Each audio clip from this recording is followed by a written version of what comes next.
Hello, hello, hello, are we live? Sorry, just had to like turn on some fans. Bam! I'm live. I forgot how to stream. Hi there, everybody. My name is Deeps, your number one failed paranormal detective, and today I wanted to play a chill game. You know, something chill, something easy, something light, something breezy. And the only thing that I could think of was Powerwash Simulator. I was gonna play a little bit of Animal Crossing, but I was like, I don't really have anything to do in Animal Crossing aside from like fish and whatnot.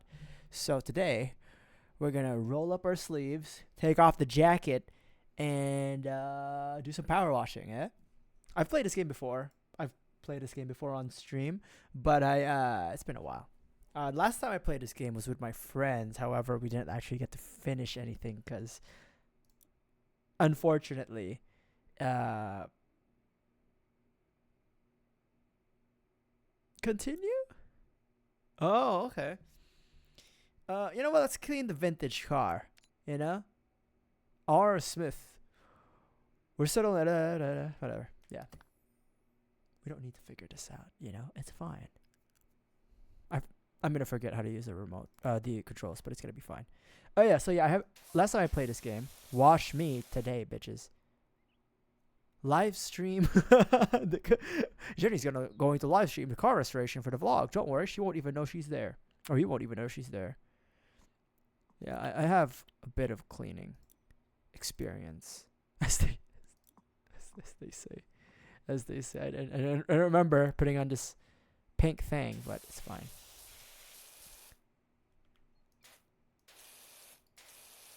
There we go. It's coming back to me. It's coming back to me.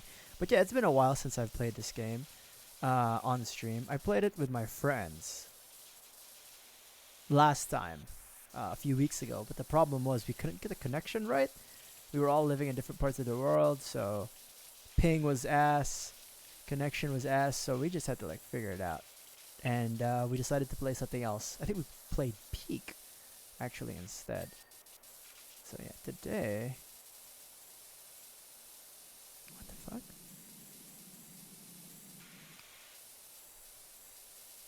So today will be the first time in a long time that I've actually played this Powerwash Simulator. I think this needs like, yeah, it could use some soap, but fuck that. There.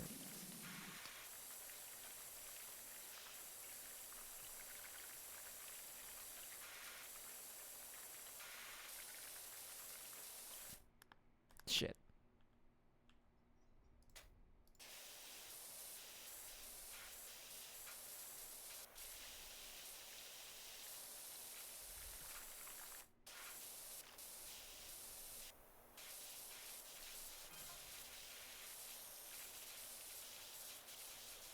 You're beginning to suspect this might not be a worthless heap of shit? Well, that's kind of like what I do. I open your mind to the possibility that what you own may just be a little bit of a power washing, you know?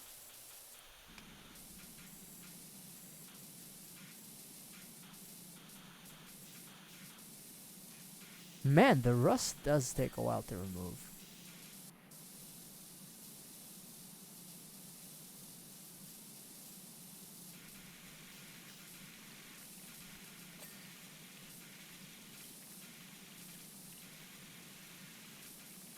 Just gonna clean this pile of shit. uh, yeah.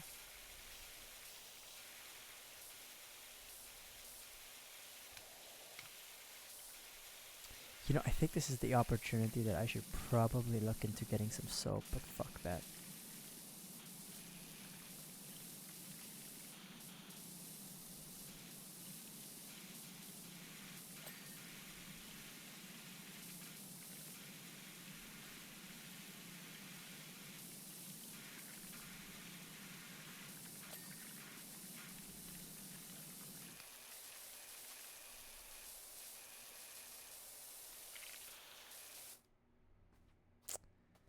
You know, it's been worse.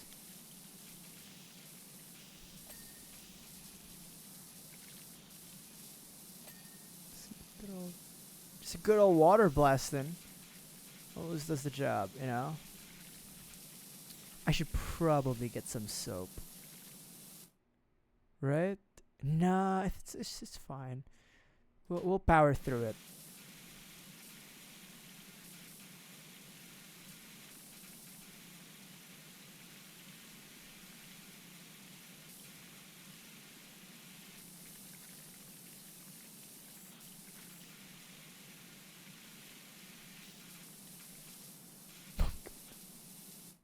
Okay. I forgot the jump was intense.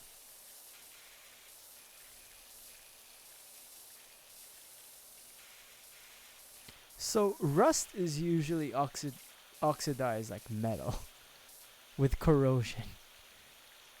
So I like how the power washer is so strong that we just power wash the rust away. Like that's something that happens, right? Power washing the rust away, absolutely.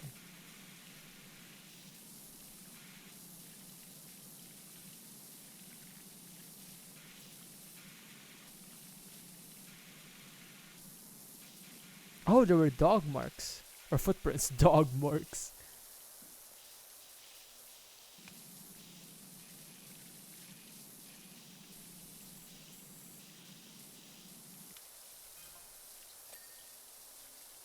Uh-huh. Esther's archives online.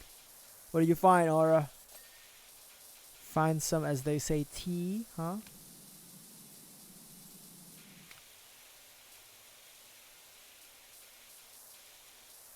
Alright. Why is that a problem, Miss Smith? Alright, I don't see a problem. In fact, why are you telling me this? I've simply been hired to do a job.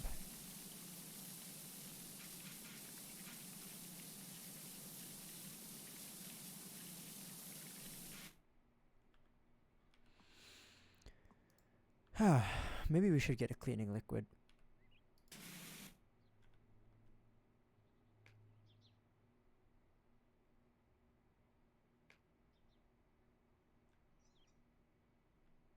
Nah, we're fine. Should we?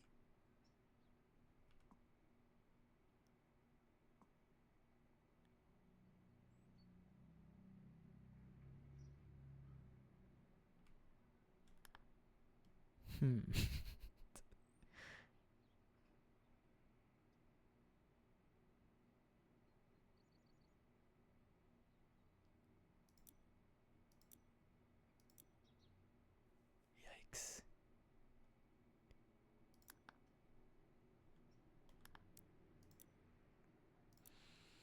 Let's see here. How much money do I have? Plastic cleaner removes all dirt types from metal.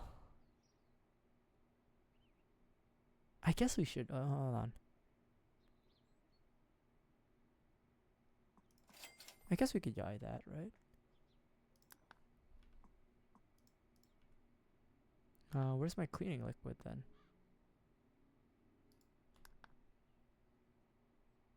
The hell?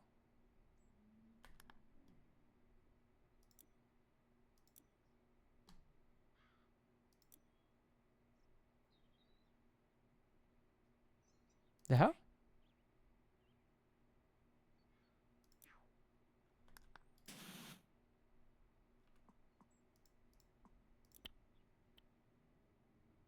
Oh.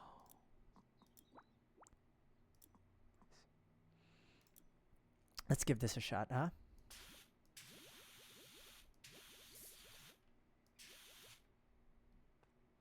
Because what we're concerned with is like, oh shit. What we're concerned with is the rustification of everything.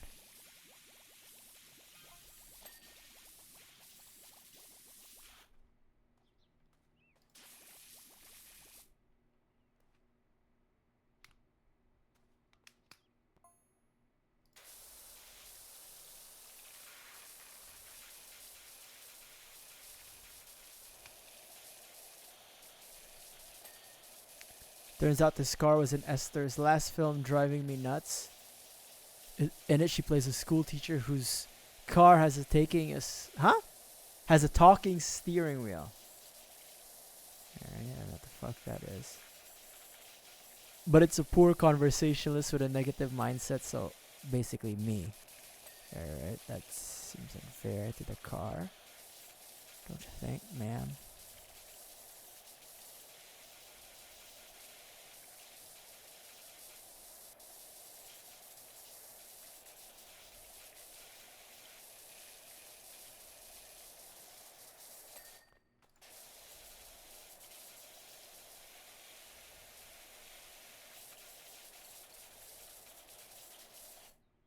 We want to remove as much as like the film's shocking finale meant it was a flop. Esther's final role. Looks like she got to keep the car. Really? Looks like it's a piece of shit car too.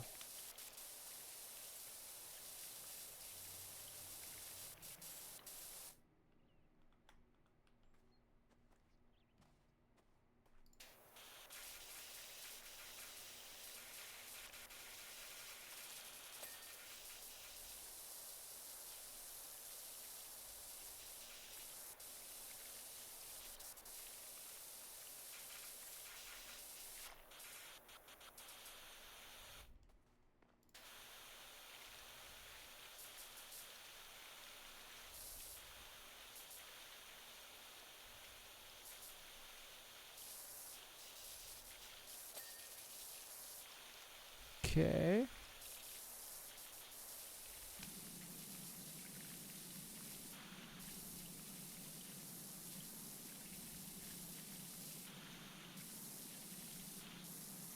We are just blasting the metal off. Because that's what this rust really is. It's just metal.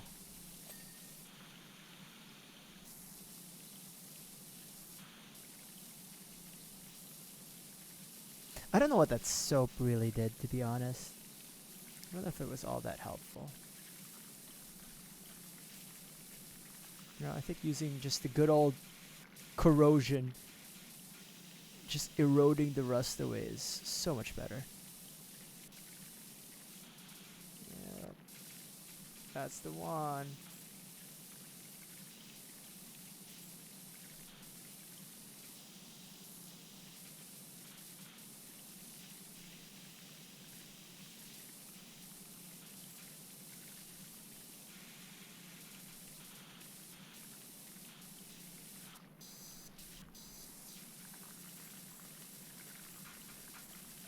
It's just the hubcap, yep.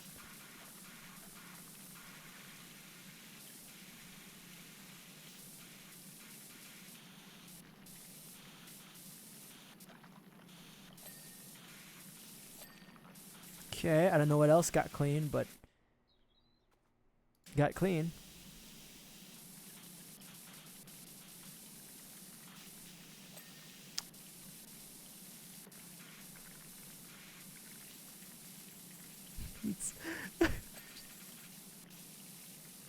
Again, it's not we're not actually restoring the car and fixing the rust issue. No, we're just blasting the rust away. That's what we're doing.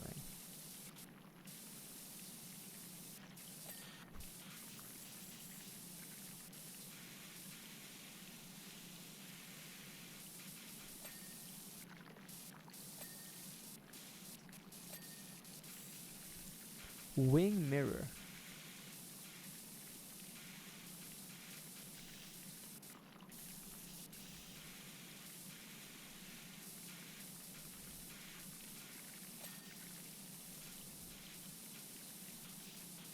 Alright. Just imagine like looking at your neighbor and then there's this psychopath crawling. Wait, how do we do third person view? Hold on. Hold on. Controls. There must be like third person view. Oh my god, is there not? Oh, there isn't. but you know, this is what I look like. There's just a guy in a pink hazmat suit with like octopus gloves crawling around. Yep. Deep's power washing. Available for all people. Of all kinds. You got a shitty car, I'll power wash it. Dirty driveway, I'll power wash it. Yo, mama, I'll power wash your mama. Your mother-in-law needs some waterboarding? I legally can't do that, but I might for a nice, pretty penny. There we go.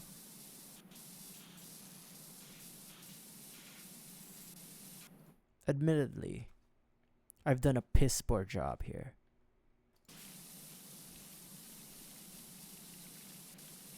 Actually, you know what? Let's does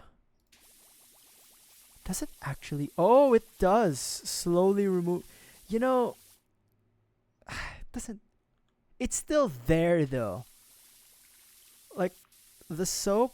Now I'm out of multi-purpose cleaner. But it's still there. The shit is still there. Maybe I need the other one. Maybe I need the metal cleaner, right?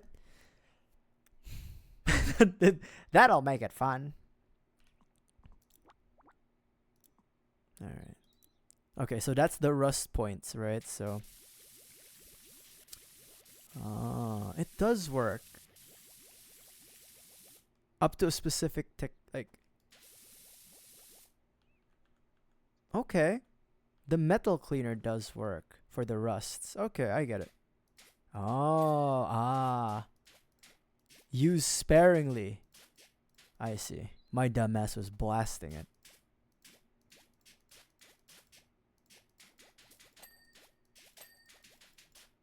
Beautiful. You know, you gotta treat it like an Uzi, right?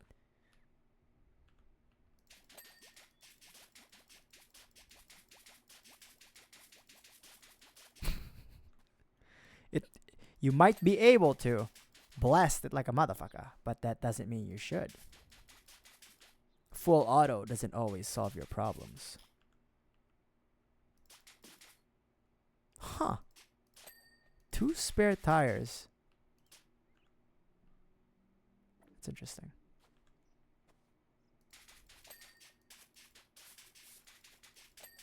Okay, so it does help. I'm just a dumbass.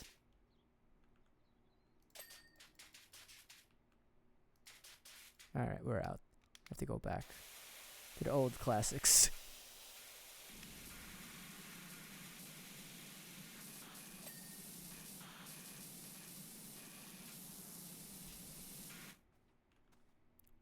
What happened? Oh, the wheels. Yeah. Alrighty. Everything's just fine, you know? I'm chilling. Life is good. We're almost done. What else could be missing? Okay.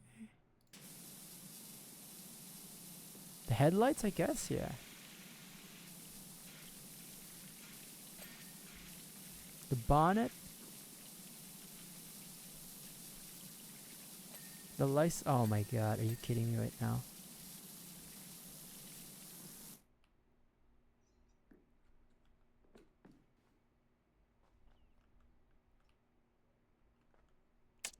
Alright. Alright. What is that? Door handles, door hinges. Okay, where are you?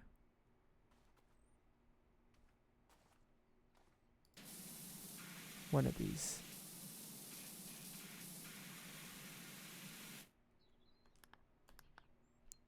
The hell? There we go. Door hinge. Where are you? Which one's Jesus Christ? Oh my god. Headlights and wing mirrors. Okay, that I could, live with. Actually, hold on. No, I can't live with that. Which one is it? Headlights.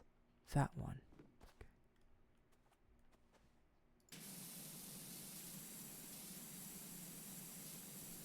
Excusez-moi, which part of it isn't clean? It's already chromed out from what I could tell.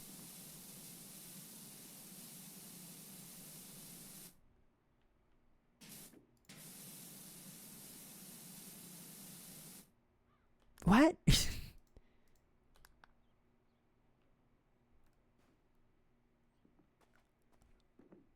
What? Who the fuck? Oh, there. Wing mirrors. My god. Ah, I see. Everyone. I spent $20 on this job. And like, I don't know, a metric ton of water. Enough to feed like a sub-Saharan family for like 3 years. But that's fine. There we go. Anything for a failed starlet. Look at that. See? Professional. Professional, baby. Okay? And then I deployed some soap. 5 stars.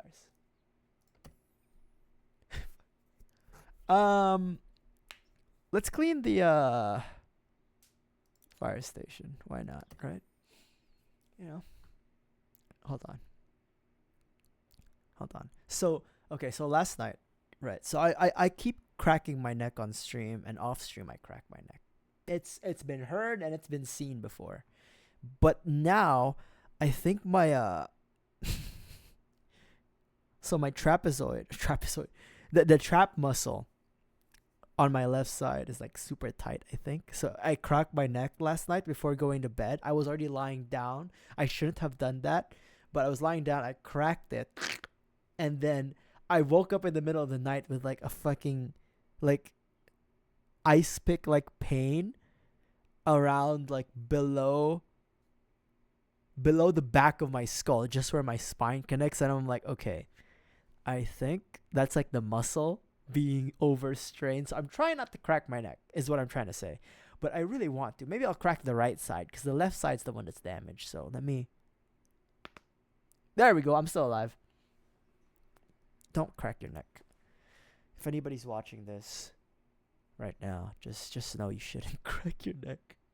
You might die. I have a feeling I actually might keel over on stream. But you know what? Price to pay. Small price to pay for entertainment of myself. Okay. I guess we'll do yellow. All right. Here we go. Just ease into it, boys. You know, carpal tunnel ain't the thing. Just flick. Thank God we have a high DPS mouse. Yeah, I could feel like the back of my head. Again, where that spine connects. You know, where like if you touch your head and the back of it, there's like a protrusion, there's like a bone. And that's the point where your spine connects. A little bit under that, in the left side of it, that's where the pain was. And I can feel it. It's like, crack me. And I'm like, no, because if I crack you, I think it'll worsen the pain. But I really, really want to. I really want to crack my neck. My left side. But I won't do it. Self-control, as they say. I'm not going to die on stream. Not today, baby. Not today. Alright. So I did play this game, or I tried to play this game with some of my friends, but we had connection issues. But we played enough to where we, you know, did a bit of power washing. And a buddy of mine told me he doesn't like this aim mode. What he likes to do is do this. I don't like to do that. I find that psychotic. To like move your head like this. I feel that's insane. Now, to each his own, right? You know, I'm not gonna yuck your yum, but I typically do. And that was yucky. 'Cause like, that's insane. Imagine like you have to like move your head back and forth like that. I get seasick or car sick or like motion sick.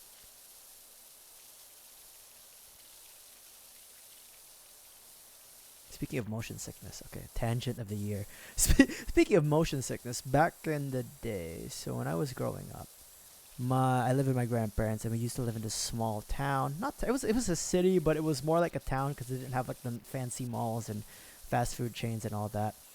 But we used to live there, and during the weekends we would go drive like 2.5 hours or 2 hours to like the bigger city with like the bigger malls, the nicer malls, the more modern city. but we would have to like drive by a car.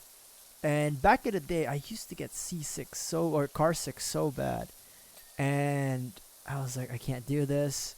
And my grandpa, all of his cars were always 4x4, and like 4x4 transmissions and stuff like that. So it should have been steady. And I don't know if you guys have ridden like diesel cars versus gasoline cars, but diesel cars, especially back in the day, were a little bit more unstable. Like they used to shake a lot more and create a lot more noise, their engines, compared to like gasoline cars. So, but my grandfather's car, which was like a Mitsubishi Pajero, the one we had when I was growing up was gasoline, so it wasn't even shaky. And yeah, my grandfather was a bit of a reckless driver, but it wasn't that bad. But as I was growing up, one thing I realized was I wasn't getting motion sick. I was getting sick from the air freshener my grandpa used, because he always likes to like get like these lemon air fresheners, which are just like the worst, because it's like citric acid smelling air freshener, and it was just like overly strong for no good reason. But so when I was younger, I'd get car sick all the time in that car because of the air freshener. But when we got a new car and he switched his air freshener to a lighter one, I was like, I'm fine, I'm okay. So all the time growing up, while we were riding the Mitsubishi Pajero, I was thinking, oh shit, I'm a weak boy, I'm a weak little boy. I always get car sick going to like the big city so I can buy my toys. No, it was just a fucking air freshener. So what I'm trying to say is, if you're someone who always gets car sick or like motion sickness, maybe it's not the motion sickness, but rather the scent of the vehicle you're using that's causing you to have these illness, or like, you know. So that's my little motion sickness story. Blame the scent of the vehicle, not your physiology. God, no. How you doing, Fruit?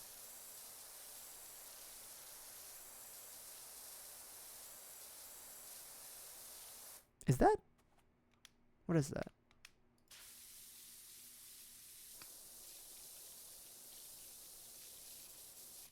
Fuck is that? Is that like hobo graffiti? You know how like hobos have like hobo sigils that they use? Hobo sigils? Like hieroglyphics that they use to like mark if a house is like safe to like squat in or something? I don't know if this is it, but that might be it. Who knows? Anyways. My job is not to ask. My job is to wash, baby. Also, I just finished watching Jurassic World Rebirth with Scarlett Johansson and the guy who was in a few Underworld movies. Christopher Bailey I don't know, I don't remember his name. But yeah, okay. It was an okay popcorn movie, Jurassic World Rebirth. Hold on, let me drink some water before I start bitching. Hold on. So, Jurassic World Rebirth was fine. But I hate to say this, it was kind of boring. And during the whole movie, first things first, I like the parts where we were with the main characters. So like the scientist, which was played by the guy who was in Underworld. His name was Dr. Loomis. I don't know if it's a reference to Halloween, but the scientist's name is Dr. Loomis. So we were with Scarlett Johansson, Dr. Loomis, a guy who looks like Luke Evans, but I didn't verify if it was Luke Evans. Luke Evans, or who I think is Luke Evans, is like the bad corporate guy. And then there is Mahershala Ali, I believe. And then some other like military or like former Spec Ops, whatever, mercenary characters, right? I like the plot line with those characters. So the plot is basically Luke Evans, or who I believe is Luke Evans, works for Big Pharma. Big Pharma hires Scarlett Johansson, her team of mercenaries, and Dr. Loomis, so that they can go to an island where InGen, the guys who were running the Jurassic World park, did experiments to do mutant dinosaurs and stuff like that. The reason why the pharmaceutical company wants them to go to that mutation island or experiment island that's already closed down and abandoned is because they wanted to get tissue and blood samples from 3 huge ass dinosaurs, Quetzalcoatlus or whatever it's called, Titanosaurus and Mosasaurus, the 3 biggest dinosaurs that InGen created for like heart medication, basically for like a heart treatment. So if they get the DNA, the samples from these 3 dinosaurs, Big Pharma can synthesize a drug that could potentially cure heart diseases for a price, of course. So that's the plot, right? That's the reason why Scarlett Johansson, Dr. Loomis, and Mahershala Ali and his team go to the island. That's the A plot.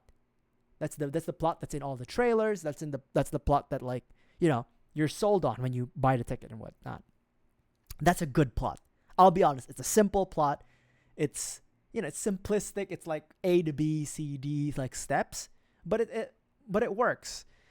Now, if you know anything about Jurassic Park movies or the Jurassic Park series, there's always a B plot, and the B plot is with this family. And oh my fucking god, I hated the family B plot. So essentially, there's a father, his teenage daughter who's going to go to NYU for college, her boyfriend who's like this lazy bum character, and his younger daughter, and the father's youngest daughter who's like 8 or something. She's like around the age groups of like 6 to 10, but I think she's around 9 at most.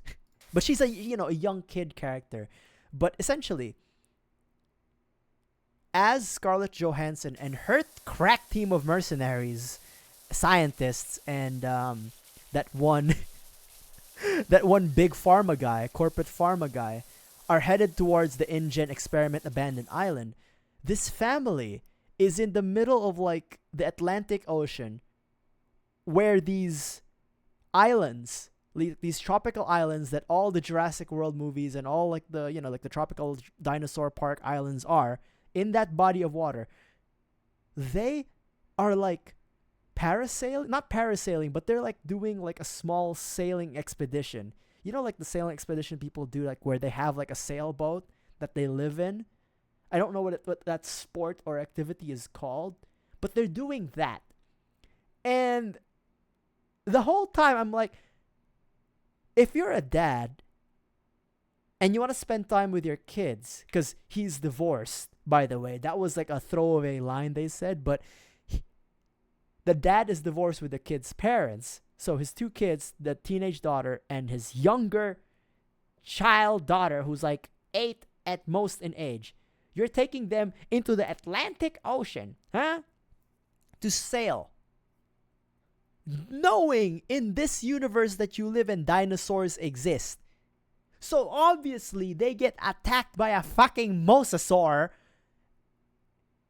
And then it's now up to like Scarlett Johansson's crack team of mercenaries, the one scientist and the one like corpo guy, to save them. Obviously the corpo guy's like, oh, maybe we shouldn't do that, And one of the mercenaries was like, hey, look, maybe we shouldn't do that.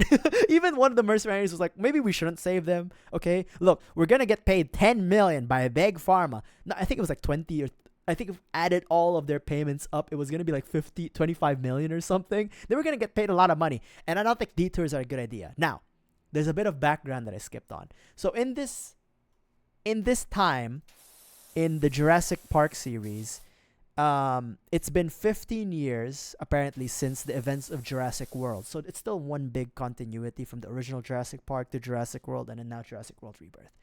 And, oh, look, more hobo graffiti. And in this time, most of the dinosaurs that are not located near the equator have died off because either of incompatibility with the environment, the climate, solar rays, the currently existing flora and fauna, and then or just disease. So a lot of the dinosaurs that exist outside of like the tropical zone in the equator, which is like like a lot of Latin America and like Southeast Asia and those group of islands in like the French Guiana coast, those are the only places where you find dinosaurs living and thriving. Everywhere else in the world, a lot of the dinosaurs have like, dropped dead and shit like that. Now, character motivations for Scarlett Johansson, Dr. Loomis, and whatnot. So Scarlett Johansson, mercenary, she wants money so she can start a new life because her like friend died, who in an accident, in a training accident. Her friend died. They were ambushed or something. For Dr. Loomis, he's a scientist, and this is the weird part about it. So I don't know how accurate this would be in real life, but in their universe, because people have seen real life dinosaurs, and it's become like a common occurrence to have seen dinosaurs in the last 20 years or 30 years or something, and now the dinosaurs are dying out, people have gotten like, I don't want to see a dinosaur. So Dr. Loomis, he works in a museum, and they're shutting down the entire dinosaur section because of the lack of interest for dinosaurs. I don't know how realistic that is. Because, like, dinosaurs are cool even if you've seen them already. Like dinosaur fossils are still cool. So, his character motivation... Actually, you know what? Dr. Loomis's character motivations to joining the expedition wasn't very clear. They were like... There was this, obviously there was this throwaway line where it's like, oh, you've studied dinosaurs your whole life, Dr. Loomis. Don't you actually... But it's always been corpses and fossils. Don't you actually want to see something for real and not just be like some sort of like, pencil pusher? And he's like, you know what? You're right. But he doesn't really have a deeper like character motivation aside from wanting to see the dinosaurs themselves. But that's kind of okay in that sense. And then another weird thing is like... Here's the other weird thing. He said he had his doctorate studies with Dr. Alan Grant. But what's he doing, bumming out in a museum? I don't know. I haven't entered academia, so I don't know what the path is like. Also, so how like I said, dinosaurs can only exist within a certain group of in a certain area near the equator, the tropical zones.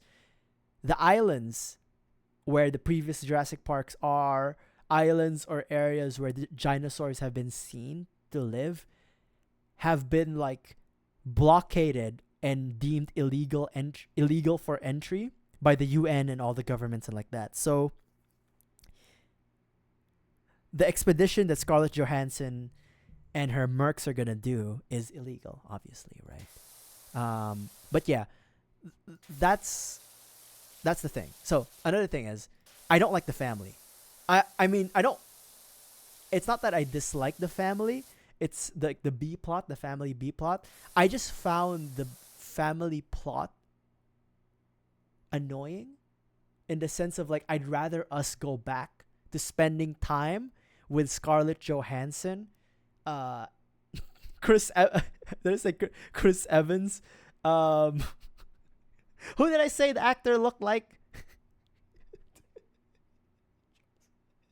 I'm mixing up the names now.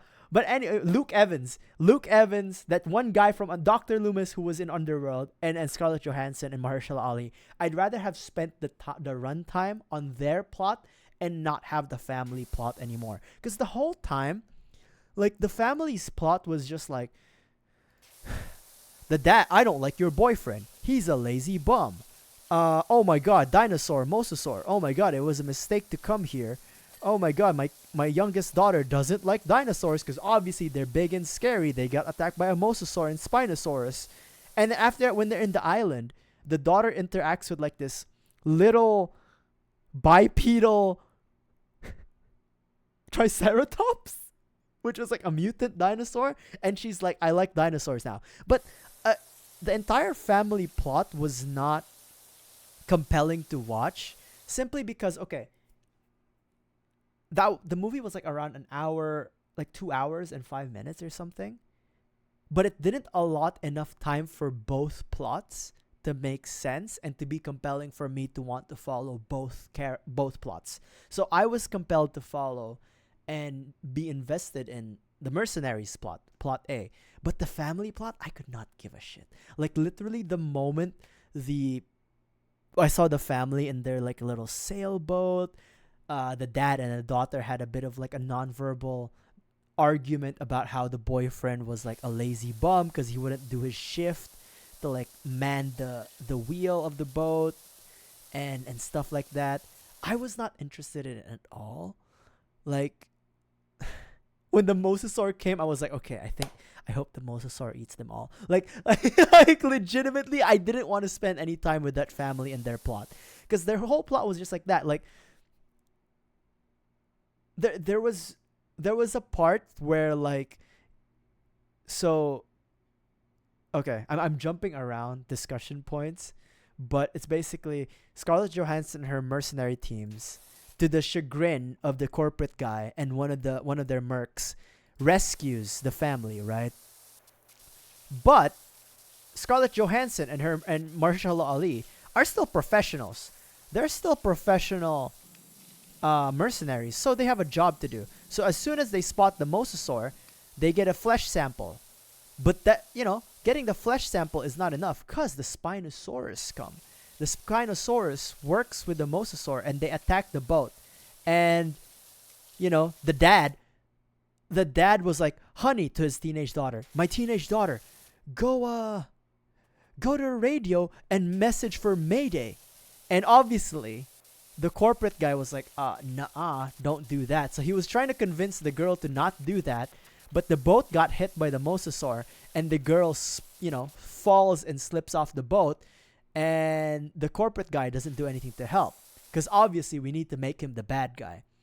So the boyfriend, seeing that his girlfriend fell off the boat, jumps in to save her, or jumps out to save her. And then fast forward, the dad and the boyfriend have like this, like, it felt like a throwaway scene. They have this scene where it's like, oh, thanks for saving my daughter. I hope you don't think that I don't see that you're a good guy and stuff like that. I think I now understand what my daughter sees in you. And then the boyfriend's like, oh, I think that's her problem. She doesn't see me. And it's like, the dad was like, oh, a lot of people are going to say a lot of bad things about us, but we shouldn't be the ones saying it to ourselves. It was just so like useless, that whole conversation. Because I don't think it was like, we didn't have time between both plots, especially the family plot, to establish that the boyfriend was always a bum. Yeah, he was lazy, but honestly, I don't blame him. He joins this little boat expedition thing with his girlfriend and her dad, and it's such a tiring thing to do. Like, imagine you're in the fucking Atlantic Ocean, and I don't know, you're risking your life out there in an ocean potentially filled with dinosaurs. And I'm just like, yeah, I don't know. Like, you guys got yourselves in this mess. Now, I have a complaint. I am usually the first guy to be like, yeah, corporate bad, corporate person bad. I'm the first. I'm the first to admit. I will be, the first person to admit that I will always say, oh, corporate bad. But for some reason, after the family gets saved by the mercenaries, they suddenly become so demanding. Like, I get that you want to get out of the water, but they were like so demanding to like the mercenaries, and to like, oh, can you just get us to port and stuff like that? Can you just get us to port? Like, what are you doing? What are you doing? You should get us to port. Or like, we don't want to be here. You should get us to port. And for me, the whole time I was like thinking, okay, first of all, you don't know who these people are. You don't know who, quote unquote, rescued you. They might be bad people. Like, I think you shouldn't be making any demands just yet about what they should do about you and your family. Because like this whole time, I don't know, it just annoyed me how like presumptuous the daughter was, the eldest daughter was towards the crew. Because obviously corporate bro is annoyed that they rescued this like random ass family out of nowhere. But the fact that like the family was so demanding, they were eating the people's food, they were eating the mercenaries' food, using their resources, and they were just like demanding like, you need to like get us to port and shit like that. It's like, no, like we have a job to do. You got rescued out of like just goodwill and I think maritime responsibility. We don't need to get you to port. They could have just abandoned them there. And obviously that's what the corporate guy wanted to do. Also, another thing that I disliked about the movie was Luke Evans' character, the corporate guy. He was like somewhat likable throughout the whole time. Like before, so obviously they have to make the corporate guy a bad guy. They have to make him likable somehow. And, you know, they have to like turn him around, turn him heel later on. But his heel moment was one, the first part of it was like, oh, maybe we should like leave the family so someone else can pick up their SOS call. Because what he's thinking is, we're here illegally and I don't want my company to be liable with this shit. Obviously corporate greed, right? I get that. Sure, that's bad. Second was they make Luke Evans' character not help the teenage girl as she was slipping from the deck and then getting, you know, falling off the boat. I get it that like, yeah, that's a scummy thing to do, whatever. But I feel like that was so forced in, I don't know, it just feels so contrived where like they should have done it better. Where they should have made him a more, like the corporate guy, more of an in-depth character. Because I think any normal person would at least try to help someone, right? No matter how greedy you are, you would at least try to help someone off of a boat. Because I don't know, they just had to make him a bad guy, and then that was the way they solidified it. Because I wasn't convinced that he was like a bad guy, and maybe that's what makes him a good bad guy. I wasn't convinced he was a bad guy, but there weren't enough developments in his character to where I was like, okay, he is a bad guy, or they gave him enough character motivation as outside of just being greedy. Because like greed is a big character motivation in these movies, but I feel like you need to have a little bit more than that. I don't know. I just feel like sometimes like it becomes unreasonable to always just make your characters greedy and then that's it. They become too like one-dimensional as villains. So I wasn't entirely convinced with the villains' motivations. That was one. Again, that family plot I just found so boring, and I just didn't want to like. Every time the family plot came on, I was just like, oh fuck, I have to wait until like Scarlett Johansson and like Luke Evans comes back. But yeah, that was my main criticism, was that like I feel like Jurassic Park or Jurassic World or the Jurassic franchise tries too hard to carry over the Steven Spielberg. By the way, every time I stop playing, I talk with my hands a lot. So every time I stop playing, I'm talking with my hands. But I feel like the Jurassic World series tries too hard to like follow the old Steven Spielberg method of like having a family be involved in the movies. Now I understand that a family or a child in danger can help drive the plot forward and help make a compelling plot. But as someone who honestly doesn't have a family, like doesn't have like the nuclear American family, or doesn't have a family like kids that I need to take care of, like wife and kids, I don't feel compelled every time I see in the screen that there's like a kid endangered. I'm like, oh, this is so annoying. And another thing is, I get it that these movies are aimed towards kids, so while the audience has a character insert or an audience insert of like Dr. Loomis or Scarlett Johansson, whoever your character insert is, That's usually for adults and teenagers. So because Jurassic Park is, or the Jurassic franchise is like technically aimed at kids, you need to have like a child insert as well, a character insert. But I don't think that's necessarily true. I feel like, I don't know. I feel like as a kid, I didn't necessarily see myself in the child characters of any of the franchises I saw or any of the movies I saw as a kid. So I don't know. I'm yapping a lot, but comes from a place of love, okay? I just don't feel compelled in the Jurassic series needs to be like child friendly or always needs to have like child self inserts. Hold on, let me drink some water. Another thing is like there were a lot of like beautiful scenes in Jurassic World Rebirth, like the scene with the Titanosaurus. How you doing, Fruit? You like you like the little Jurassic World Rebirth discussion, the rant. There were a lot of nice looking scenes in Jurassic World Rebirth. There were also like one or two scenes that were like I can see the green screen. But I feel like it could have worked as a horror movie because like they have this one big bad mutated dinosaur which is the D-Rex. And it looks like it's an actual fucking monster.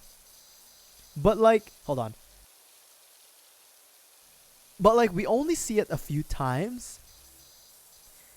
And the scenes you see it, I wouldn't say it's horrifying, but it's like it's a little scary. Like there was a bit of like thrill seeing the D-Rex, especially because like there's like scenes where like smoke or fog comes out, and then you start to see the D-Rex, and it's lighted by like the red hue of a flare. That's really cool.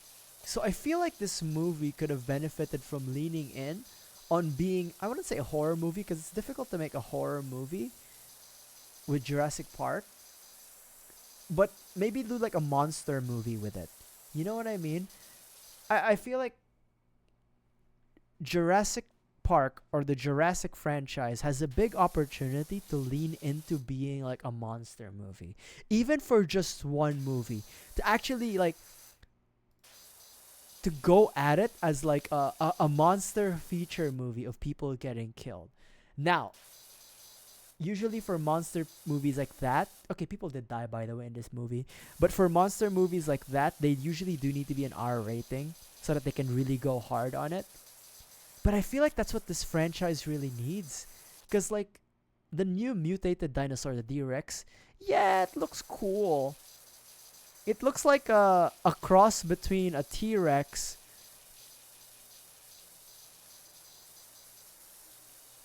a gorilla, and a xenomorph. A little bit. More like a flower horn fish, to be honest, because like it has like a big bulbous head. But it didn't really... It wasn't really enticing. Because another thing is you only see the D-Rex like... I want to say for like 5 minutes. So you only see the D-Rex, and you don't even really see it. You just see glimpses of it in the beginning, in the cold open. You see it and then you see it at like the last 15 minutes of a movie. Like it didn't have any build up. It didn't have any tension to like seeing the monster. And that's a shame because it's like it had a lot of potential. Another thing is, yeah, I wish they just went into and went hard towards like it being like a horror movie or like a monster movie, because like it has, the Jurassic franchise has potential of being like this monster slasher movie, especially with like the newer dinosaurs that they introduced, which is like the mutants, right? Like the genetically altered GMO dinosaurs. It has a lot of potential to do that, to have like actual hunting machines hunt people.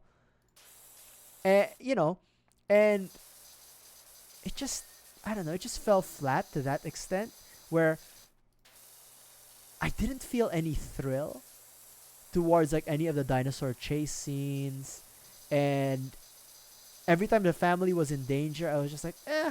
There was like, for some reason, there were no stakes. It felt like there were no stakes in that movie, especially because, you know, they can't like, it's a PG-13 movie. The kid has to survive, right? Like, and then the entire family has to survive. So it was like, I came into the Jurassic World Rebirth movie without any expectations. I didn't have any expectations. I usually don't come into any movies with expectations, right? Even things like Superman or Fantastic Four, I always try to come into the movie as just like as neutral as possible. Regardless of what Twitter says, regardless of what like the internet says, I always try to come to the movie as like, you know, as neutral as I can as a new perspective viewer. But Jurassic World Rebirth was just it was literally just I was entertained by the cold open of it. The first I want to say like for the first 30 minutes I was entertained. Like all the actors gave their best performances in the first 30 minutes. But for some reason, once the expedition gets rolling, I was just like lost. The plot just lost me for some reason. And again, I think it's facetious to say that like, oh, there must have been two scripts, one with the expedition with the mercenaries and one with like the family. I think that's not true. I think they scripted this movie to have both plots together. But I would say that there was probably a lot of scenes that was left on the cutting room floor. A lot of scenes that were cut out because like for both plots, both the A and the B plot, I feel like there were a lot of scenes cut out because for one, the family, it didn't feel like they had any character growth and like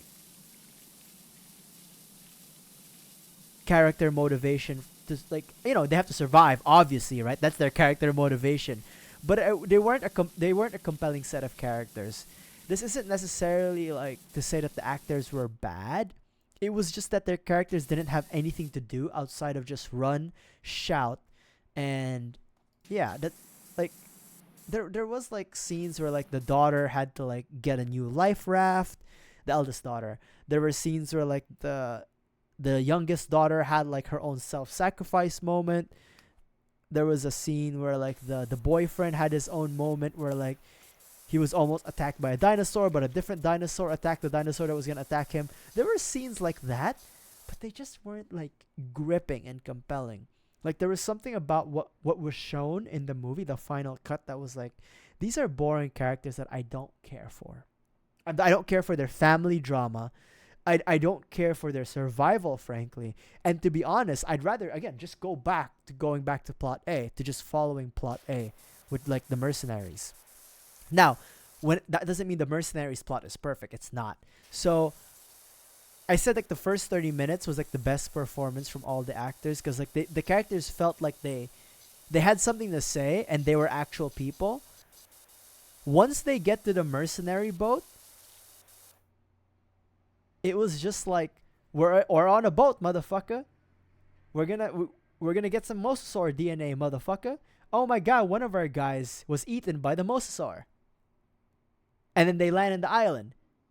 And then once they're in the island, they slowly get picked off. They get some DNA from the Titanosaurus.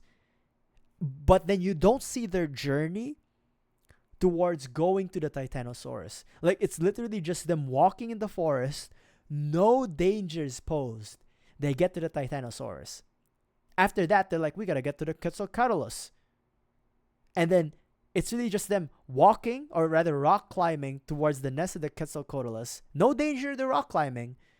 They get to the egg, get the DNA, and then they get attacked by the Quetzalcoatlus, and then they lose somebody.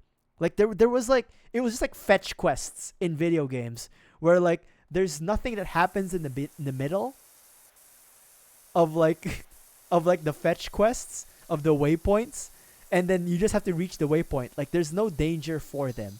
So it was like boring there, where it's like, okay, fetch quest here, fetch quest there. Oh my god, the corporate guy gets a gun.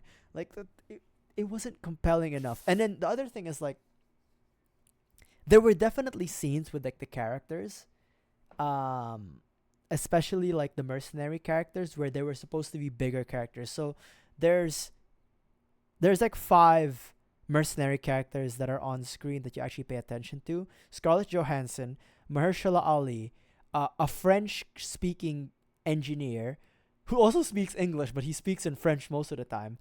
Uh, a hard as nails mercenary guy who's Australian or something, or he's English, and he wants to get the job done, no distractions. And then there's this one girl who's like the second, or like the co-captain in the wheel. The Australian guy just dies in the first encounter with the mosasaur.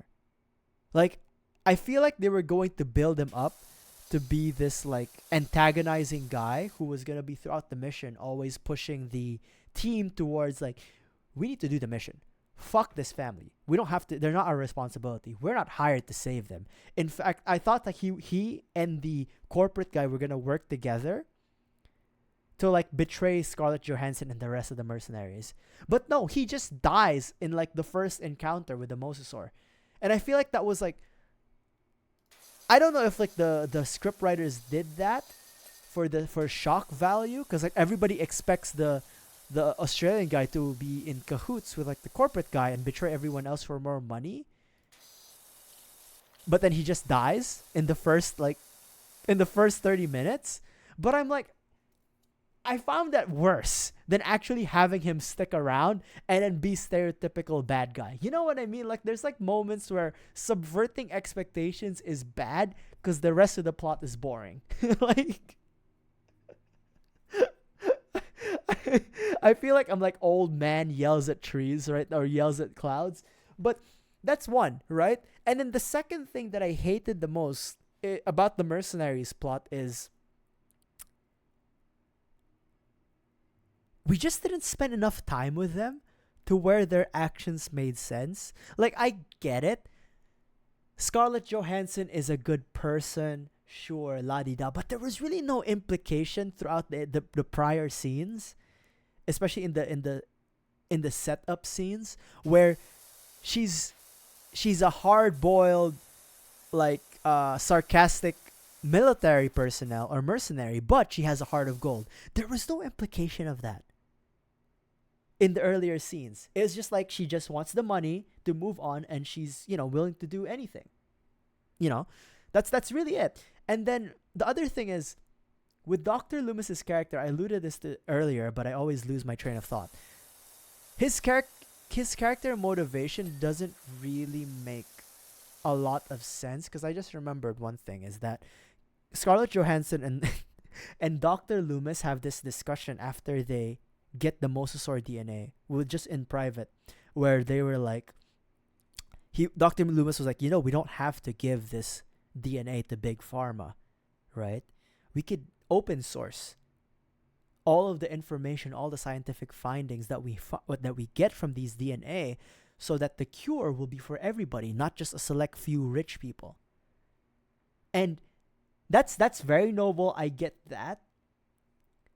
But there was nothing in the prior scenes before that, like, let's open source the DNA of these dinosaurs, that indicated that Dr. Loomis was like this, soft-hearted good guy. I don't know, maybe I missed that, but like, it feels like they were just checking off things the characters should say to build like this fake tension between the parties. But it just didn't pan out because like the characters weren't motivated enough. Hey, Cheerio, how you doing, brother? I'm talking about Jurassic World Rebirth. I just saw it.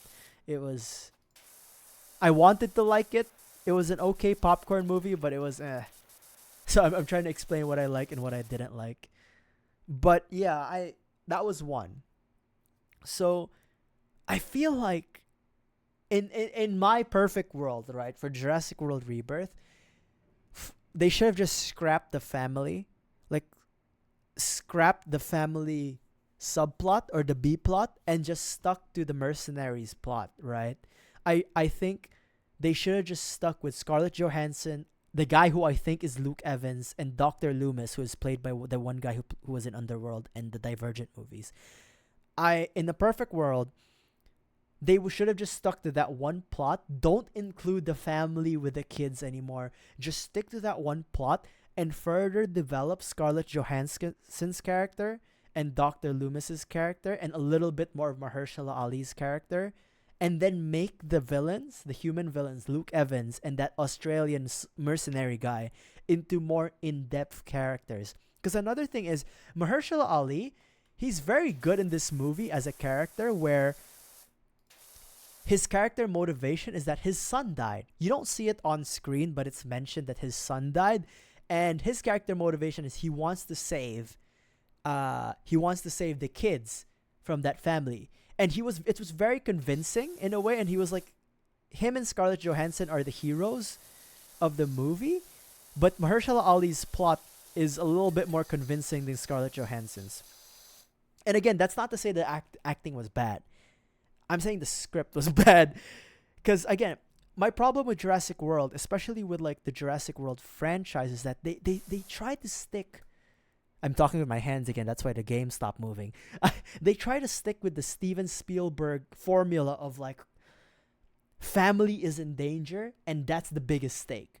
You know, like in Poltergeist, in the first Jurassic Park movie, in not Jaws, but like in Terminator 2, where like a child or a family is in danger, and that's the biggest stake.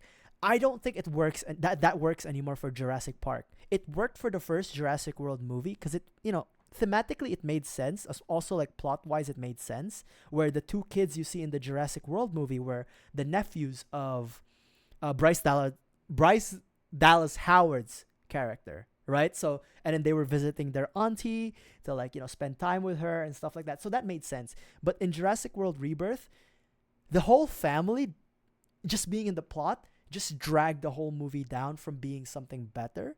And I think it was also because it was a PG-rated movie, and then the producers and the script writers always think that Jurassic World is a kids' movie. Well, that's true. We don't need to have kids self-inserts. There doesn't need to be an audience surrogate for children for it to be a kids' movie. Because, like, again, if they just focused on making it an action-adventure movie and then high adrenaline chase scenes, almost like a monster slasher movie, I'm not saying they need to make an R-rated Jurassic Park movie. It would be amazing if they made one, right? But to just focus on a group of characters, no more family, to just focus on a group of characters being in danger because they got themselves there and they need to get themselves out, and then the drama within that would be better. Like, I'm not even saying like focus entirely on the dinosaurs. I think it would be nice to see dinosaurs being an actual threat, and we spend less time on like the family drama, because it's like, I would say, here's another thing. I would say you either do the mercenary plot as one movie or do the family plot as one movie. The problem with Jurassic World Rebirth is that there's two of those plots. There's the A plot, the mercenaries, and the B plot, the family. And having to split the time between two of those plots, the A and the B plots, just drags the movie down, and I don't want to see that family plot. Like, if you want to have a movie about a family being chased by dinosaurs, do that. Because that can lead you to actually having well-developed characters in the family unit. Because again, my problem with the family unit and that family plot was that they show up.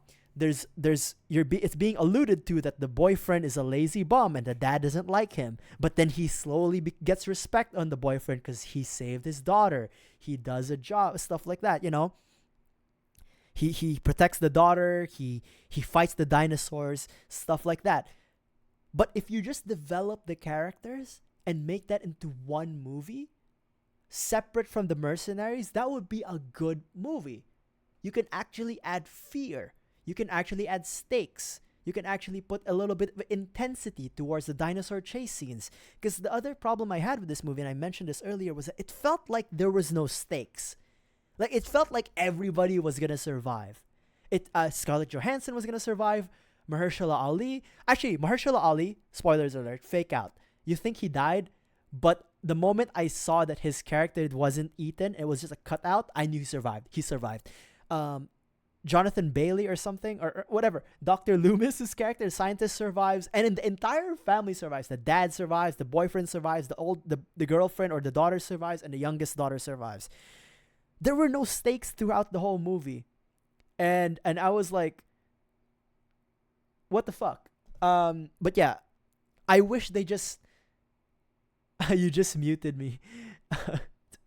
I wish they I honestly I wish they fucking like just did Scarlett Johansson's plot, like the mercenaries plot, and then developed that into a more, I don't know, into more thrilling action adventure movie, right? Put a little horror element out there, because another thing is the dinosaurs weren't scary.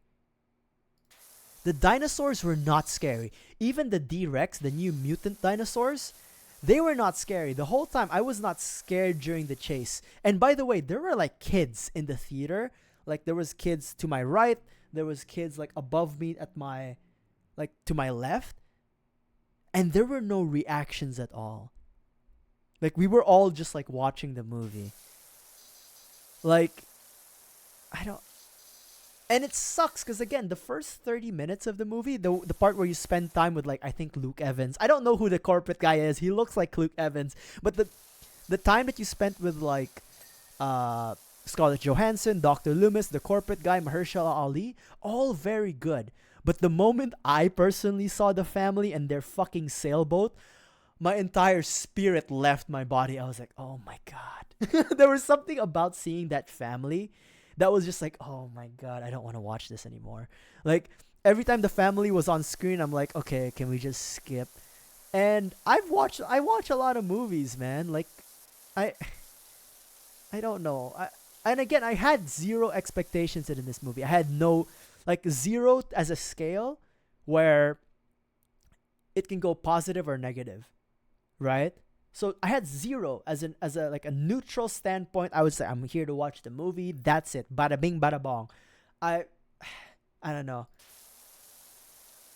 This is like, I was like, I don't know.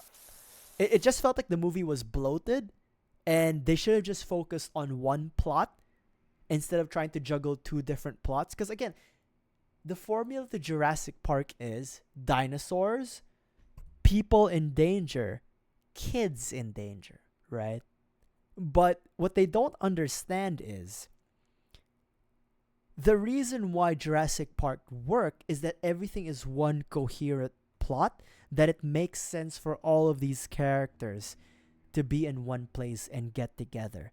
The mercenaries, we know their motivations for going to the island. They want to get DNA for like heart medications for Big Pharma to make. But the family, they were just sailing in the middle of like the French Guiana coast or something, the Atlantic Ocean. Like, what the fuck? Like, for some reason, in my opinion, the reason for the family being there is so like ill-contrived. Like, it was just so made up. It was just there just so there would be a family in danger, just so there would be kids in danger. So I was like, oh my God. Because, like, honestly, like, what kind of dad would take his, like, 6-year-old, 8-year-old baby daughter to, like, sailboating? You know what I mean? Like, even Mahershala Ali's character was like, you took your daughter sailing? Like, he was so hung up on it that Scarlett Johansson was like, yo, you need to chill. But he's right. Aside from the fact that Mahershala Ali's son off-screen died from an unknown event in his character's life, he's right to where, like, why did you take your child sailing with you knowing that you're in the French Guiana coast where dinosaurs still exist in islands? Did it not occur to you that this is a dangerous idea? And his defense was like, the father's defense was like, oh, we do this all the time. Oh, you know, we do this all the time. There's like 50,000 boats that travel this coast and nothing ever happens. Even if there were no dinosaurs, I would not take my child sailing for long extended periods of time. that's stupid as fuck. No wonder why your wife left you. Jesus Christ. You're endangering your... It's not like, you know... It's not like, it's not like... It's not like whitewater rafting, right? It's not like bungee jumping, where the danger is only for like, I don't know, at most 20 minutes or 30 minutes.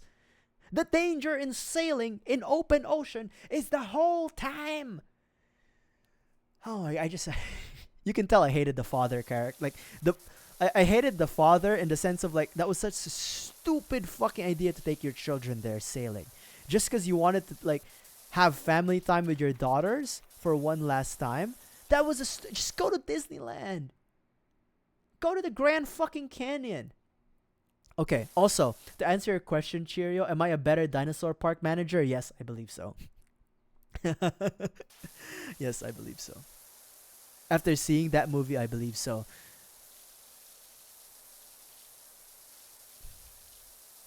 You know how I know? Because in the cold opening of the movie, the reason why the island is abandoned is because a security system failed and they had to evacuate the island. It was so stupid too. Because it's like, okay, there's this lab, right? Where they're experimenting and mutating dinosaurs, right? And there's this one fucking dumbass scientist who's like eating a Snickers bar. And he's wearing a fucking hazmat suit, by the way, that has like a collapsible like face, like helmet, glass helmet face shield or whatever. And he's eating this like fucking Snickers bar. And he has to open this like pneumatic door. And it needs a key to be entered on both sides of the door to be open. So he's eating like this Snickers bar, and his fat ass is like, hold on, I can't get my key. He has one free fucking hand. Aside from, like, he has one hand holding the goddamn Snickers bar, and his left hand is free. But he's like, oh, hold on. He bites on the Snickers bar. The wrapper falls off, and he uses his right hand to, like, use the key to open the pneumatic door. Like, you fat ass. He's not even fat. He's just, like... he's just lazy. I'm like, bro, just hold the Snickers on your left hand. And now you're littering in this fucking biological lab. Like, first of all, like, that's not even negligence. That's just stupid. You should be fired for this. You're not only eating in a lab where they're doing experiments on biological matter, but you're already wearing the suit. You're already wearing the hazmat suit, but you're not only eating, but you littered. You didn't even bother picking up the wrapper. He saw it fall down, but he didn't pick it up. So obviously, these pneumatic doors have vents, right? And then as the pneumatic door was closing, the vent sucked up the fucking Snickers bar, and it like short-circuited it, and it couldn't close. And for some reason, in this fucking lab, when one pneumatic door doesn't close, the entire security system fails and it has to restart. The entire system? Are you kidding me?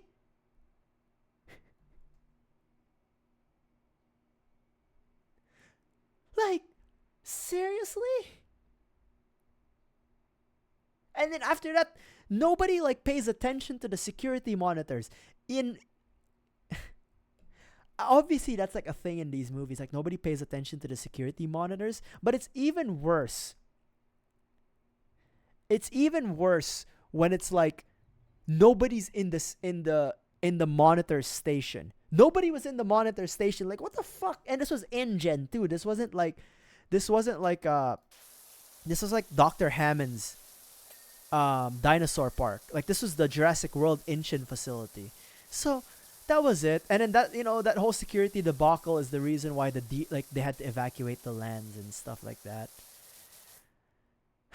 But yeah, I mean, I wanted to like this movie. And honestly, I would have forgiven the security breach, the reason why the park was abandoned. Honestly, I would have forgiven that if it wasn't for how boring the movie got towards like the second half of it.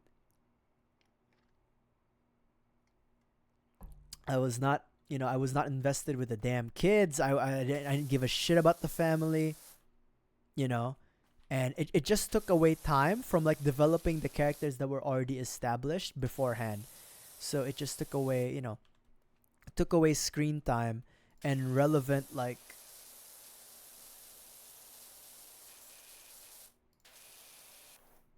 relevant moments to where like Scarlett Johansson's character could have been developed. Like all those stuff. So yeah, that was Jurassic World Rebirth. Would I say you should? I don't know. Would I say you should watch it? I don't know. Honestly, I really don't know. Like, this is the first time where I'm gonna say like I don't know. Like, you're better off just rewatching Jurassic World, because at least with Jurassic World there were moments of like, yeah, this is exciting. With Rebirth, I was like, ah, man, I don't know. It was unfortunate again because it's like the main cast of characters from the mercenary group were very compelling. Like, you wanted to stay with them. Anyways, that's it. That's it.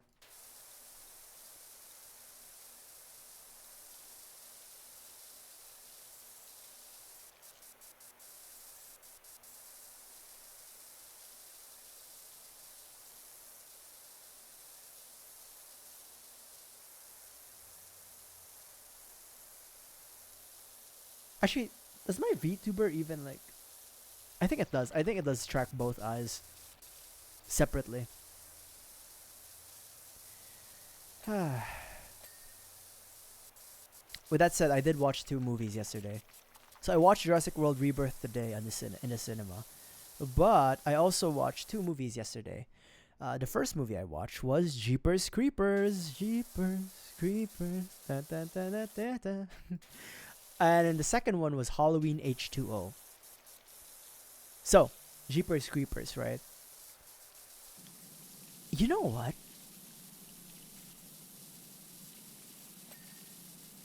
Jeepers Creepers was pretty good. Like, honestly, right? Like, as a movie, Jeepers Creepers was good. Again, it was kind of cheesy at some points, but compared to Jurassic World Rebirth, I was invested in the siblings, Derry and Patricia. I was invested in their characters and what would happen to them. Now, I already know what happens Jeepers Creepers before watching it because of like dead meat and stuff like that. Because of YouTube channels and stuff like that. But even knowing what happens in the movie, it wasn't a scene per beat by beat knowledge. But I knew the broad strokes of it. I was invested in Jeepers Creepers. Like, the characters were like, I wouldn't say well rounded, but they felt like good characters. Like, you could kind of tell that they were siblings, and that they have like a relationship and stuff like that. So that was good. And it wasn't a horror movie in the terms of scary. There weren't a lot of like jump scares in Jeepers Creepers. I'll say that. It was more of like, there were a lot more thrill, or like, not action scenes, but like, yeah, action scenes in Jeepers Creepers. I liked it. I liked it. Now, there is some controversy because of the director of Jeepers Creepers. He's a real piece of shit. You can Google that yourself, but from a movie itself, the Jeepers Creepers movie, the first one at least, is pretty good, and I enjoyed it. Halloween H2O. I've watched the original Halloween 1 and 2 with Michael Myers. Oh my god, we have to do that one. Halloween 3 Season of the Witch, I've also watched. And then that's pretty much it. I've seen parts of the other Halloween movies. I've seen Dead Meat videos on it, but I haven't really watched it. So this was my first time watching Halloween H2O. Did you know LL Cool J was in Halloween H2O? And honestly, he's my favorite character. He plays like the security guard. Okay, so Halloween H2O. Laurie Strode, right? Laurie Strode has survived the events of Halloween 2 and has now changed her name and has now a son. And she is now the headmistress of this really posh, really expensive, exclusive boarding school where her son is like a senior. Her son is played by, I always think it's Ashton Kutcher, but it's not. It's oh my god. It's not Ashton Kutcher. Her son in Halloween H2O, not Josh Hutcherson, fuck. Josh Hartnett. Her son is Josh Hartnett. And, you know, her son, Josh Hartnett, is a senior who's supposed to go to like Yosemite or something for like a school trip. But because Laurie Strode has unresolved trauma from like the events of Halloween 1 and 2, she's all paranoid and is like an alcoholic and is on a lot of like psychotic drugs or antipsychotic drugs. So she doesn't want Josh Hutcherson. What the hell? Josh Hartnett, her son, to go to the trip. So Josh Hartnett and his friends devise a way to like, okay, if you're not going to Yosemite, let's not go to Yosemite. So him, his best friend, his best friend's girlfriend, and his own girlfriend decide to stay over into the school. And this is all happening in October 31st, Halloween, right? And then after that, Michael Myers escapes and stuff like that. So pretty basic plot, but you could clearly tell the influence of Scream in this movie, in Halloween H2O, because the dialogue is so like early 2000s, slightly raunchy, super witty, like dialogue and banter between characters where like, okay, it's kind of cheesy and it's kind of annoying sometimes, but it they play it well. And also, did you know this is Josh Hartnett's first fucking movie? My god. Halloween H2O. But yeah, back to LL Cool J. LL Cool J plays the security guard in this movie, in the school, and oh my god. His whole character is like, he's an aspiring erotic novel writer. and then like his introduction scenes are all like, most of his scenes before the attack of Michael Myers are just him on the phone with his wife, who's trying to convince him to like stop being an aspiring author and work with her dad and like a random company her dad works for.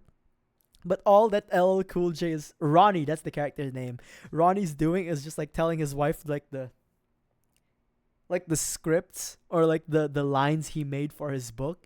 And then the worst part of it all is that his wife actually is into the scripts he makes.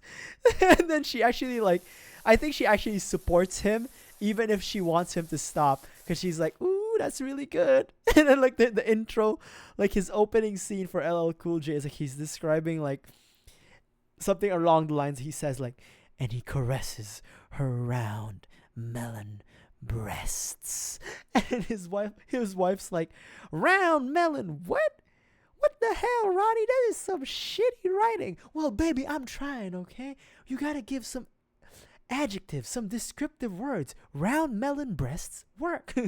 I don't know, I just liked LL Cool J's character in Halloween H2O. I really loved it, and I was rooting for him the whole time. I was rooting for LL Cool J the whole time.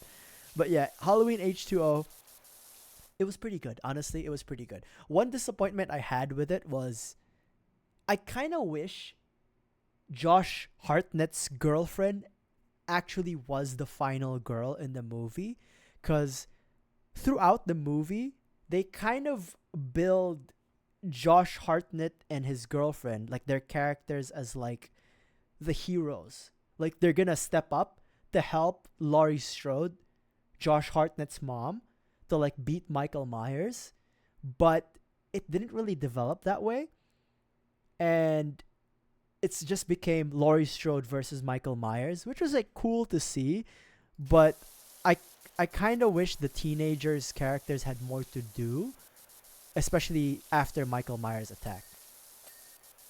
I feel like it could have just developed their characters a little bit more and made it a little bit more interesting, to where like it could be a weird discussion of like familial trauma, because like obviously Laurie Strode has like some trauma with, you know, the events of Halloween. So it would have been interesting to see like Josh Hartnett and his girlfriend actually beat Michael Myers, or help Laurie Strode beat Michael Myers till the end, as like a way to like say, we beat generational trauma or something cheesy like that. Now obviously Halloween H2O was supposed to be like the last in the franchise, because like I forgot who plays Laurie Strode. The actress didn't want to come back. That's why they killed Michael Myers in the end of Halloween H2O. Spoilers, by the way. She decapitates him. But, you know, it would have been nice to see Josh Hartnett and his girlfriend kill Michael Myers instead. Or at least have helped in doing so. But yeah, those are the movies. He'll be back. He'll always be back. But yeah, I don't know. I wasn't disappointed in Halloween H2O. I actually enjoyed H2O. Like, people give Halloween H2O a bad rap, I think, because it tries to be Scream. And it really does try to be Scream. Because there's, like, scenes where it's like, that was from Scream. Where, like, in the dormitory, Josh Hartnett's girlfriend and her friend are, like, watching a horror movie. And it's obviously, like, a reference to in Scream when they're watching a movie. And stuff like that. But, like, I take it in isolation, Halloween, and after, you have to watch Halloween 1 and 2, obviously. But take it in isolation, Halloween H2O, just as a movie itself, is not bad. I enjoyed it more than Jurassic World Rebirth.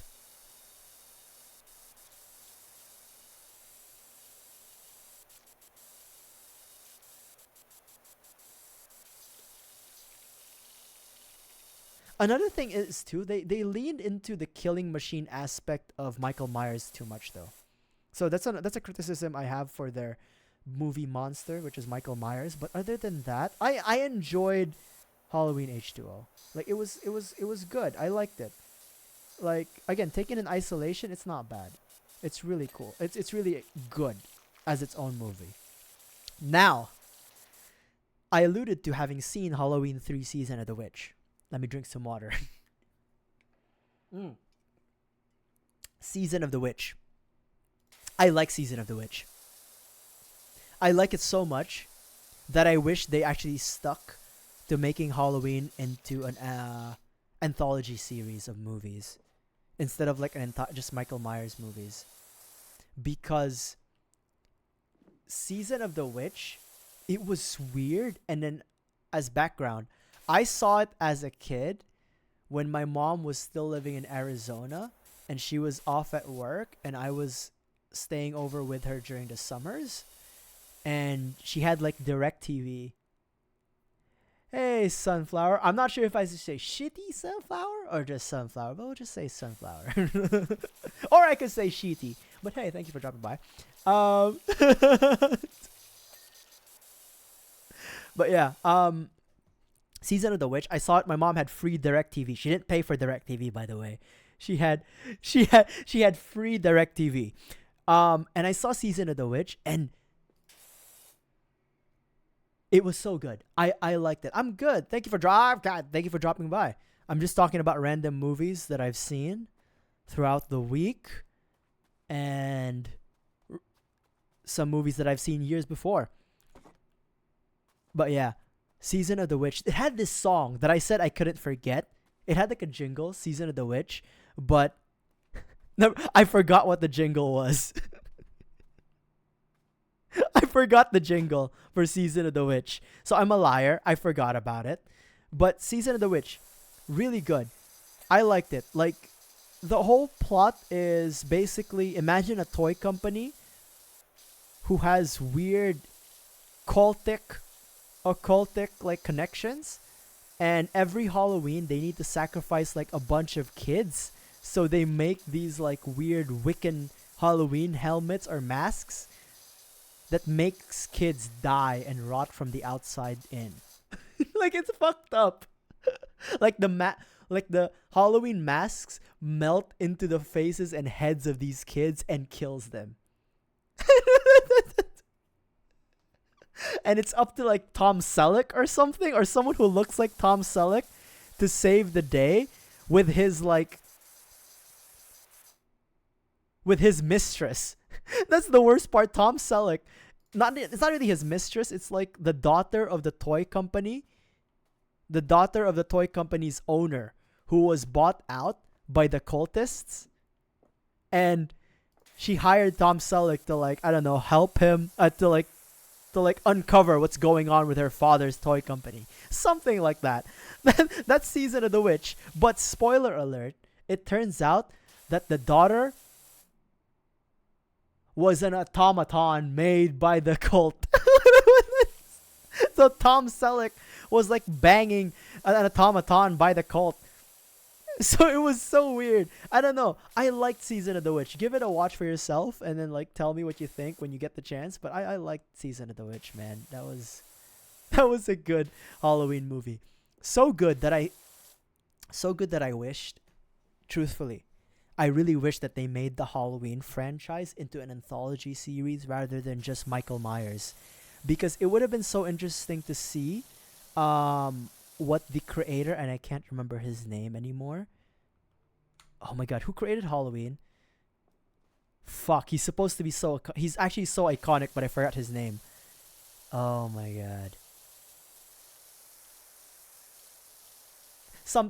His name, something. But yeah, it was supposed to be an anthology series, and it wasn't supposed to be a Michael Myers series, but the producers and obviously the companies wanted to make it into like a Michael Myers franchise instead of a proper anthology series, and that sucks. Honestly, that sucks because like I it would have been interesting to see what other plots we could have gotten into. We could have had like Halloween, I don't know, Curse of the Werewolf or some shit like that.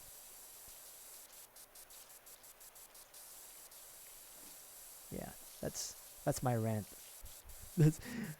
I'm trying to think if I want to talk about another movie, but I can't remember. Oh, you know what? I will talk about another movie. So, you can tell I've just been watching movies, but this one I've seen a long time ago, and I recently rewatched it. But I want to talk about the Dawn of the Dead remake by Zack Snyder. I first saw this movie, I believe it was on HBO when I still lived in the Philippines as a kid. So I saw it on HBO, and this was around the 2010s, before 2015. So maybe like 2009 to 2013. So I was on HBO, the channel, and I saw like Dawn of the Dead, and this was the time when like zombies were really big, like really really big. In fact, I really loved zombie movies as a kid.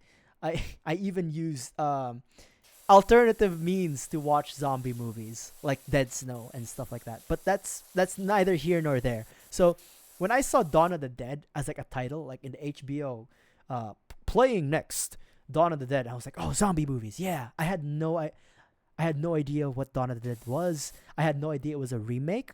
I had no idea who George Romero was. This was before the time I knew how important Night of the Living Dead was. There are still videos of foreign movies in full. That is true. Actually, okay, hold on. Side note. So there's a mid 2010s Filipino movie called Frigidaire, or Prigidaire. So it's spelled Prygidre,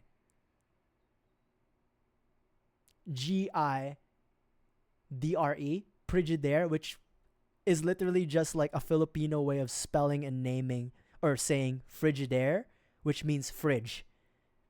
It just means refrigerator. But for some reason, we associated refrigerators with the brand Frigidaire. Anyways, if you want to watch like a Filipino horror movie that's like weird and kind of schlocky, watch Frigidaire. It's free on YouTube. Frigidaire. I don't know if it has subtitles though, so it might always be in all Filipino. That's not true. There are English lines there because the main character or the main actress is playing a character who was like, she lived in the United States for a very long time, but she decided to go back to the Philippines in her parents' old house. Anyways, watch that. But Dawn of the Dead. We're back to Dawn of the Dead. So, Dawn of the Dead, yeah? So, you know, I was like 10, 9 or whatever. Preteen when I saw Dawn of the Dead. And it blew my fucking mind. Because, like, we all know Zack Snyder from, like, you know, the DCEU, the failed DCEU, Man of Steel, 300. and stuff like that. But did you know Dawn of the Dead was actually Zack Snyder's first movie? And it's really fucking good. it's a really good zombie movie. Cause like his action scenes, say what you want about Zack Snyder, right? Excessive, too much slow motion, unrealistic. He overcomplicates plots with like his weird obsession with mythic stories and stuff like that, like unrealistic, illogical mythic stories. But Zack Snyder can fucking direct an action scene. That is one thing you can give him. Zack Snyder knows how to direct an action scene, and the Dawn of the Dead's action scenes were really, really cool. And also another thing is, it seemed okay. It feels like such a push for me to say that Dawn of the Dead seemed realistic. It's not. But the characters were compelling, right? Oh yeah, by the way, also the human antagonist in the Dawn of the Dead movie is the dad from Modern Family. I think he's like Phil from Modern Family or something. So just in case you want like to anchor yourself on an actor that you know, that's one. But yeah, all the characters were like compelling. Like they felt like full characters because each of them had like a motivation in a way. Each of them felt like they were real people in the sense, like, as real as you could be for a movie that was like a zombie movie. One thing that I really like is like there's like this scene where there's two groups of people or two parties in most of the Dawn of the Dead's plot. I can't talk for today. I don't know why. One was the people in the mall, the group of people in the mall, and then there's one guy isolated in a gun shop across the mall. He's all alone, but he can't cross to go to the mall because the streets are literally flooded.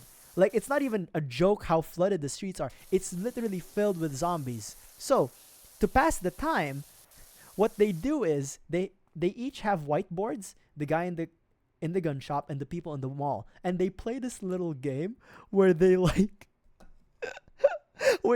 tell the guy in the gun shop like, hey, shoot this guy who looks like Jay Leno.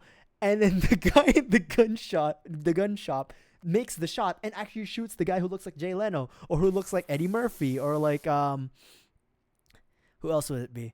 Like oh my god, I forgot. But looks like, pop culture icons and stuff like that. And I don't know, something about that it's fucked up, right? It's fucked up. But it felt like something you would actually do. Especially if you were in a zombie movie situation. That seems fucked up, yes. These used to be people, yes. They deserve a proper burial, yes, in some respect. But at the same time, I could actually see people doing that.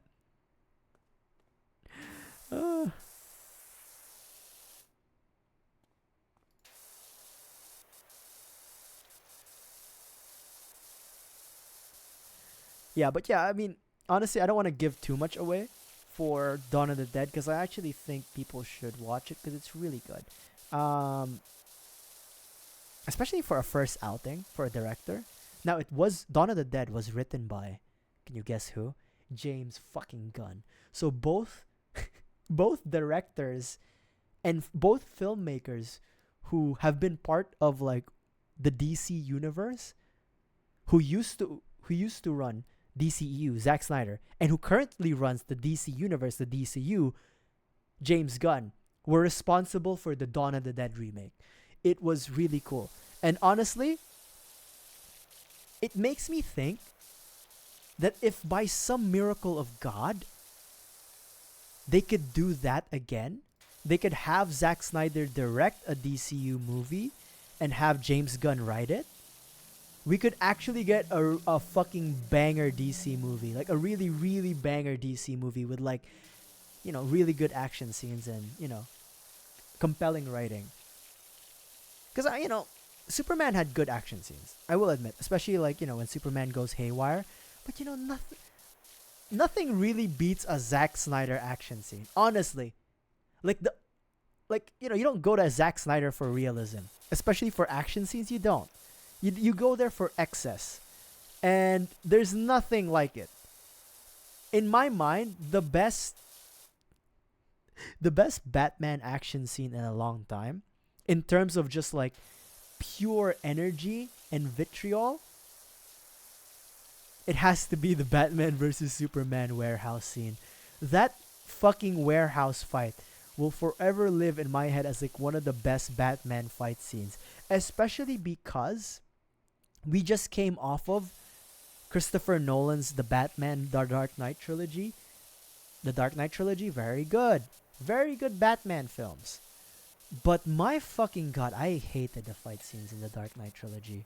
Like, I could not be convinced to like the Dark Knight trilogy's fight scenes. Like, it was just... Like, Christopher Nolan makes really good movies, but his fight scenes are like... They're too well choreographed to the point that I'm like, there's no energy towards them. There's no impact. Like, I remember in The Dark Knight Rises, when Batman was like fighting Bane. Like, yeah, there were stakes, but the fight didn't, it didn't fit like the comic book aspect. Now again, Chris Nolan he is a realistic, or he leans more into realism, but sometimes with superheroes, you need to have like a specific energy to their fight scenes. The Batman by Matt Reeves, I think he delivers a pretty good fight scene as well, especially the club fight scene and the subway fight scene. But we haven't seen Batman throw a fucking wooden crate at someone in a very long time. And I'm not convinced Robert Pattinson's Batman could do that. I'm not convinced Robert Pattinson's Batman can actually fight an actual killer croc. That's all I'm gonna say. That's all I'm gonna say, alright? Like, I'm convinced he could potentially fight, like, Ra's al Ghul. But if you're gonna ask me, like, do you think Robert Pattinson's Batman can fight, like, Killer Croc? Or Clayface? Like, Clayface in his most monstrous form? No. No, he's gonna get his ass beat. Frankly. He's, like, dead.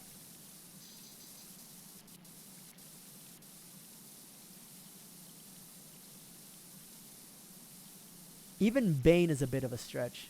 That's why he's not a part of the new DCEU. Yeah.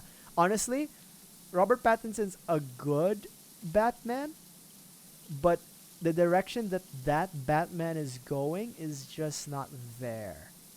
I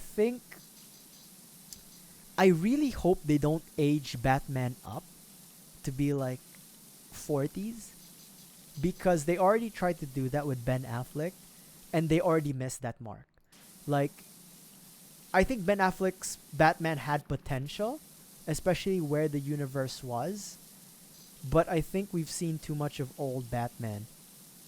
Unfortunately, not to say that there's no room to have like an older Batman. I'm just saying that I don't want my Batman to be old in the new DCU, because we already have old Hal Jordan, and that hurts my heart, but I'm willing to accept that. Okay?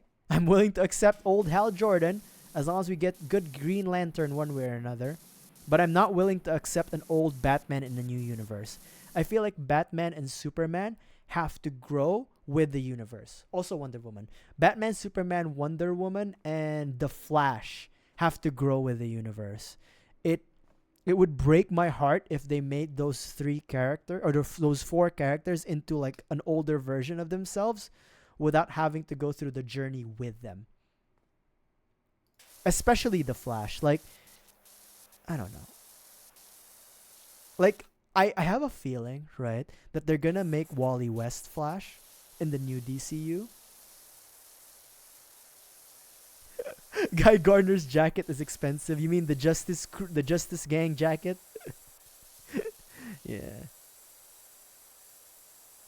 Give it a few more months. Give it a few more months. I think in a few more months it'll cheapen out. But honestly, you could just play Lex Luthor instead. Or you could do Peacemaker.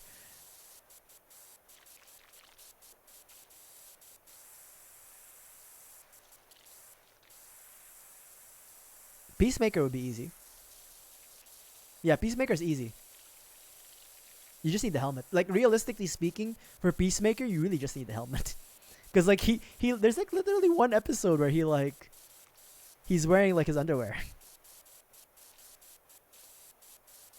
I mean, yeah, you have to be jacked. But, like...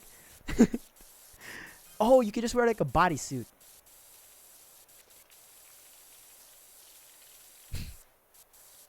No, you could wear a bodysuit. Like a jacked bodysuit and then underwear. But yeah. I hope that the new DCEU's Batman and the Flash are younger characters. And I technically grew up with Wally West. But I... free ball. But as I matured in life, I was watching the Flash TV show, so I have a lot more connections with Barry Allen. I I guess they could technically do Wally West. Actually, you know what? They might do Wally West because in this universe, in the new DCU, metahumans have existed for over 300 years. So it's like you could have Barry Allen's The Flash, but he's like old. Again, that would break my heart a bit, but that's fine. And then you can have Wally West take over.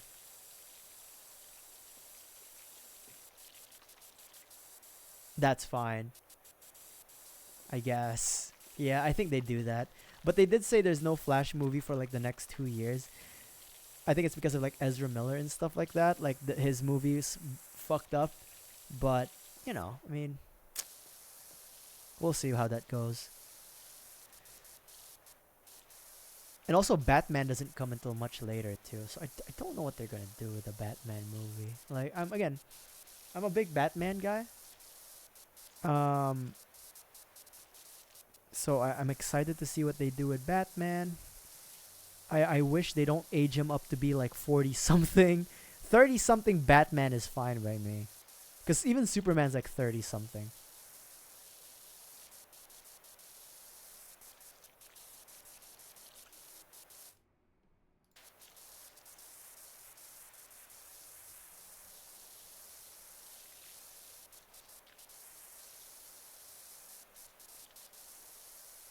This is a fucking A. There's so much to clean.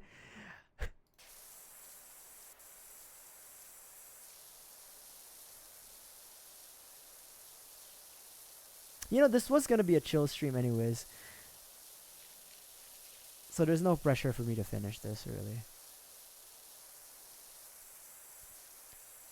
But yeah, it's Batman. It's Batman. It's Batman.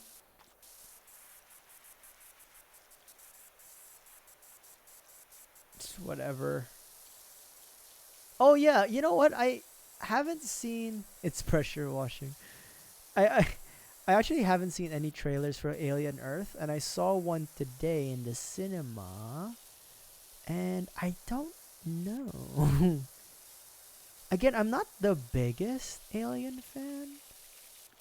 I liked the movies, 1 and 2. I liked Romulus. I liked Prometheus. I liked Prometheus for what it was trying to do. But yeah, I guess I'm just not too invested in the Alien franchise. So, will I watch Alien Earth? It's going to be on FX, so meaning it's going to be on like Disney Plus. I don't know. I don't know. Hold on, let me drink some water.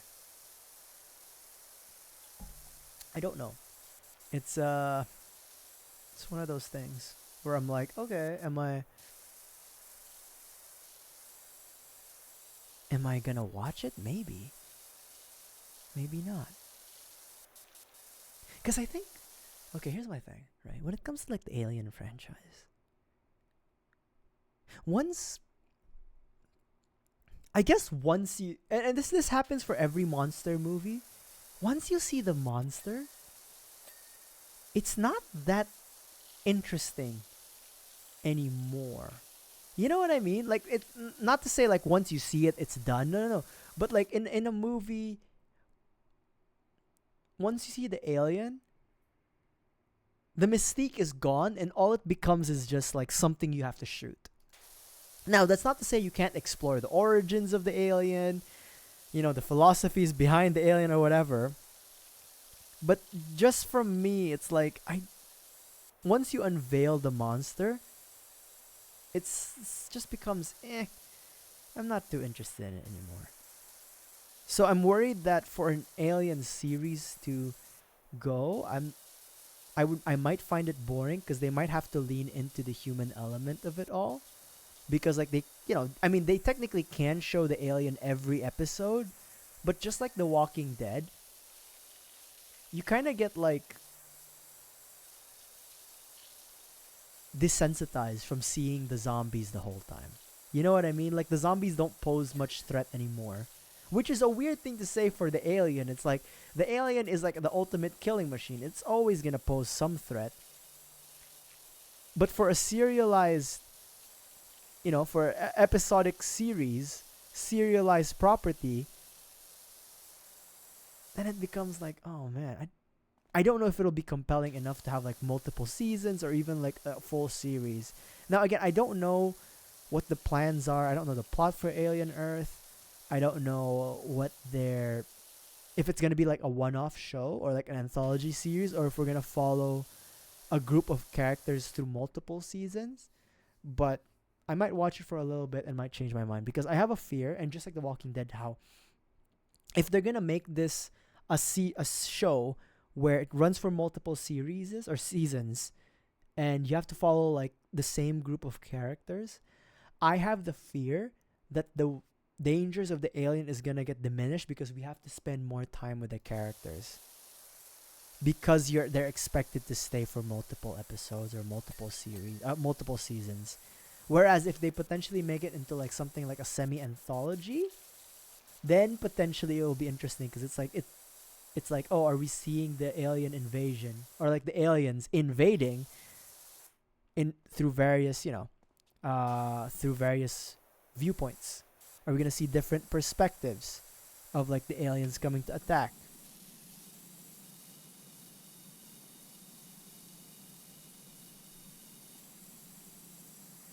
That would be interesting. And maybe that's what they're trying to do, because again, I haven't checked out any trailers. I haven't done any homework on this show. Oh yeah, I have this spinny thing.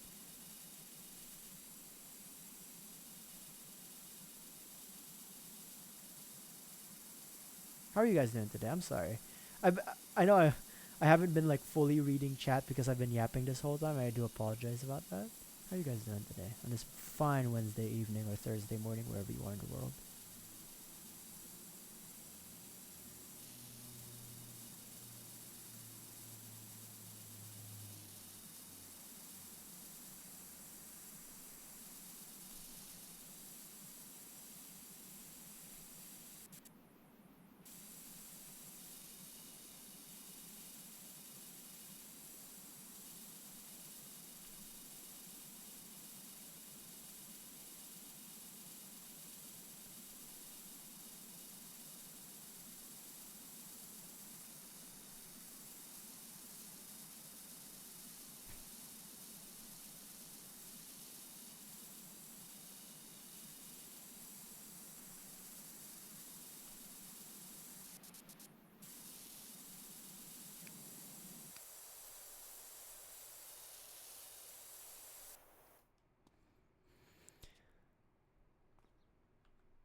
Okay.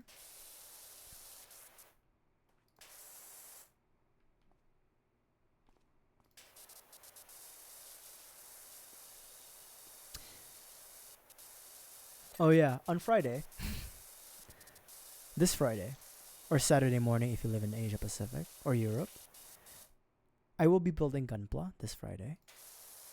Ooh, exciting. You're gonna see my hands again, my dry ass hands. I might be because it takes me a while to make the Gunplas. We might be starting a little early on Friday. Just to give me a little bit more time. Time to talk. Time to yap.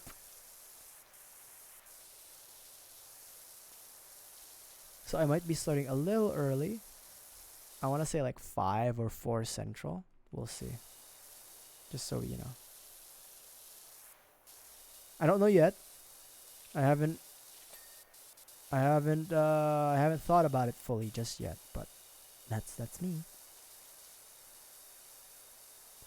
I've probably used so much water that you could fill the Sahara Desert with it. It's a pool's worth. A pool's worth? I don't even think so. The entire Sahara could be filled with this.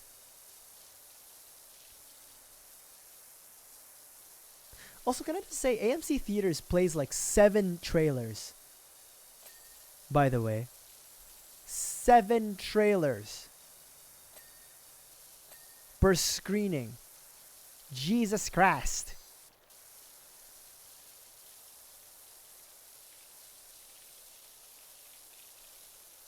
And because I've seen like 3 movies in this month, it's the same fucking trailers. I will say, I think I'm gonna be watching one more movie this month. In the cinema. I might watch the Weapons movie. Weapons. It's supposed to be like this horror movie. And I don't know, it seems intriguing. I don't know if it's a good idea for me to watch it in the cinema. I'm usually better watching at home because I have my own projector. And you know, I can scream and shout in the safety and security of my own home, in my own abode. But maybe it'll be different.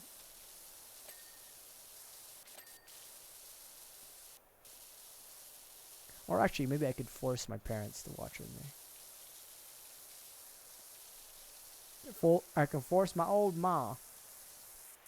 The worst part is like, so my parents don't like watching movies in the cinema. They always like to watch like at home on their iPads and like streaming services and stuff like that. I find that sad. I like going to the movies, you know, it's one of like the things that I grew up with, weirdly enough. Because like I didn't spend a lot of time, I didn't live with my mom. So the times that we would spend each other, she had to find a way to entertain me. And going to the movies was like definitely the easiest, right? Because I was quiet, I paid attention, my mind was activated for like 2.5 hours or so, and I was excited, and we would go out for lunch or dinner afterwards. So yeah, ironically enough, my mom doesn't like watching movies, especially with the advent of like streaming, so she can watch it at home, but she was probably the main reason why I like watching movies. But yeah, I think the last movie I saw with my parents was like The Batman. They were intrigued to watch The Batman because Robert Pattinson was Batman. They wanted to watch The Batman because of Robert Pattinson. So it was like it's like a tough sell to watch movies with my parents because like my mom was like, "Oh, are you gonna watch a movie this week?" And I was like, "Yeah, I'm gonna watch like Jurassic World." Oh, that's a movie I'd like to watch. And I'm like, "What the hell?" She didn't want to watch Superman. She didn't want to watch Fantastic Four with me, but then she wanted to watch like Jurassic World. She didn't because she was like off out of the country right now, out of town. But like, the fuck? You wanted to watch Jurassic World? She would have been so disappointed. Actually, no. My mom has like a low bar for movies. She's the type of person who likes the World War Z movie, and she likes Olympus Has Fallen and White House Down. It's like, and she likes Twilight and the Harry Potter movies, and I'm just like, okay, very different tastes from mine.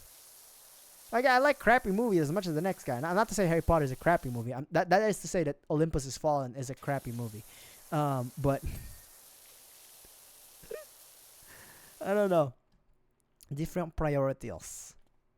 The World War Z movie, it was okay as a movie. It was alright. I don't know. I don't know if you guys have seen World War Z. That was during the zombie craze back then. I would by the way, Dawn of the Dead versus World War Z. Dawn of the Dead is a superior movie. Like by far. Like plot, execution, scenes even. Like technically the scale of World War Z, the scale of the zombies is more, but the intensity of each scene with the zombies and the emotional drive or like the emotional stakes is more. It felt more.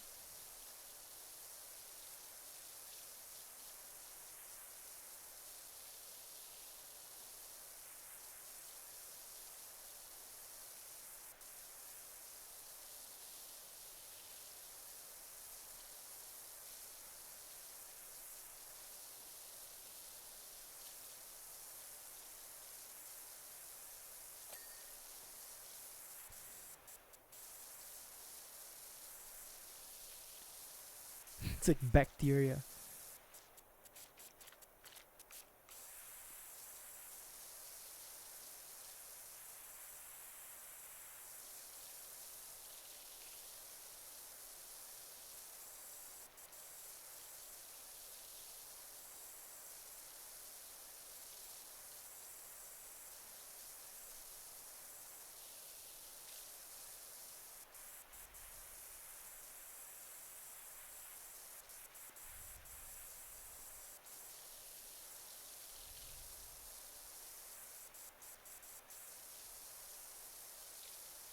I think I'm gonna get carpal tunnel. Hold on. I've just been flicking my mouse around.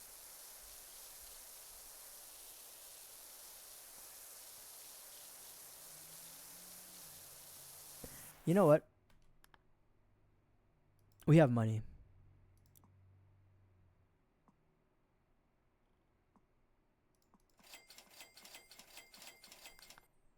What am I doing?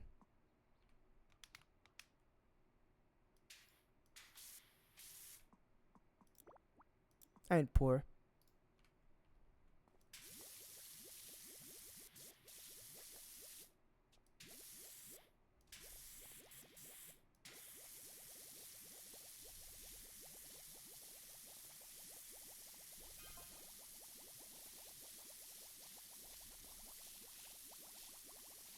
Doc?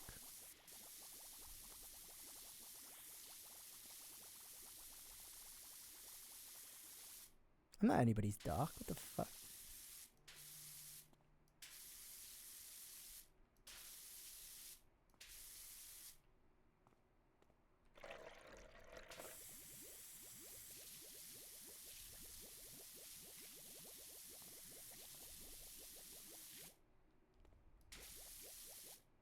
Man, 4 liters goes by real fast. I think we have used up the raw water reservoir of like sub-Saharan African's family.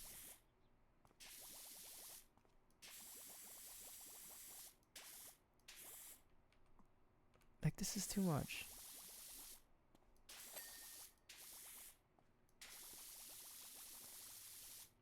This is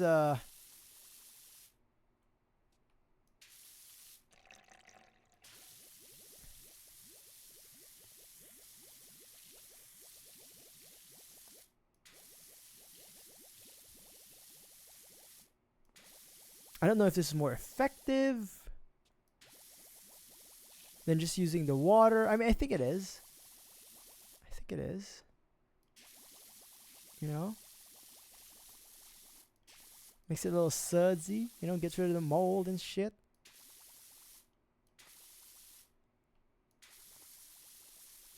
Actually, that begs the question for me, right?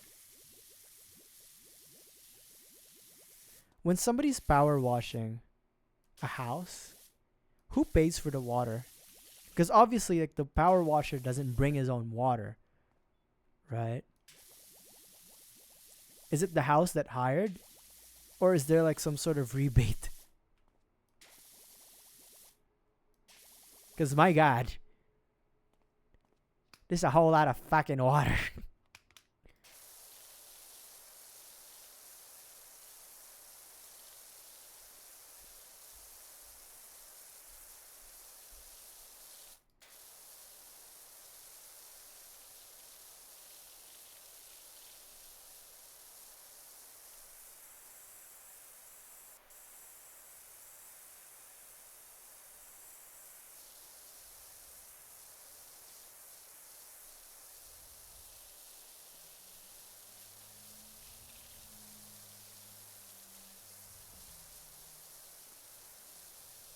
God damn it, I missed so many spots.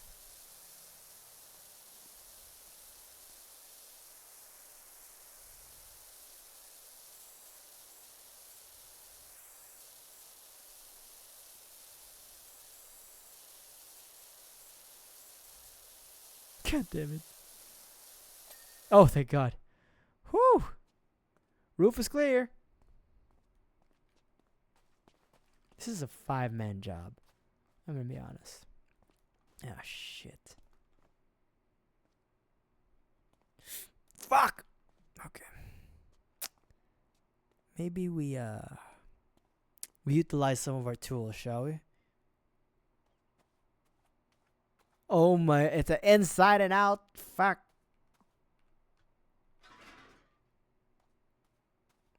Just flap it there.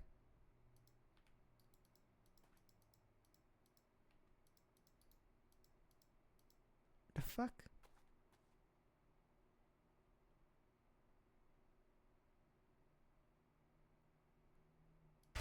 Okay. Alright.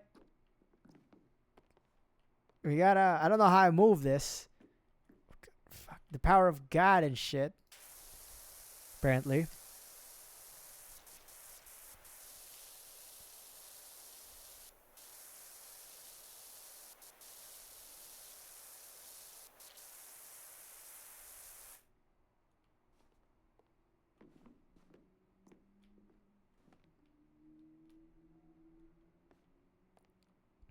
I faced the wrong way. God damn it. It's fine. It's fine. I'll just banzai it. Banzai. Okay, there we go.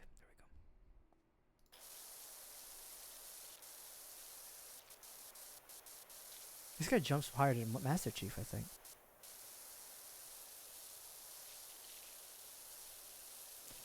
Alrighty, so you know, we do some powering, some washing.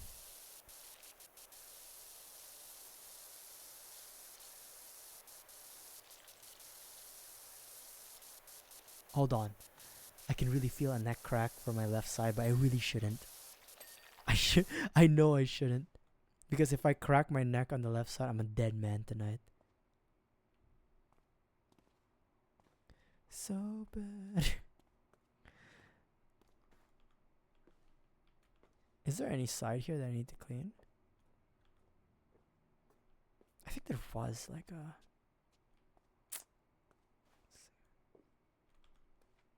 Oh shit.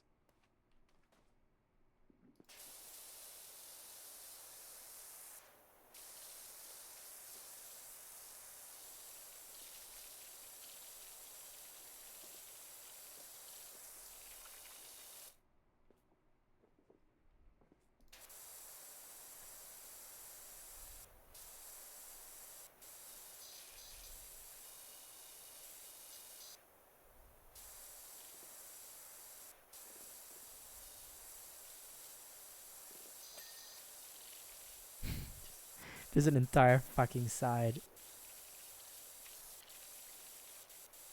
So holler at me, it doesn't mean a thing. Sorry. Song just came back in my head. Sean Kingston song. A Sean Kingston song just came back to my head.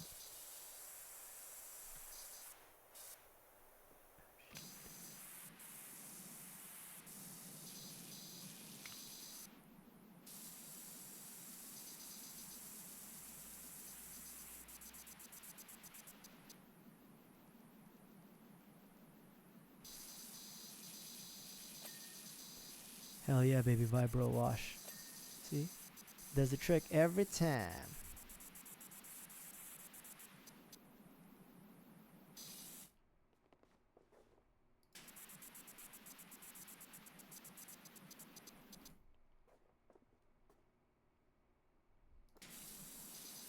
I should probably get the scaffolding, huh? Yeah, let's get the scaffolding. This entire side is fucked. How did I clean this side?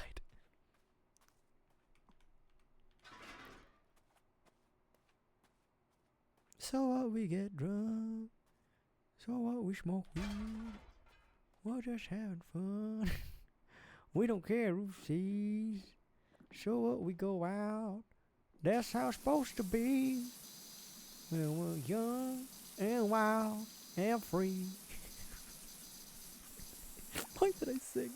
Why am I saying it that way? Oh god. Oh god, here we go. The madness.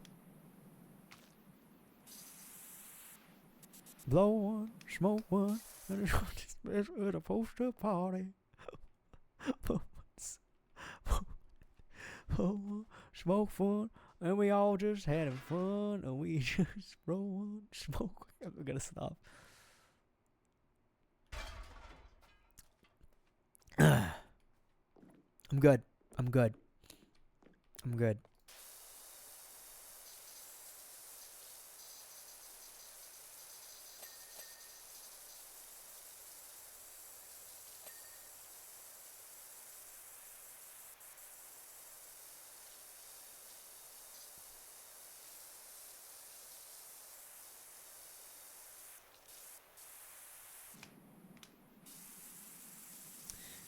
We need the vibro washer.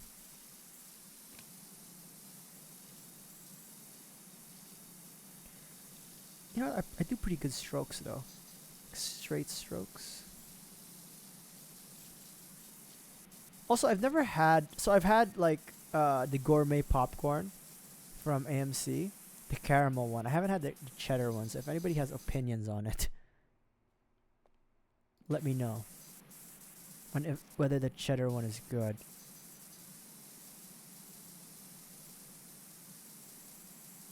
Because I'm interested in it. But I don't know if it's any good. Okay, we can't reach that. Alright, we're just gonna have to like... Oh, fucking hell. Nice. We just need to go to that side then. Alright. Banzai.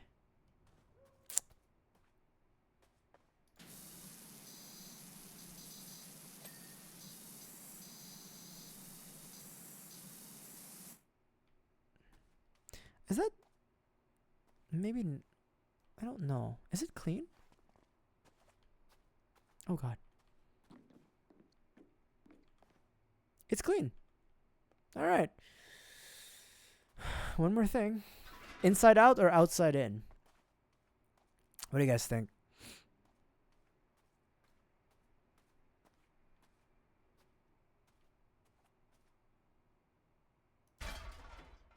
Inside out or outside in? Should we clean the inside first or the outside first? You know, maybe we'll clean the inside first.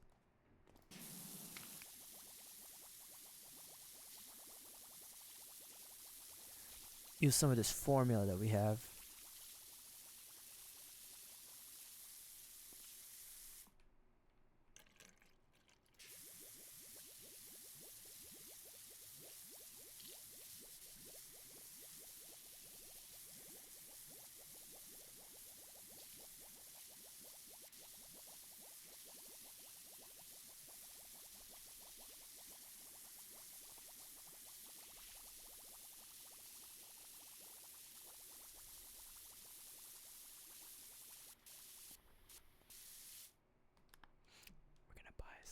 We're gonna buy some.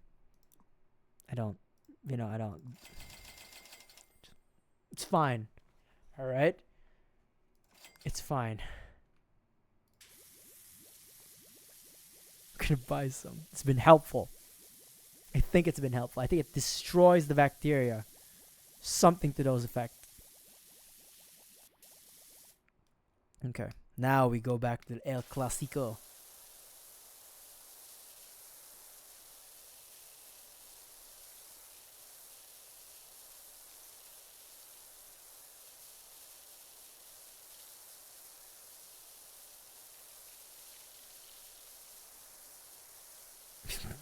Just we got a prone position, just power washing, you know, all in a day's work, bitches. Just prowning, spraying, praying a lot, praying that the world is all right. You know, fucking shit. The hell? That soap. Okay, the soap works, but not as much as I thought it would.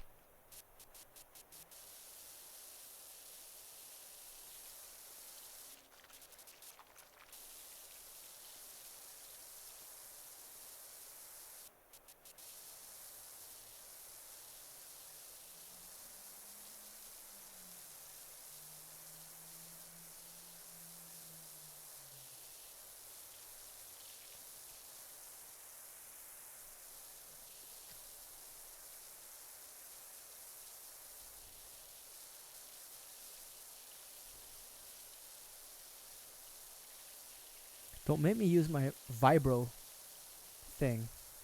I'll do it. I didn't hear a bell. I didn't hear no ding. Oh god, the carpal tunnel.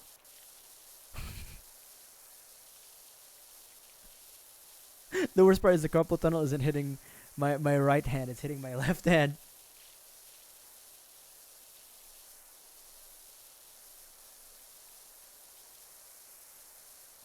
Let's just try to do as much as we can here.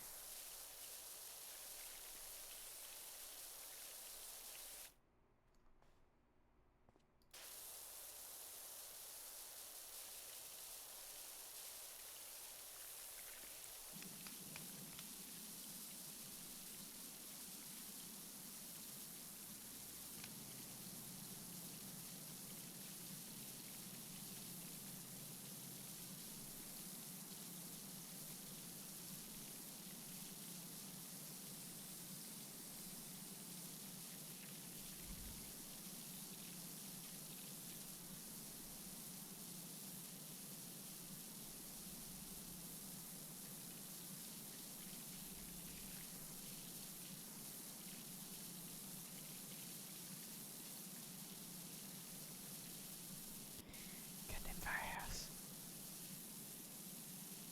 I'm losing my mind.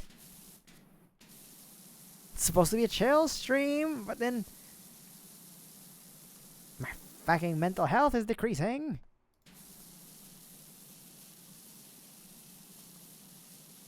I wish I had friends to help me clean this shit, but I don't.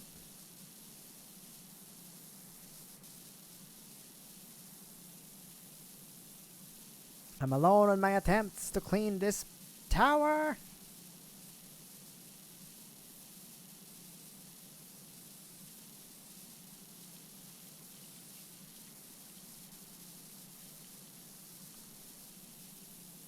Jesus Christ. It's all over the walls.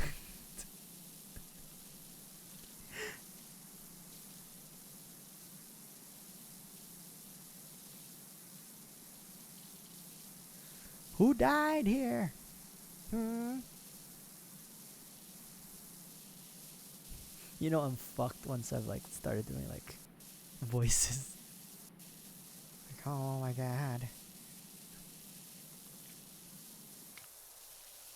I don't know who they killed here, but they did a fucking good job. There is one more game that was like called Crime Scene Cleaner or something. I think we can do that game too.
Oh, there's a window. It's kind of claustrophobic, I'm not gonna lie. This tower. I don't know how they got it this bad. Completely honest with you, I don't know. Oh my god. There's the cursed symbols by the hobos again. The graffiti.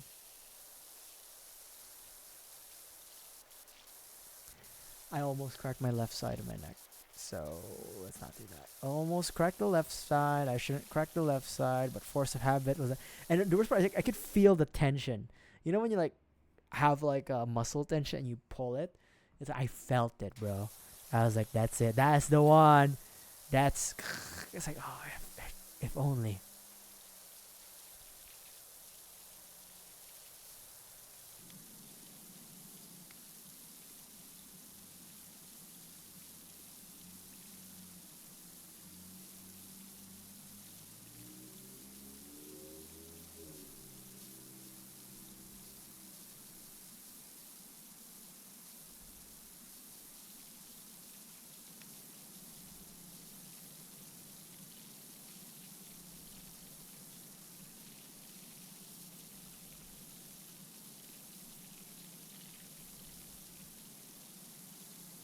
You guys doing okay over at chat?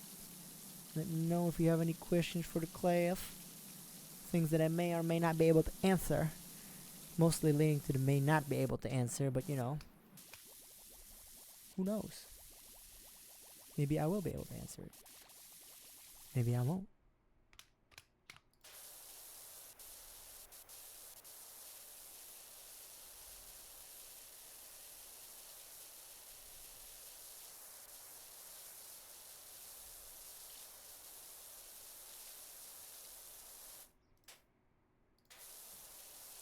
Do we... Okay, here's the other thing. Do we need a stronger Powerwash?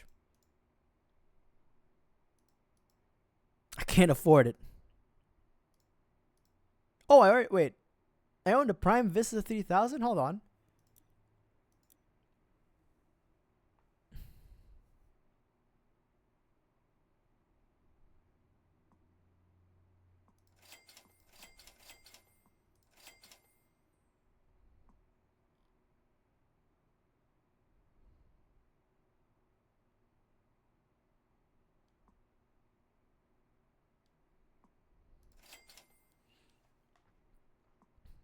Wait a minute.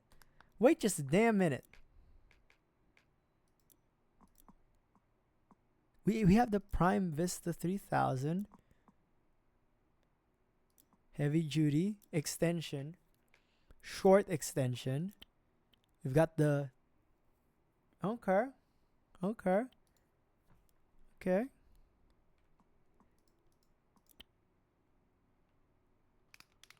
But wait, I don't have my cleaning liquid? Isn't there like something we could do about that?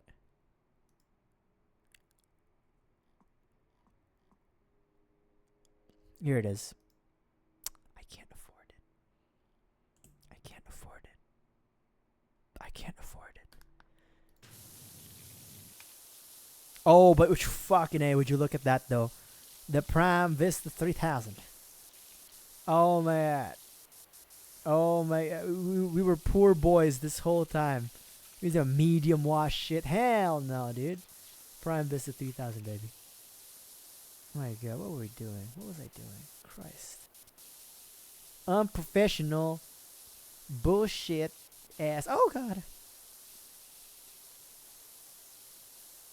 Look at that, dude. It just washes it away.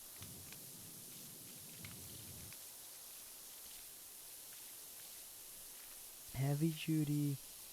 Balls to the walls cleaning like you've never seen before. Whew! How many floors are there here? It's like Jacob's ladder. Jesus Christ, I'm losing my mind.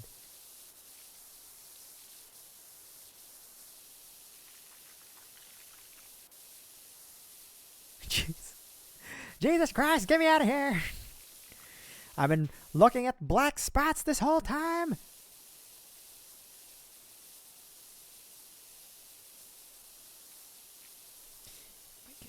The stairs.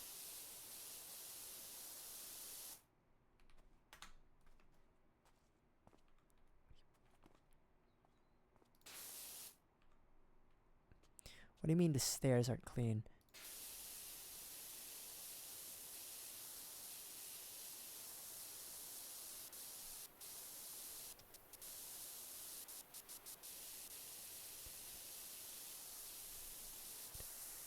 Oh my god, what the fuck?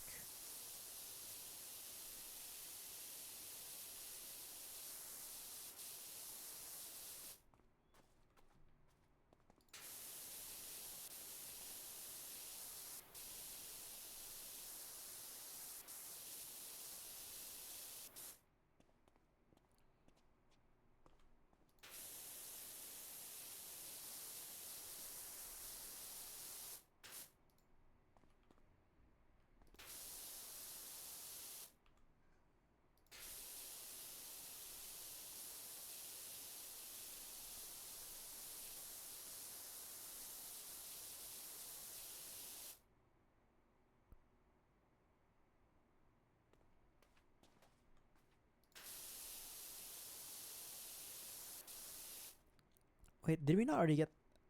What's going on the first floor? Why am I not getting a ding yet? Ding! You know, where was it? Ding!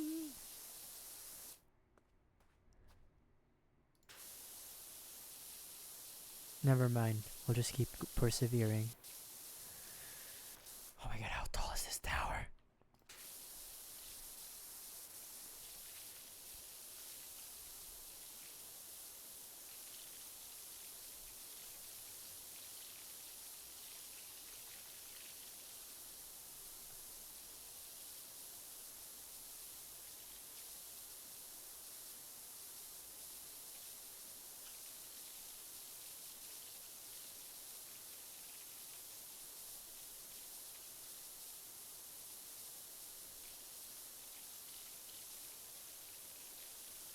Okay. It's the wall, right? Please!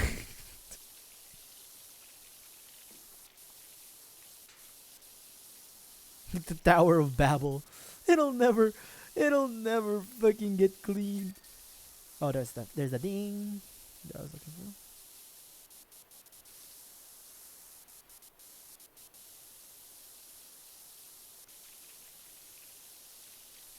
Endless pursuit of madness. It was supposed to be a chill stream, but I'm already going insane.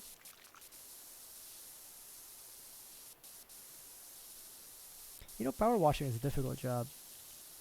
If it's like this, you know? I mean, you know, it's easy in the sense from the mental side, from the calculative side, but from the health side, I don't know, man. It's takes a toll on you. This jab, all the water, all the pissing, the psst, everything. I just can't feel my face, you know, anymore. Just like what the Weeknd said about the song. I can't feel my face when I'm with you. It's not Novocaine. He wasn't talking about no damn Novocaine. He was talking some damn cocaine. Ding!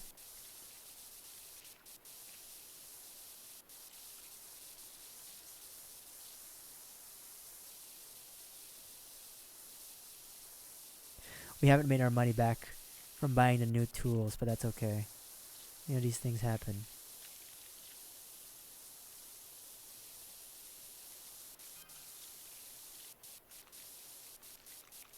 I heard a ding. I think it's a 4-star or something. Yeah. Oh my god. Okay, we're almost at the top. I was like, how tall is this damn tower? It's like the Dark Tower from Stephen King's novels that I haven't read. I just saw the movie with Matthew McConaughey and Idris Elba. Ding!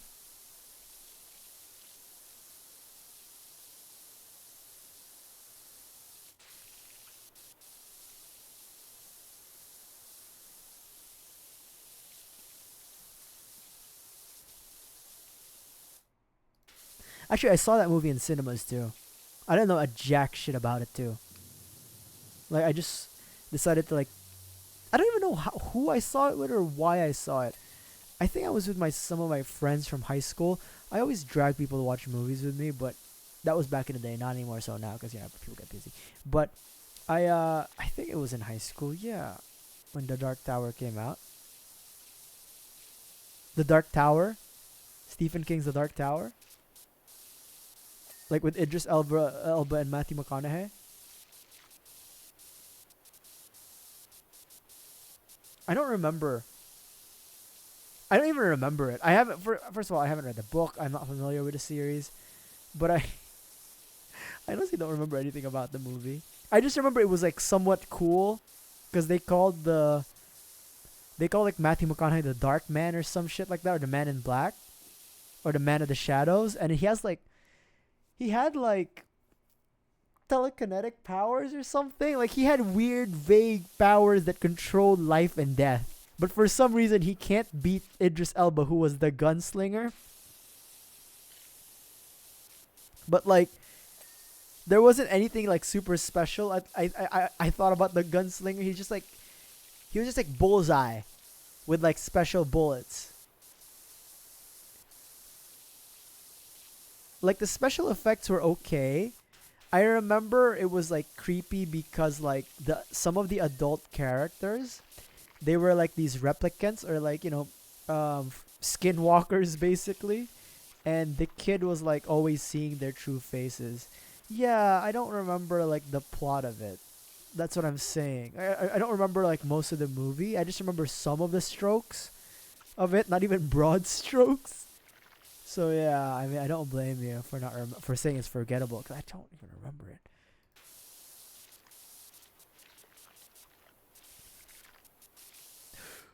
I remember. Oh my god, it was called The Devil's Backbone. Okay, sorry. So my remember. Okay, so I don't know if you guys were here for this.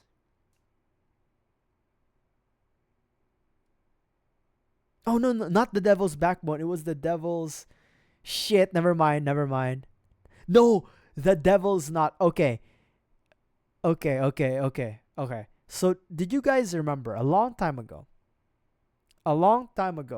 I don't know if you guys were here when I described this, but back in a while back, I described how there was a movie that I didn't really force my friends to watch it, but my friends and I watched back when we were in like high school or something, like, freshman year or something. And it was like a shitty horror movie with like this fucking like, it wasn't even a horror movie, but it had like a title that I thought it was a horror movie, and it had thriller right next to the genre. So I thought it was a horror movie. And I thought it was going to be a demon possession movie, but it wasn't.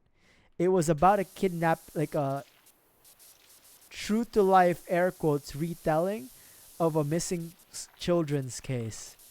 And it was called The Devil's Knot.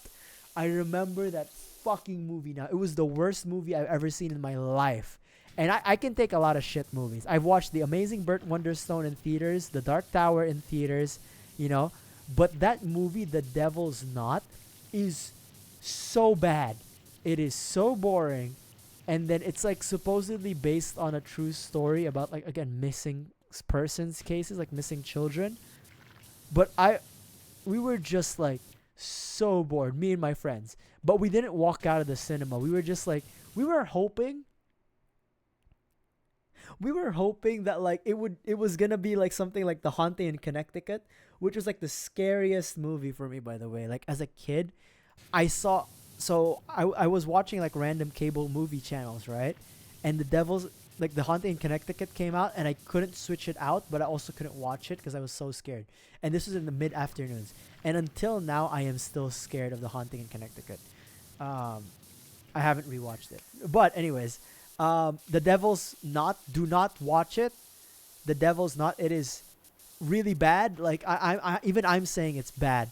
Like this is not even like this is a PSA to those out there who may be listening. Save yourselves. If you ever stumble upon a movie called The Devil's Knot, do not rent it. Even if it's free, do not watch it. Do not interact with it. It is a shit movie. In fact, like, I don't even feel bad for saying that, even if it is based off a true story about like someone getting kidnapped or something, because it was such a shit movie. It was bullshit, and I hated it. The Devil's Knot, baby. That's it. That's the first time I'm ever gonna say like a movie's completely and utterly useless. The Devil's Knot. But yeah, Haunting in Connecticut. Let's pivot.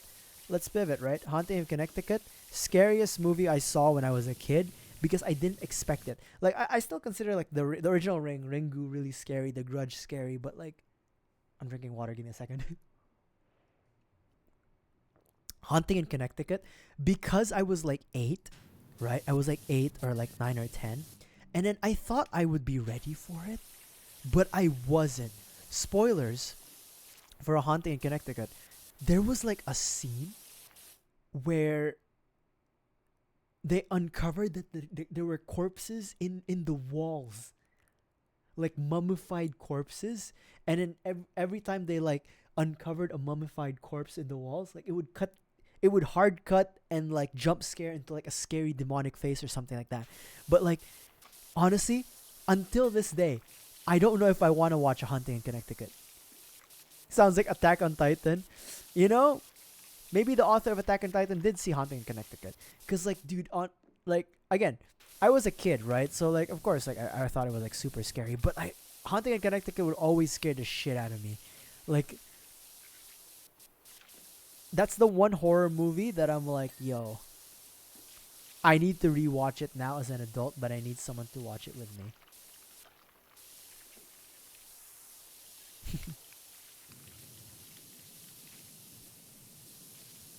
Because there's unresolved trauma with A Haunting in Connecticut. But yeah, it was. I don't. The worst part is I don't fully remember the plot of A Haunting in Connecticut. All I remember was like, random suburban American family moves into a house. Turns out it's haunted. Turns out it used to be like a murder house and stuff like that, and then like demonic possessions and stuff like that. But I was scared. What can I say, you know? Is there any better description for me to say? But I was scared. Pussy boy.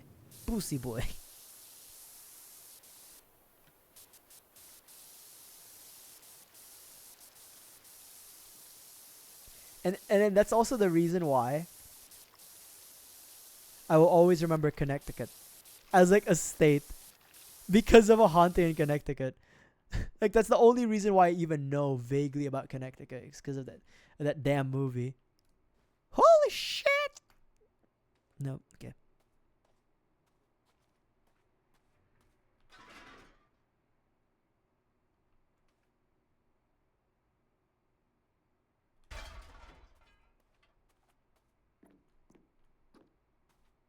I shouldn't have done that, did I? It's fine. We'll work on the ground floor later. The Devil's Knot. Do not watch it. I will stand on business when I say that.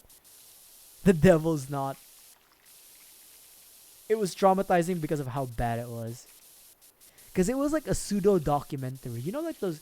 Like I don't like. By the way, I was in the Philippines. Yeah, I say it. I do say it as Connecticut. I know it's Connecticut, but like, I have a hard time saying it as Connecticut than Connecticut. So I do say it as Connecticut because it's like, I don't know why. But that's how you know I've never been to Connecticut or Connecticut. But I've been to New Orleans.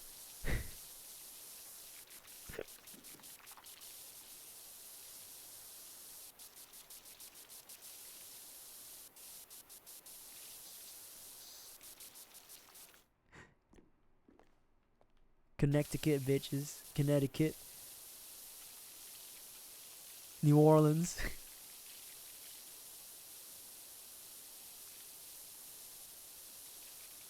New Orleans. New Orleans. New Orleans. Yeah. Weird names. But yeah, Haunting in Connecticut, or Connecticut as I'd like to say. Scared the shit out of me. Honestly, I don't know why the Devil's Knot even showed up in the random Philippine theater. It was in a mall. We have a lot of like foreign movies, but why was the Devil's Knot even why was it even like in the theater? Like it was such a bad movie. I think oh my god, you know what's the worst part?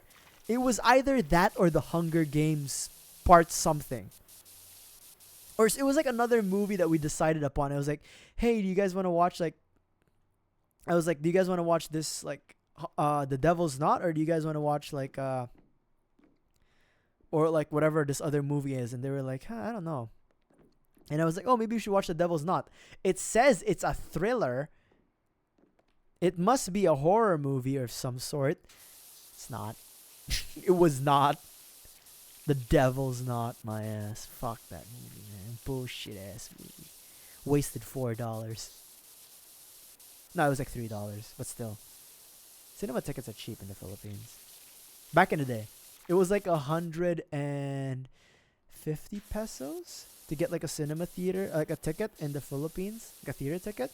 Now it's probably like 300, and that was like $3 to $5 back in the day. Now it's like $6, $7, or something like that. It's expensive to buy theater, to go to the movies, and everywhere else in the world, anywhere else really.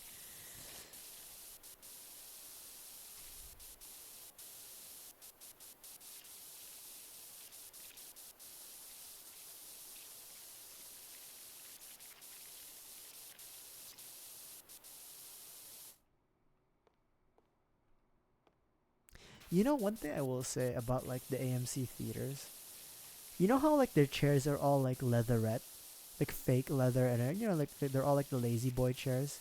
I don't necessarily mind the lazy boy chairs, but like, so I watched Jurassic World Rebirth on the not in the Dolby theater, in my AMC, because like obviously it's, you know, it's an older movie. It got relegated to like cinema number 6 or some shit like that. But the leatherette seating is already like peeled and stuff, and like cracked and gross. So I don't know how I feel about leatherette like theater seats compared to something like canvas or like, you know, like a fabric. Because growing up in the Philippines, the theater seats were like fabric, which is like harder to clean, in the sense of like you can't just wipe it. You have to like power wash it in a way, or like essentially heat treat it with like, you know, with hot water or something, and steam. But it was at least less cracky. Sounds like a nightmare. What sounds like a nightmare? This like the AMC theater seats, or the seats back home in the Philippines where I used to watch movies? Because they were still soft. Like they were just like not canvas but like cloth fabric. They weren't that bad. But yeah, admittedly though, they were harder to clean.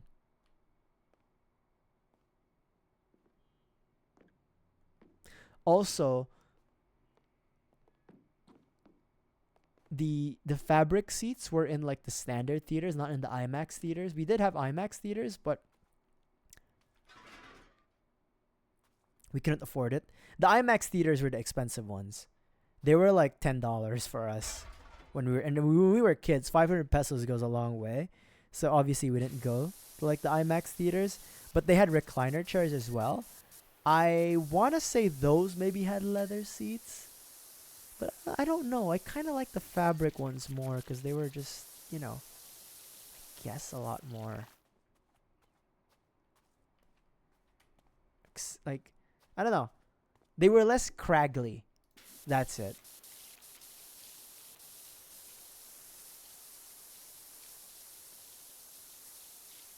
But I will say they weren't as cushioned as the leather seats in the AMC. But it's so gross. Like the craggliness of the leatherette, they remind me of like a shitty gamer chair.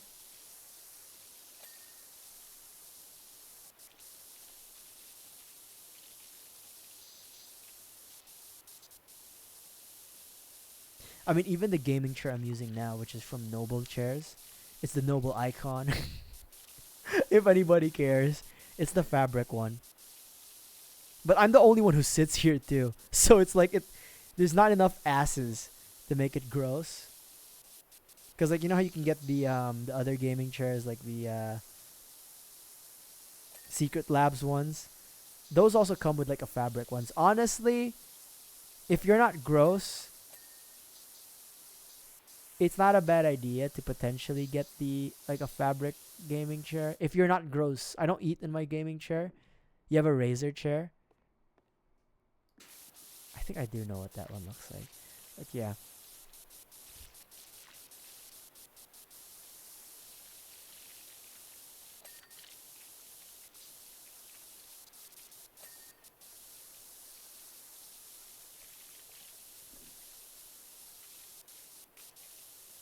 But yeah, this chair's been with me for like I want to say a better part of 4 years.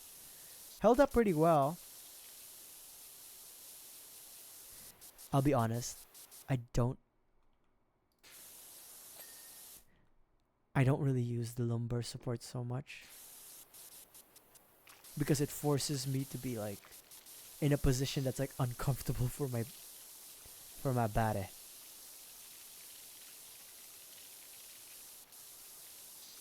So I do have like this a lumbar pillow and stuff, but I don't really need it. The reason why I got the Noble chair instead of like other gaming chairs, there other gaming chairs are available, is because of the side bolstering. So I got this like again 4 or 5 years ago or something, 4 years ago, where gaming chairs had like bolstering, where it's like a sports car where like it it keeps you forward, and then your thighs are like put together because of the bolstering, and the Noble chair was the only one that didn't really have like excessive bolstering. Like it has a little bit, but like not enough to where you're like, you're forced to like keep your legs super closed. So, yeah, I I opted to get this because this was like pandemic pandemic era and times like that.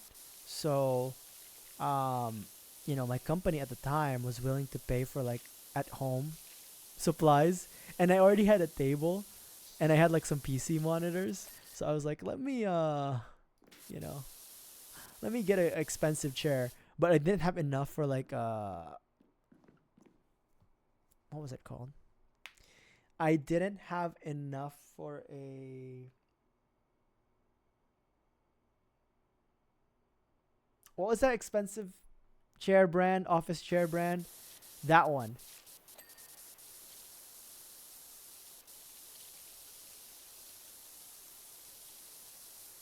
It was like I think they did give us like 300 pesos. 300 pesos, $300. Yeah, 300 pesos would be like $6. They did give us like $300. 300 pesos like $6.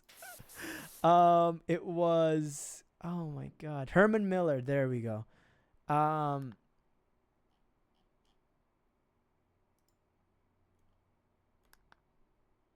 Herman Miller. I couldn't afford one of those, yeah. And this is like in the beginning ish of the pandemic, but people were already buying out like used office supplies. So like it was like okay, it's the Herman Millers were still like 400 $500, and I'm like I don't really need it, and I like the features of like this gaming chair.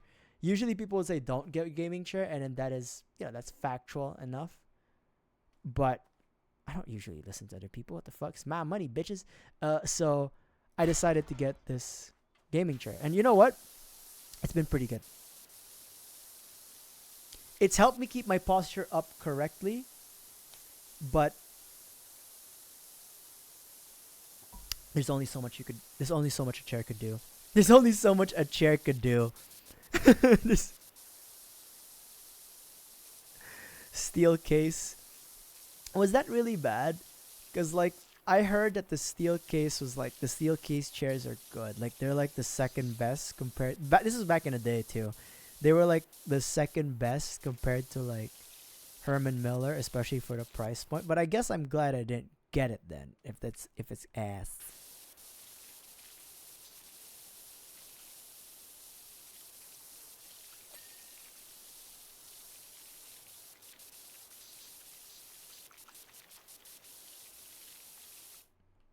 It creaks, yeah. And also, honestly, like it's so hard to buy a chair. Like legitimately speaking, even if you're like an average size person of average weight and average height, each chair is like so different for a person, like how it conforms to your shape and how it conforms to your seating style or your sitting style, more likely. A better way to pronounce it, because like everybody sits a little differently, and everybody's back has a little is a little different. Everybody's like form is a little different. So I kind of lucked out on my gaming chair, on the chair I have right now, because it's like it's just right for me. Yeah.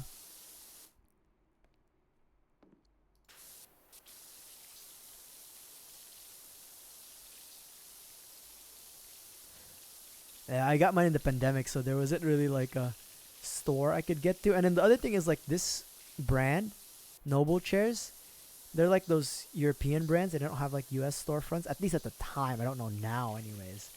But they didn't have any storefronts, so I was like, I just wing it. We'll just wing it.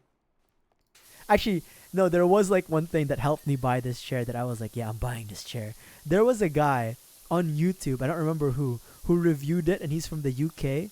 And then he was like, I'm gonna do a fake I'm gonna do a fake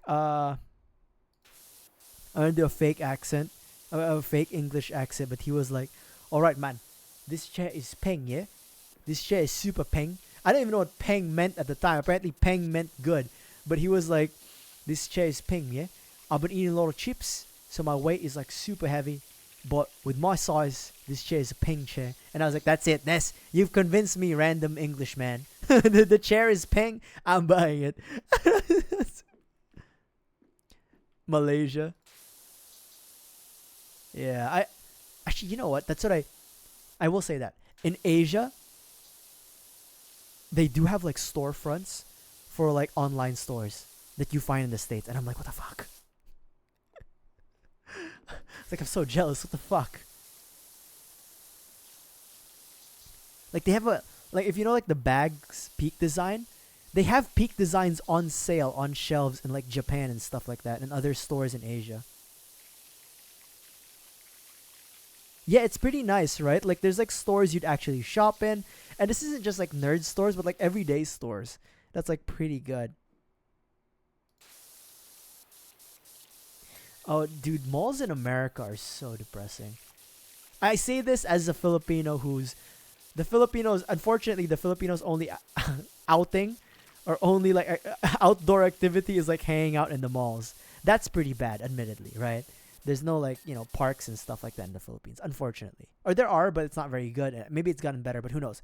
But like, it's stereotypically like the Filipino weekend activity is going to the mall. But the thing is, the malls in Asia have everything. They got cinemas, they got restaurants, they got department stores, they got groceries, they've got luxury stores from across brands, they've got fast fashion brands. Like, it's great. It's great to shop in malls in Asia because you don't have like dude, there's a mall where I live, and it's like a typical Texas mall, right? And Jesus Christ, it's not by where I live, it's where my parents live, like 20 minutes away. So it's not close, but it's not also, it's the only mall available to us. And it is depressing, man, because it's like, like all the stores are closed. There's like one cheesecake factory. I think the California Pizza Kitchen is like closed. There's an AMC theater, which is the only place that's probably getting foot traffic. There's a Claire's where you can get your ears pierced. Like, there's an Auntie Anne's or Auntie On's, depending how you want to pronounce it. There's this weird like hobby store, or you can't even call it a hobby store because all they sell is like Pokemon cards and fucking what's it called? What's those little statues that everybody hates? And it's usually pop culture. Pop something. Those pop statues or something. Fuck. Oh my god.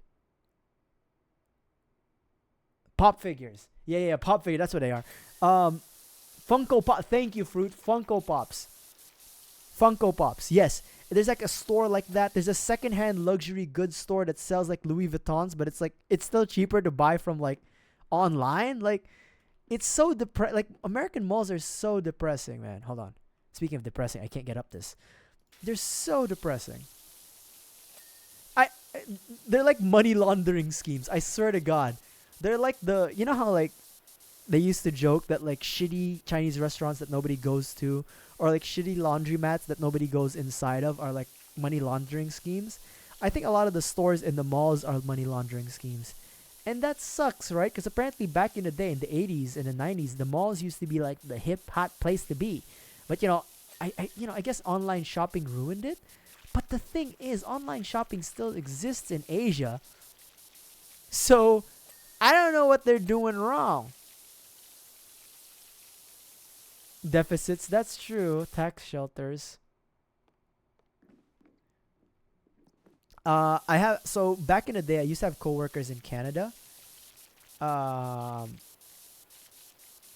in a little known island called Prince Edward Island, and they told me that their office was inside a mall. Medicaid Lambo lady. I don't want to hear about it because that'll just make me depressed. But yeah, so Prince Edward Island, right? They told me their office was a former mall that that was converted into like office space, and it still has like parts of it as a mall, but they literally were like formerly a. When I do that, by the way, I'm like about to crack my neck, and I had to stop myself. Okay, and they they told me how depressing it was to work there because it's like you can still feel the energy that was once there in the malls, but it's gone. It's so sad. Not that's not to say that like stores in Asia inside malls are also not like suffering from online, online retail. But like I don't know, man. Like the malls in America are boring. They don't even have like good restaurants and shit. Like it's just like California Pizza Kitchen and and Cheesecake Factory.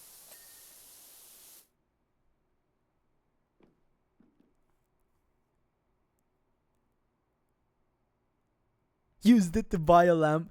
Use. Yeah, that's probably it.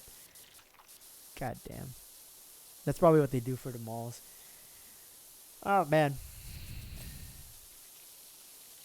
The worst part is that so the mall used to have that mall by my parents. It used to have I think it still does have a Nordstrom, but it's like the only last big box store because like the other stores, like obviously Macy's is gone. um what's the other one? Sears obviously sent to hell. Shit.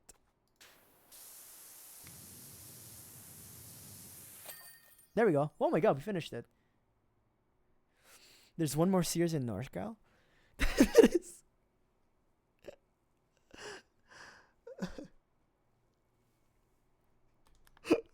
Look at that. Look at that efficiency, baby. The last of its kind. Look at that. Boom, boom, boom, boom, boom, boom, boom, boom, boom. See? Boom, boom, boom, boom, boom. Perfect. Clean, bitches. Okay. We'll do the car. And this might be the last thing we do for the day. Okay. I need to go pee. After hearing all that water spraying, I need to go pee. I will be right back with y'all, alright? Be right back.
I'm back. So, while I was in the bathroom, right, thinking about Sears, I was about to think about like, okay, what can I say about Sears? I've never been to a Sears. You know, there was a Sears in the mall, but it closed down before I got here. None of that really matters, right? None of that really matters. Because there was one more store, and then Americans will know this store, which I personally was deeply affected by the loss of, and it was Fry's Electronics. Because, so, one of my uncles, he married my aunt, so he's my uncle-in-law, but he's a really cool guy, right? Really cool guy, and he had a PC that he built, and he lives in this was in California too, like in fucking San Francisco area too, and he was like, oh yeah, Deeps, like, I built this PC by myself for like the business I have with your aunt. He's like an architect, so like he needed like a graphics card, like a PSU. He needed the works, and it was the coolest thing to me. And this was like around 7 years ago. No. This is around 10 years ago, I think. It was like around almost 10 years ago. He told me the story of like, yeah, I went to Fry's, and then they helped me pick out like PC parts. I already had a list of what I wanted, but they helped me like kind of match it up together, and they kind of price matched what I saw online too, so it was a good deal. So in my mind, Fry's was like this magical place. Fry's Electronics was like this magical fucking place where you could go and, buy computer components, electronics that you want, and it was like a sprawling golden land of milk and honey for like electronics and all you could need for computer parts. Fast forward like maybe around like 3-4 years after that conversation I had with my uncle, I finally went to visit a Fry's Electronics in California, and oh my god, that was the most depressing shit I've ever seen in my life.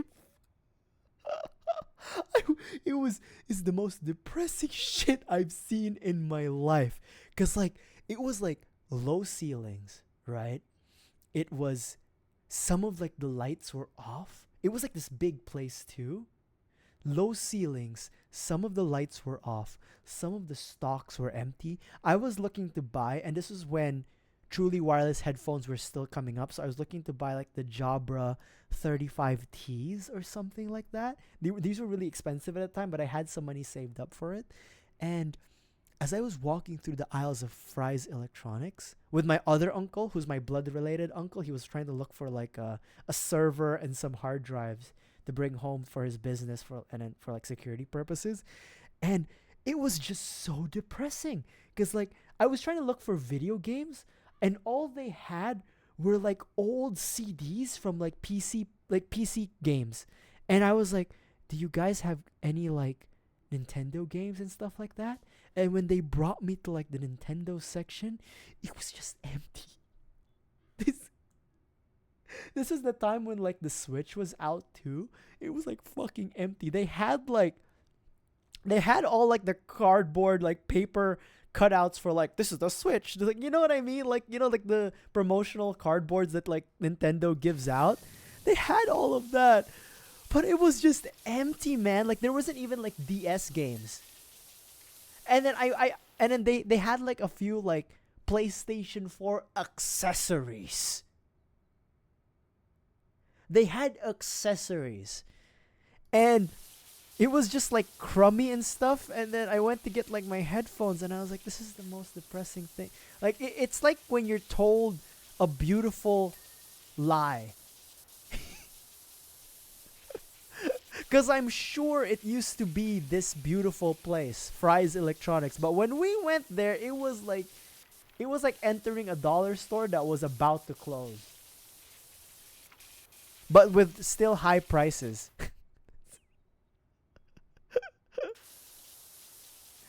I would love to go to like Micro Center, but there's no Micro Center near me. The only Micro Center is by, I think it's Houston area, so it's not anywhere near me, unfortunately. But but yeah, that was Why can't I buy that? Okay, I guess with Prime Vista Pro. Oh, fucking shit. We can't buy that. It's fine.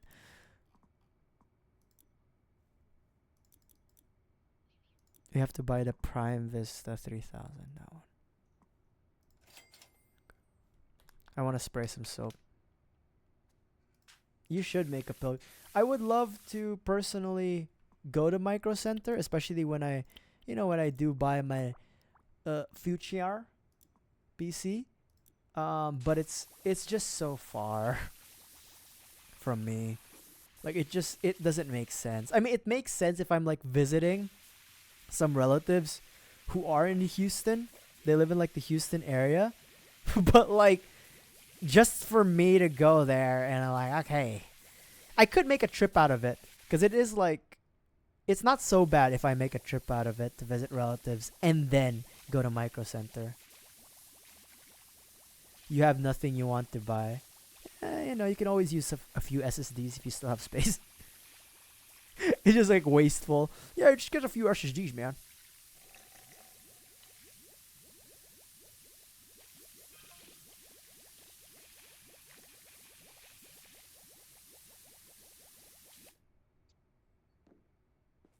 But yeah, that was my story with like experiencing the death of American retail. It was Fry's Electronics. It's depressing as fuck, man. Honestly, like, especially because like I had this like glorious, imaginative, roses filled like thought of Fry's Electronics as like this mecca of like electronics and milk, land of the milk and honey. But like that was a lie. It was a shithole, man.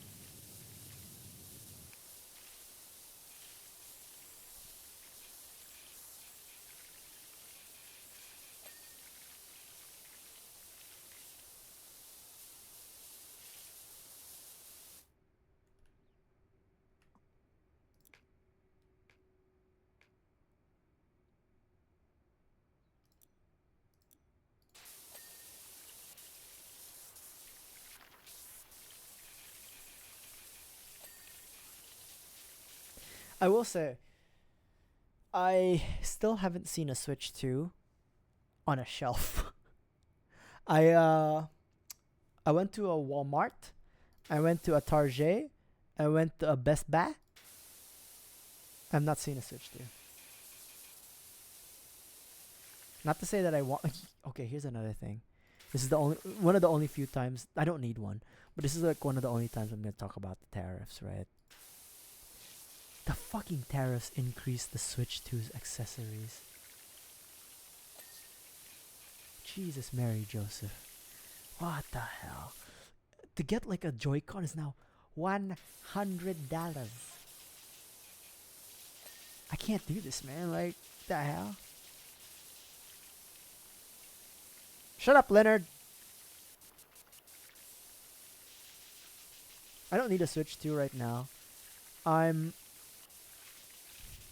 I know, right? Like, fuck. I am thinking of getting a Switch 2. Yes, that was also the worst part. They increased by like $30 or something, right, for the Switch 1. And I was like, what the fuck? It's supposed to go down, not up.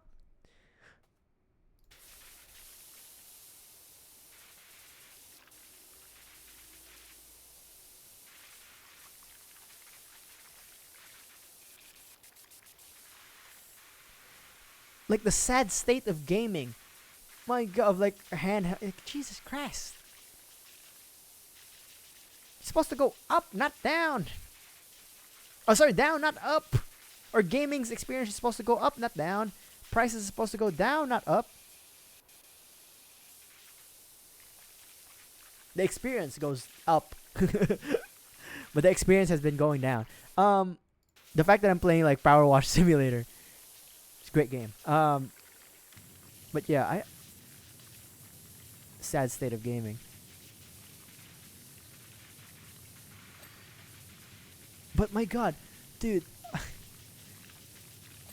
can't can't believe it. Like, it's so expensive to own a Switch. Like, at this point, because I do still want to Switch too, frankly, because there are still like Nintendo games that I want to play. Like, I'm not gonna sugarcoat it. Like, I want to play Pokemon, right? I'm not gonna lie to you. I want to play Pokemon. But like, Christ Almighty, the game's already like $70, and the console's already $500. And if my Joy-Con breaks, it's gonna be another $500.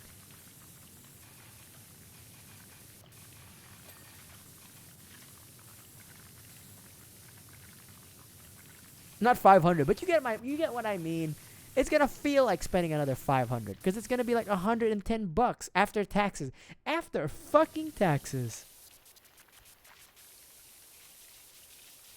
These are I forgot these are pre-tax prices too. I know damn well for sure my tax money isn't going anywhere good. Sorry.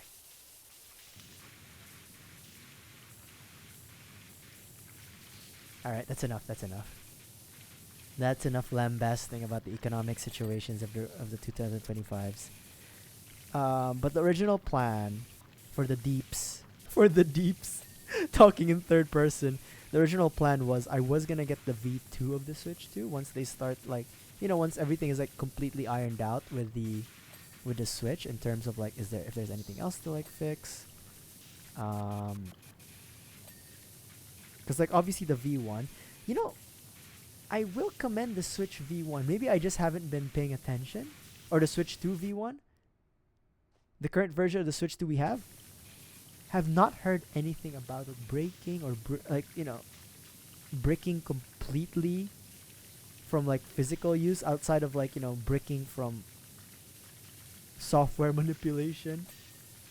So props to the quality control, I guess. Because if I remember correctly, the Switch 1 had some issues that I can't remember, but it did have some issues, or like some battery issues or something.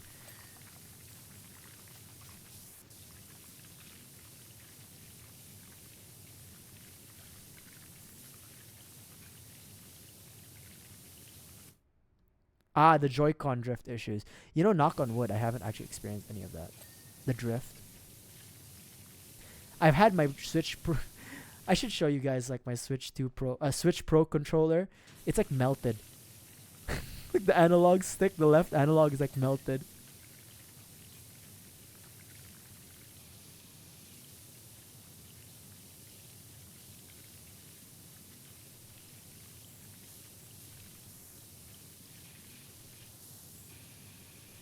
My god, the Pro controller for the Switch 2 is like $100 now. 110 after tax. Sad affairs.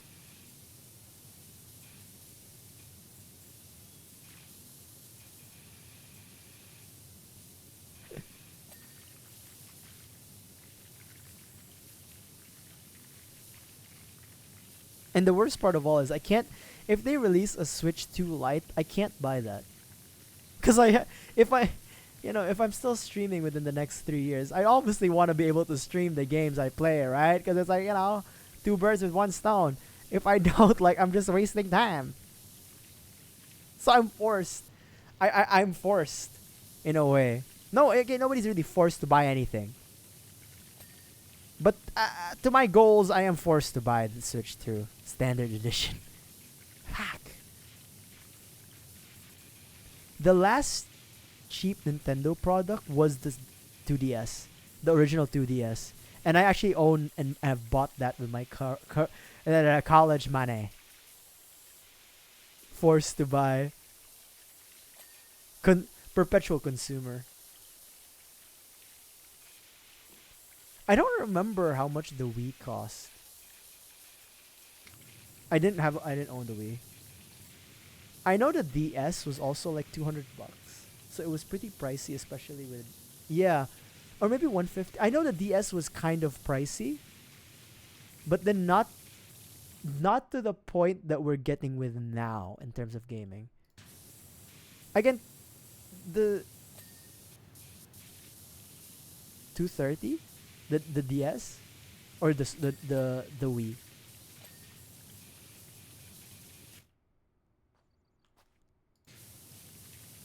The Wii. 250 is not bad. I mean, with inflation, that's probably what? 300? Right? Maybe 350 at most? And that's even extreme inflation.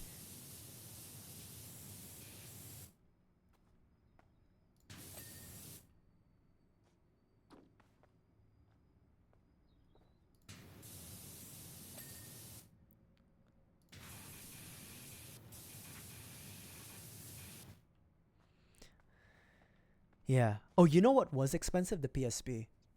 So the video game consoles I owned were all portable. So Game Boy Advance SP, PSP 2000. I still remember it was the PSP 2000. My cousin, who was technically my uncle if you follow the family line, but we were roughly the same age. He had the PSP 3000.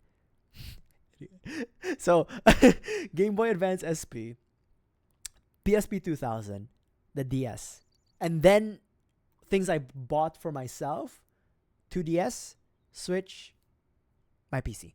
But yeah, I never owned.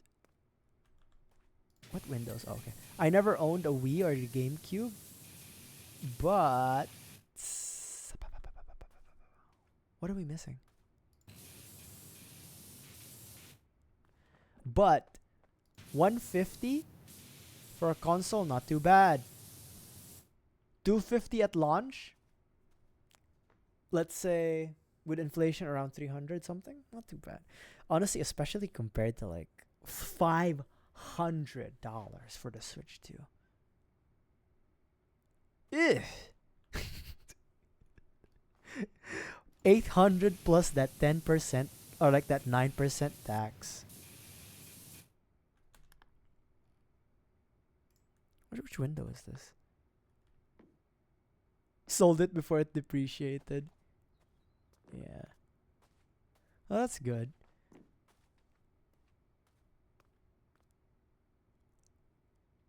HTC Vibe. Which windows am I supposed to clean?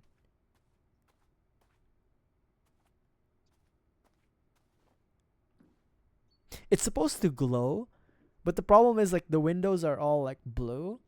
So like I don't know where it is.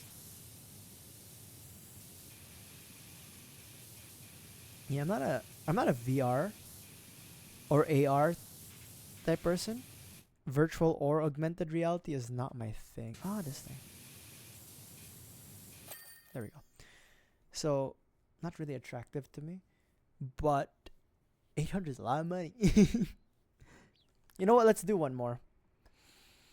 Let's do one more car.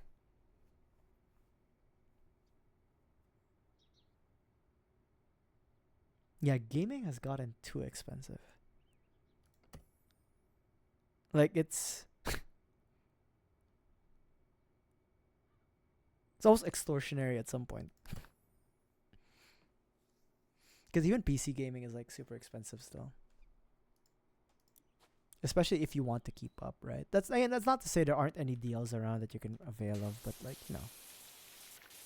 Sometimes you want to be able to game with the best of them.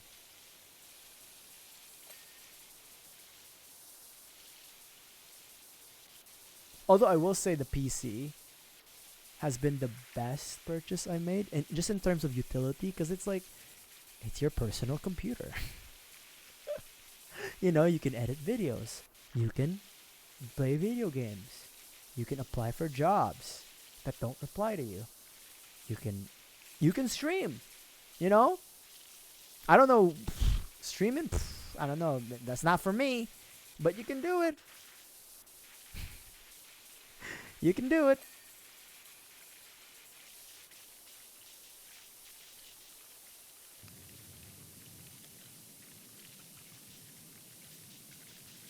Absolutely. I don't know. I can never see myself as a streamer. Can you imagine that? Just like talking to random people online, and then when nobody shows up, you just talk to yourself and you sound like a madman.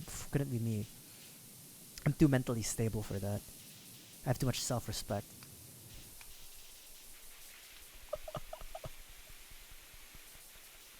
What are you talking about? This is a late night podcast, isn't it? Wait a minute. I don't host a late night radio show where I rant about my problems? What? I thought that's what I do. What the fuck? You know, like the best part of like streaming and to me is like, you know, I watch a lot of old movies. Am I swooping in to take Colbert's? I would, I would. Okay, I'll be completely honest. I would, if somebody said for one day you could run the Tonight Show, you can run the Colbert Report. Shit, you can do the Daily Show for one night, for one show only. I will fucking do it. I will. And I will do more damage. All right?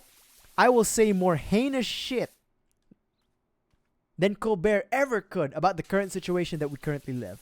But that's as far as I will say. Because you know why? Colbert didn't deserve to get canceled. Anyways, that's it. He did not deserve to get canceled. I'll collapse the industry. I will collapse the industry, but I'll start a new one.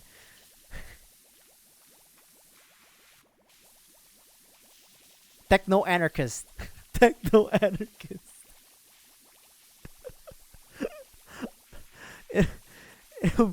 It'll just be madness.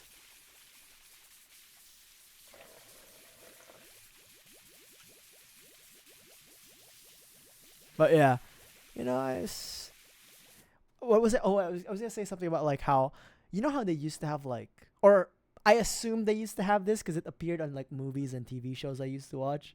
I make a lot of assumptions about like old American culture based on the media I've seen. You know how like they used to have like public access TV shows and, you know, public radio where people would go and have their own shows in public radio and public TV. I feel like streaming is just a more expounded upon version of that, where just like random people just, you know, go on air to just do random shit and say random shit that they think is interesting, or to even air out their grievances. You know, I think as a culture, that's where, you know, you can say like, oh, streaming was originally something like this. Now again, police rules, fire drools. Wow. As Ice Cube and the NWA, was it Ice Cube and NWA? You know, anyways, fuck the police, coming straight from the underground. But yeah, you know, that's what I think about streaming, is that it's very much like whenever you'd have like public radio shows from like random people in your small town, or like public access TV shows that happen late at night that someone is funding with their own money to do a show that they think is interesting on a certain topic. I think that's what streaming is to a small scale. It's a good thank you. That's my only good analogy. In the last 3 months that I've been streaming straight, I think that's my only really good analogy. Because it's like, right. Like you do it as like a sense of, I think someone's gonna find this interesting, but more importantly, I think this is interesting. Or, you know, you can take it to a more like egotistic matter of, I think I'm interesting, right? Or I think this, what I'm doing is interesting enough for other people to come in and accidentally watch and say, hey, that's good. And just like with public access TV, there were always the hopes of like, oh, I'm gonna get like, you know, an actual TV contract and stuff like that. Yeah, shit like that. You know what I mean? Cheerio. Like it's that's what I think streaming is like. Is like, this is just a new form of public access TV programming that is, you know, done by like a person, just in a larger scale, and unfortunately also in a very heavily populated, and some would even say crowded market.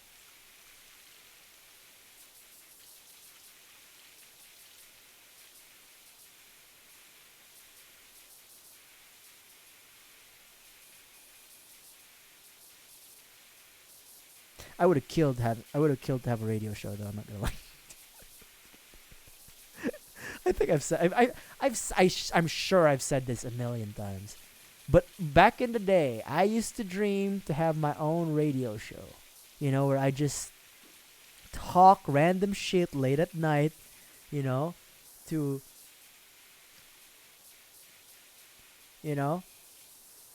like a random group of audiences, if any are listening, who would come in and call, leave comments, and have a conversation about random topics, and in a non-confrontational matter.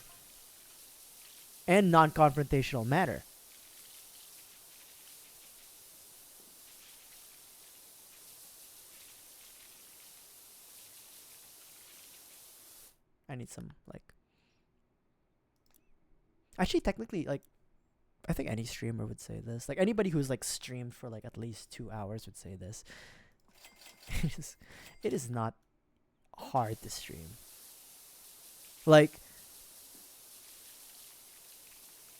Once you get okay, look, you need to have a little bit of a yappiness to it. You need to not know how to shut up a little bit depending on what you're streaming.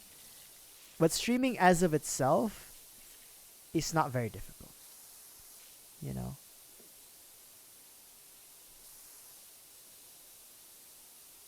It's hard to it's you know this because you've streamed for a bit, right? It's hard to get the views part is the hard part, and then sometimes the talking is it is a bit of the gift of the gab, as they used to say, right? It is a bit of that, but the actual process of streaming, not very difficult. Turning on the camera. Again, you could have a bit of social anxiety to it, and that's completely fine, right? And then sometimes assholes do come into your stream, and it's hey, you don't know how to handle it. I don't know how to handle it, frankly. Yeah, it's not hard to set up your stream and get press the play button and stuff like that. So the barrier to entry is very low. The tech barrier is high though. It can't, depending on what you want to do, the tech barrier to entry for streams are very high. It's the tech barrier that you have to worry about. Because technically any PC can stream, but to stream well where your camera doesn't lag, where your internet doesn't fuck up, where your PC doesn't decide to overheat and say fuck you, that's hard. That's the hard part.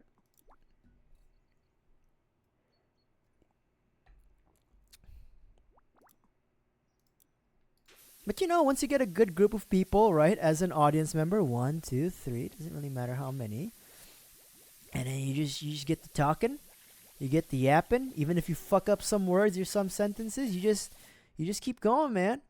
It's not that bad, Oh, Jesus Christ.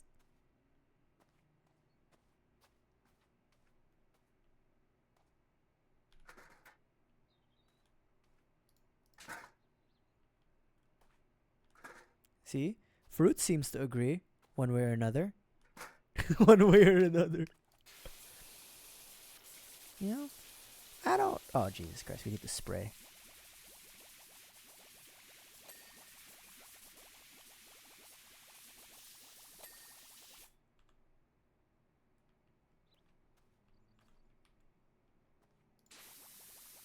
Yeah, dude. The game streams are not too hard. What gets hard, and then you guys see me do this, right, is when I focus too much on the game and I lose track of chat. That's the hard part. The hard part is actually keeping track of chat. That's actually hard.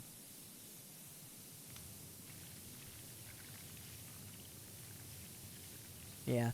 That I also have a buddy who kind of streams, but not really.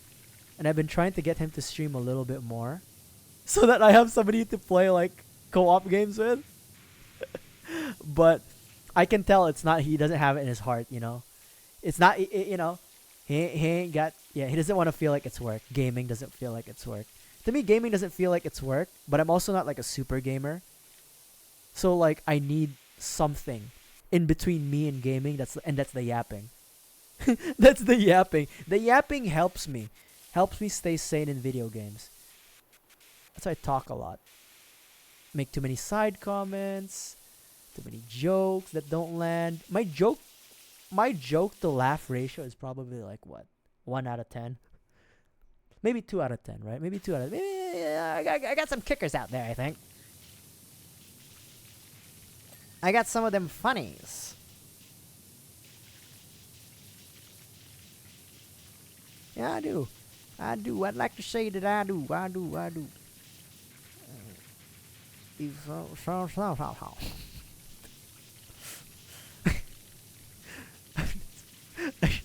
For some reason, I just remember that shitty movie, Cowboys versus Aliens. I've seen a lot of movies, huh? Like, I've seen a lot of shitty movies in my life. Like, dude, I love movies. When I say I like movies, I don't mean like those like snooty like I like films. You know what I mean? There's guys who are like, oh, I like to watch films, like anything Scorsese and shit like that. No. I mean movies. I like movies. Just like the shitty movies, you know, Eddie Murphy movies. You know, yeah, I can appreciate a Nolan. I can appreciate a Scorsese. I can appreciate a Godfather here or there. But I live for the movies, man. You know? Have you seen like Tom Cruise's Elysium? I bet you haven't.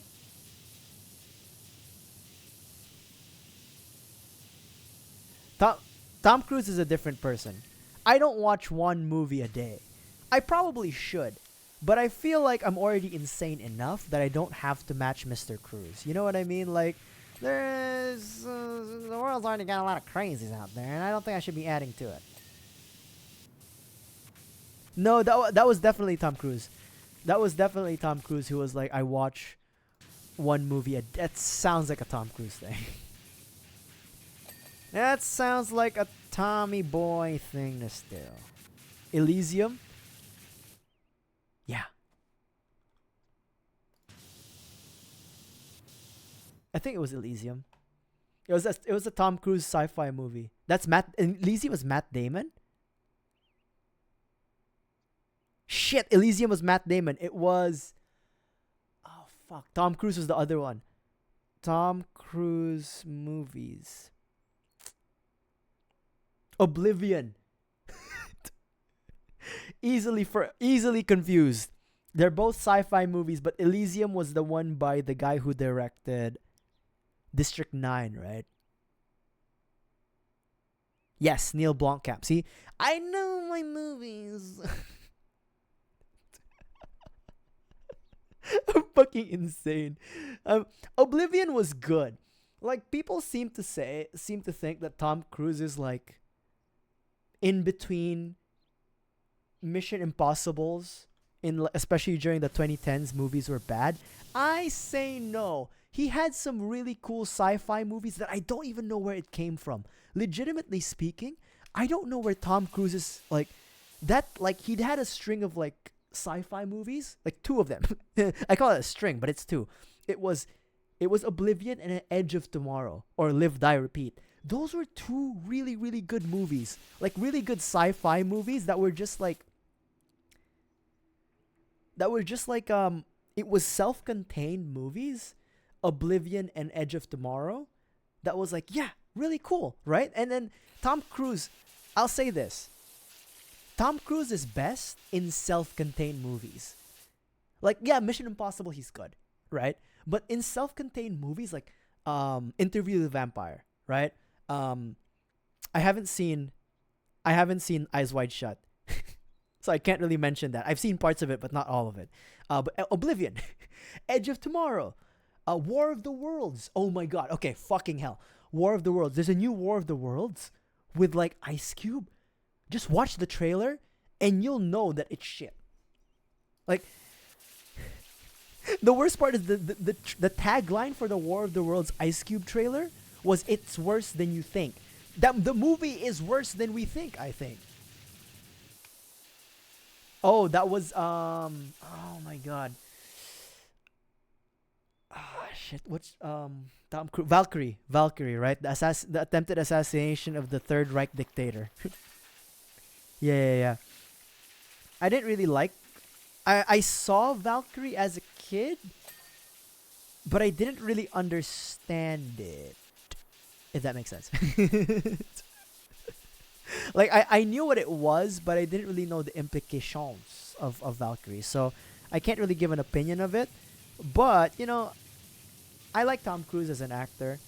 Honestly, at first when because I rewatched the War of the Worlds movie like a month ago, like the one with Tom Cruise, and I didn't know what to think of his character, like the dad, because he was like, he was an inept dad, but now that I'm thinking about it, it was actually a really good portrayal of an inept dad who didn't know what to do in an alien fucking invasion, which makes sense, right? And who was just trying to survive to keep his kids alive so that he could reach his ex-wife and deliver the kids.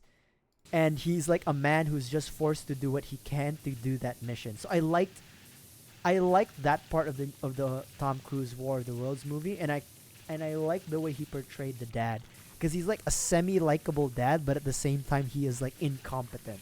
So I appreciated that.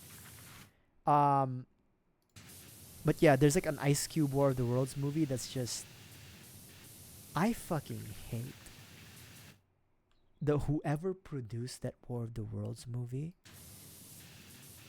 I fucking hate them. I don't know what got into them to think that, hey, we should ask Ice Cube to do a War of the Worlds, but all in a fucking Zoom meeting. Like, that's literally it. It's all in a Zoom meeting, and you will want to like shoot yourself seeing that.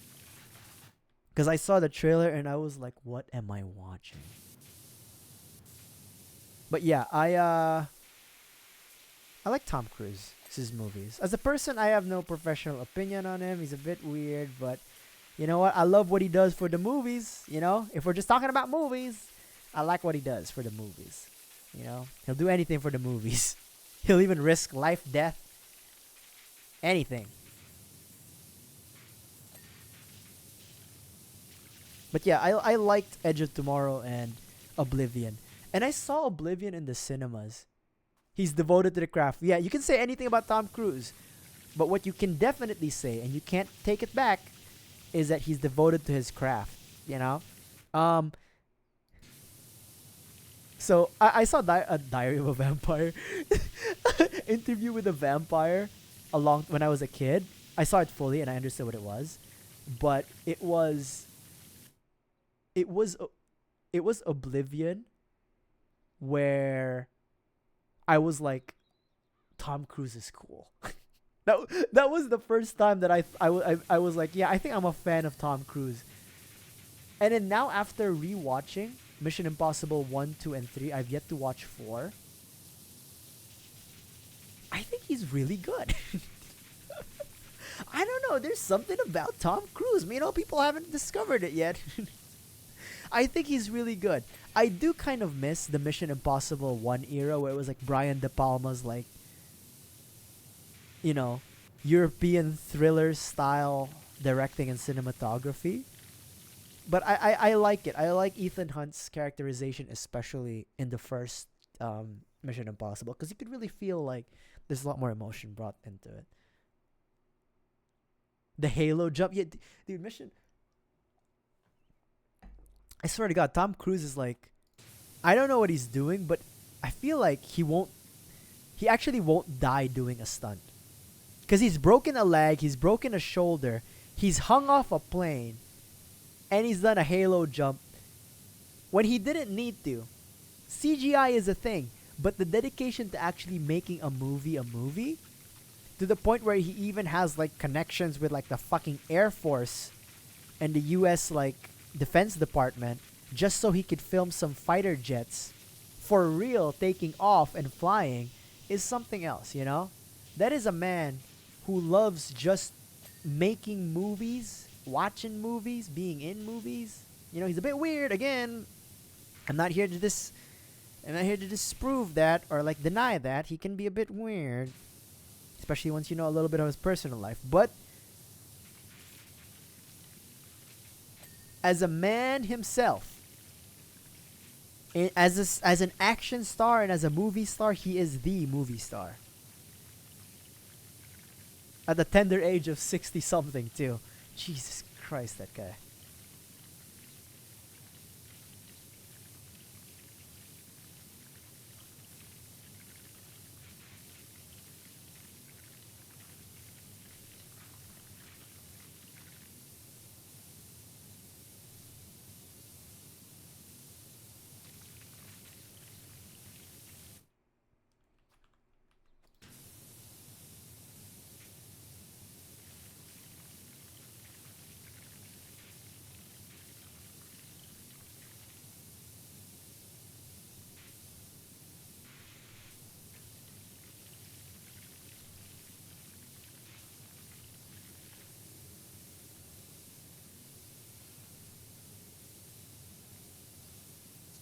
Actually, you know what? There's one more thing I want to talk about because I saw that it was free on YouTube Premium, but I didn't need to watch it.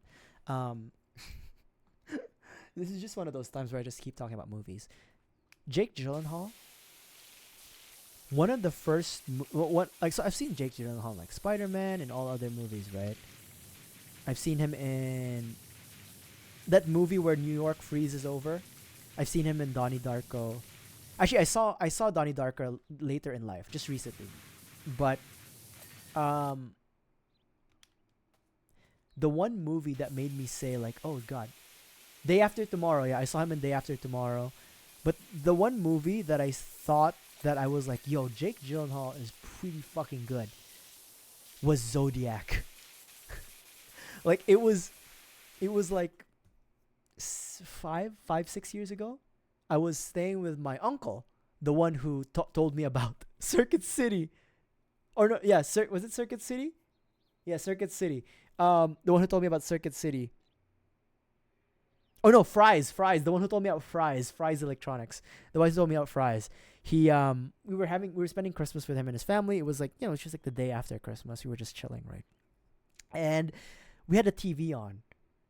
And him and my aunt were busy, taking care of their kid because like it was like a young toddler. It was like 5 years ago. Never mind, it was like 5 years ago. But anyways, we were 5-6 years ago, December. Yeah, 5 years ago. But anyways, Zodiac came on the TV, but I already knew the Zodiac killer, what it was. So I was like, oh, what's this like movie about the Zodiac killer? And Jake Gyllenhaal plays like this newspaper cartoonist who becomes obsessed with finding the Zodiac killer, trying to identify him, and like he's apparently based off of a real person. It ruins the character's life, his wife, his children leave him, all that stuff. But he's just obsessed. He just really wants to find out who the fuck the Zodiac killer is, and stop the further crimes and stuff like that. And it was in that movie where I was like, Jake Gyllenhaal is a very good actor. It wasn't End of Watch that convinced me that he was a good actor because I saw that and it was good in it, but it was in Zodiac where I was like fully convinced, like, yo, this guy's got something. He's gonna go far in life. If I've seen talent, this is it. It's Jake Gyllenhaal in Zodiac, and then the best part of it all was that Robert Downey Jr. was also in Zodiac. Mark Ruffalo was also in Zodiac, so also very good actors. And I didn't realize it was them. I haven't seen Brokeback Mountain. One of these days I should watch Brokeback Mountain. Ang Lee, right? Ang Lee production, baby. I wish I could quit you. The worst part is like just like The Matrix, Brokeback Mountain has been parodied too much by pop culture that we all kind of know what it's about. Like, gay cowboys. But that was the movie that convinced me Jake Gyllenhaal is a good actor. It was Zodiac. And then I was like, I was like, okay, this is cool. It was pretty shocking at the time. I bet it was pretty shocking at the time, right? Like what, late 90s, early 2000s, right?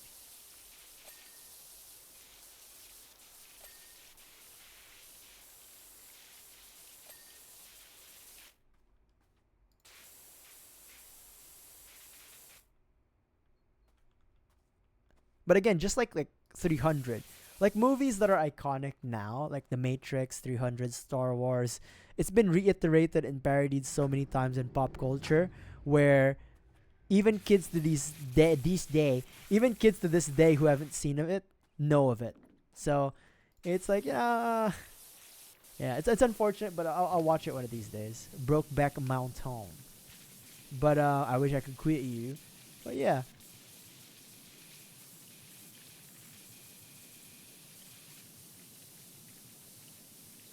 That's true.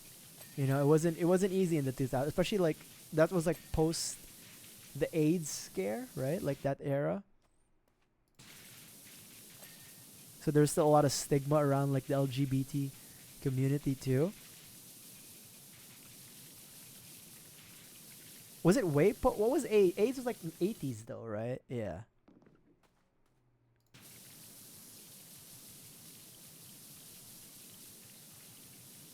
Ah, okay. Yeah, I wasn't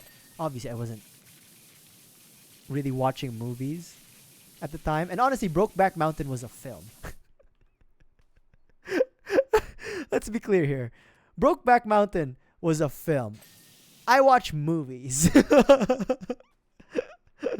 But yeah, I should watch it one of these days, because like that was also what put Ang Lee in the Western map, right? I mean, like he did direct a few like Hong Kong movies.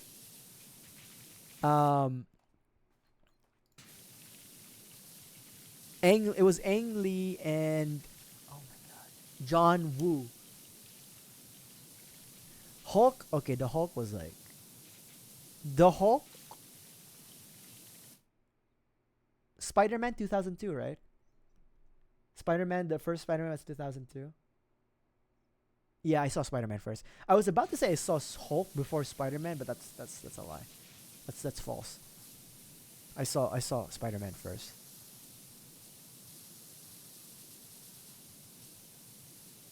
Yeah, I don't know why they chose. I think it's one of those like producer things where like, oh, you know how like I'm not saying it's always true that producers don't know anything about movies, because like, you know, they help make the movies a thing, but some producers, especially like the more financier producers, have like this mentality of like, oh, he's from Hong Kong, just like John Woo. He knows how to film an action movie. Turns out Ang Lee does like a dramatic rendition of the Hulk instead, a character study on the Hulk. So, you know, I think it was definitely like like some producer was like, oh, Hong Kong movie, Ang Lee. That's like if they took Wong Kar Wai to direct like Iron Man or something.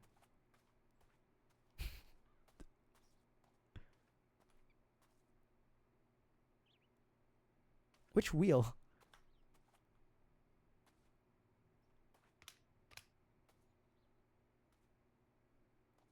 What? Which tire? It's supposed to glow. Oh, okay. Maybe we'll do the door for. We're doing. I'm sorry, dumbass. We're doing doors. Ang Lee's the Hulk.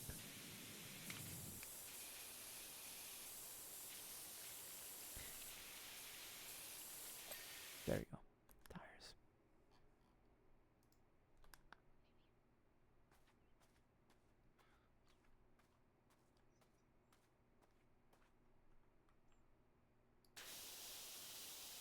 There we go. All right. Look at that. Efficient. See? Bam, bam, bam, bam. Squatting. All right. Dope. So, should I? Let's do the car. Let's do. I'm not streaming tomorrow, right? You know, I can. Let me get some water. I'll be right back.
I'm back.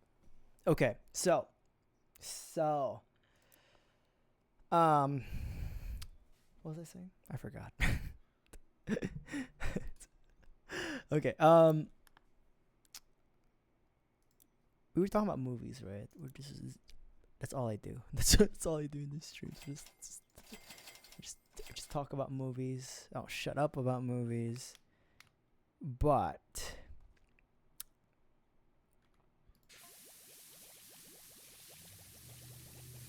so movies.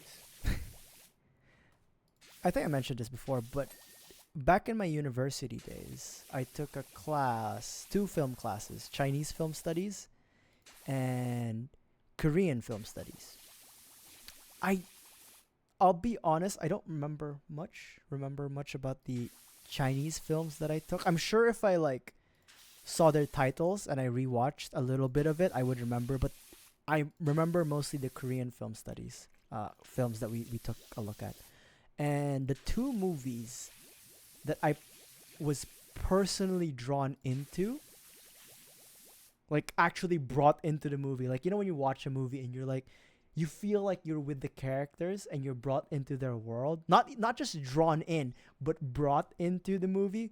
Two of those movies were Memories of Murder and The Wailing. Holy shit, dude. Honestly, like if I could recommend two Korean movies that these are like the movies I like to watch, like the topics I kind of like. It when it comes to like movies that are more towards the film side and not just the movies, which is what I usually watch, like more filmy movies, it would be Memories of Murder and The Wailing. So Memories of Murder, self-explanatory. It's honestly just like a murder mystery that's being investigated by these two detectives that happens in this small town. I don't really want to talk about it because it'll get kind of spoilery, and honestly, the nice thing about that movie is you kind of have to experience it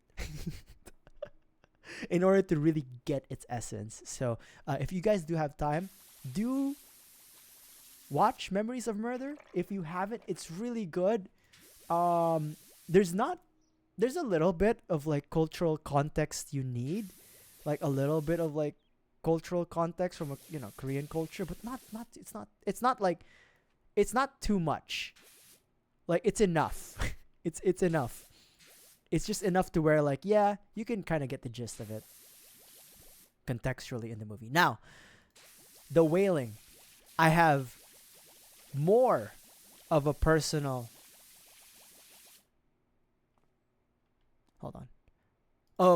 stake towards The Wailing because I I made a report on The Wailing when I was in university taking that class. And in The Wailing, you do need a little bit more of historical and cultural perspective and context, especially to like the history of South Korea with respect to its relationship to Japan, World War II, its relationship to shamanism, Korean culture's relationship to shamanism, especially during the modern times, at least during the modern times of like the 2010s. The experience of shamanism in South Korea has changed a lot more these days, apparently. Younger people are a lot more in tune to shamanism, potentially compared to like when the movie was first airing, but there's a lot more context to that. But honestly, the nice thing about The Wailing is it's also a horror movie. If I could spoil it if you guys don't mind. But again, I think me spoiling The Wailing, giving you guys like the plot, roughly, as best as I can describe. Usually I don't give you guys the best description of a plot because I always jump back and forth. Would not decrease the inherent value of watching The Wailing for yourselves. Because it's really...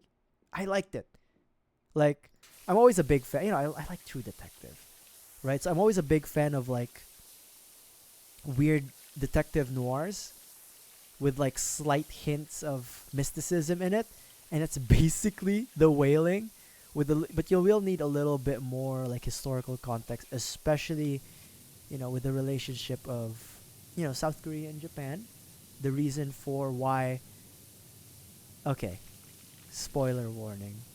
I'm gonna basically divulge the plot because I can't help but yap. I can't help myself. I need to talk about the movie. So, basically, 5, 4 spoilers, 3, 2, 1. So basically, The Wailing.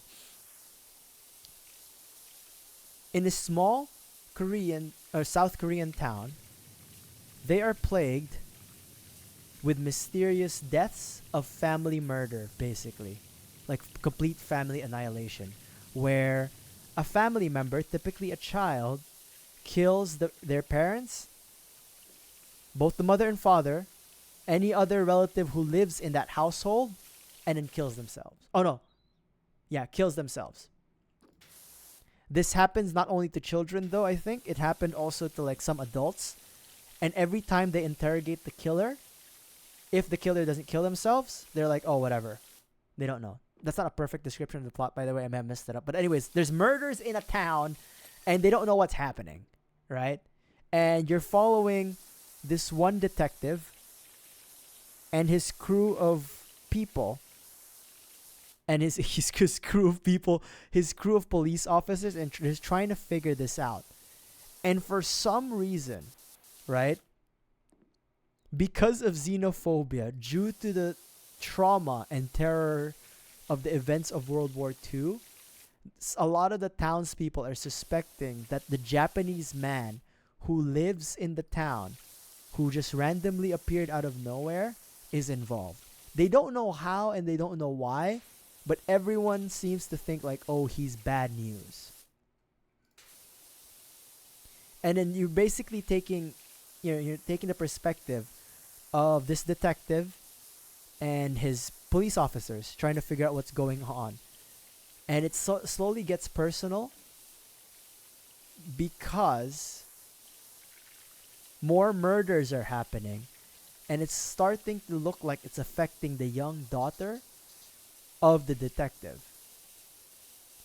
The detective finds his young daughter interacting with the Japanese man, or interacting with the Japanese man. Sorry, it's been a long stream. I can't talk straight anymore. But I will continue to yap. No matter the debilitations that I may have, I will continue to yap about movies. So he finds that his daughter interacted with this Japanese man. And, there's implications, but not completely confirmed of potential abuse there in the movie. So the detective takes matters into his own hands and decides to raid the abode of this Japanese man. This is The Wailing, okay? The title of the movie is The Wailing. And then they later find out that the Japanese man is some sort of shaman, or like has like this sort of like cultish lair, and he keeps trinkets or possessions or personal belongings of the people he may be wanting to curse. That's all from the perspective of the detective. That's what he sees.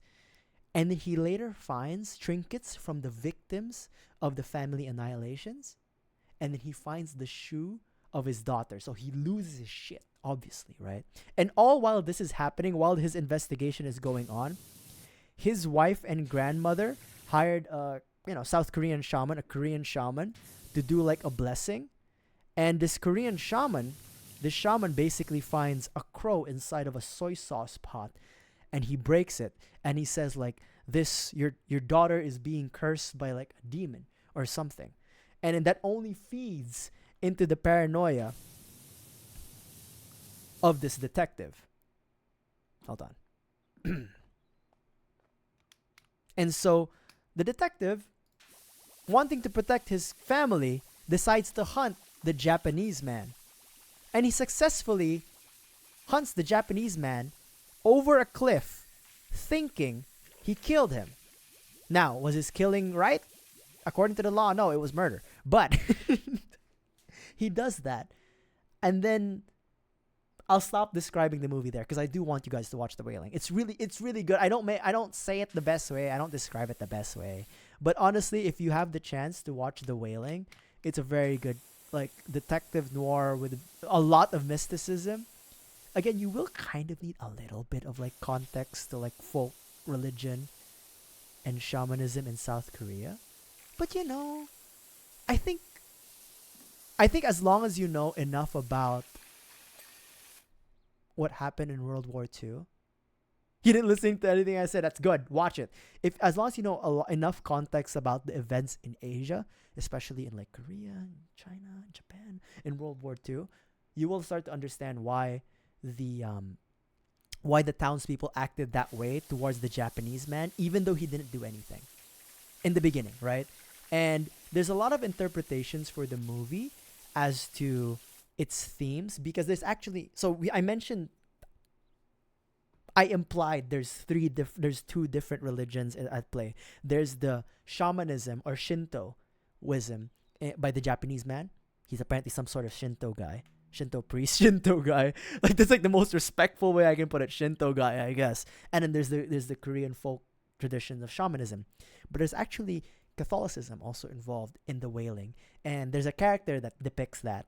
And there's a big theme of faith in The Wailing, which is really cool. So I urge you guys to really watch it.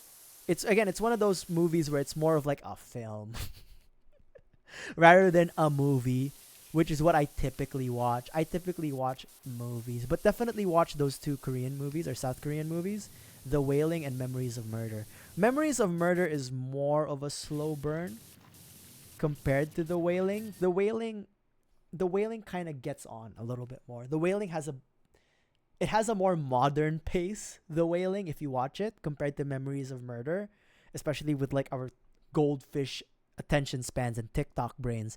The Wailing is more fast paced compared to Memories of Murder, but the pace of Memories of Murder helps bring you along towards the story. It helps set the tone of the story and helps you understand like why the characters are so frustrated that they couldn't find this killer. Another South Korean movie that I actually watched was Old Boy. Old Boy is fucked up though. I watched it as a kid, like not a kid, like a teenager. And you know what? You know what's the best part? For some reason, I think I watched Old Boy when I was like 14, the original South Korean Old Boy. And then during our high school after party where we were partying in a hotel and we got a room, we watched the American remake with Josh Brolin and Elizabeth Olsen of Old Boy. So, the Korean Old Boy, it's fucked up. There's a lot more like, I mean, you could analyze the film as like a societal commentary in a way, definitely. But it is fucked up. Like, especially the ending of Old Boy. The ending of Old Boy is fucked up. Scorpion pose. Yeah. But, also Tale of Two Sisters. Tale of Two Sisters, I don't fully remember the plot of Tale of Two Sisters completely that I could describe it to you. I don't describe things well, but Tale of Two Sisters is also a very good South Korean film. It's horror, but it's a family drama, and it's a lot bit of a thriller than it is a horror. So Tale of Two Sisters, you can skip Old Boy for now. Unless you're ready to see someone eat like baby mice. And the ending of Old Boy is pretty fucked up. But Tale of Two Sisters, Memories of Murder, The Wailing, definitely watch those. Those are like the movies that like South Korean movies I really watched and I really enjoyed. Weirdly enough, I've never seen Train to Busan. I've never seen Train to Busan. And I should have watched, I know, Oscar-worthy, award-winning movie. I forgot the title even. The Oscar-winning movie, Bok Joon-ho, also what was it? What was it? It was about like rich and poor people, socioeconomic differences and upheaval. Parasite. I also didn't watch Parasite, but but you have to cut me some slack when it comes to films. Okay, I like to watch movies like Norbit and Nutty Professor, but from time to time, the deeps, me, I will watch some films. I watched Zodiac. I watched those South Korean films that I just described. Okay, I like my movies, but I will watch films as well. All right, make no mistake. I do prefer watching movies though, because like sometimes watching these films, especially like Memories of Murder, can stress you out a little bit. There's also a lot of with the movies I just described, especially like the older ones, Memories of Murder, The Wailing, and Tale of Two Sisters. They have YouTube breakdowns. So if you don't want to watch them, you can watch the breakdowns. But they're really interesting. Like, have a friend watch it with you. Like, it's cool, man. Trust me. Trust the deeps. Trust. It's good. It's good. It's good. For the Chinese films, because I also took Chinese film class, I don't really remember them because we didn't really do so. You've probably noticed that the films, air quotes, that I watch are genre movies. So like they're detective movies, right? They're horror movies. So with the Chinese films that I watch, they were mostly Hong Kong movies, some Taiwanese. Oh my god, I can't remember their names anymore. But there were a few good ones. That was like, oh my god, I forgot. I'm such a scam. I forgot. You'll just have to trust me. There's a lot of good Hong Kong movies. I just don't remember. Okay, here I can give you one. Or try. This isn't even a Hong. I think this was an American American production. The Last Emperor. It chronicles the last day of the last Chinese emperor, Emperor Puyi.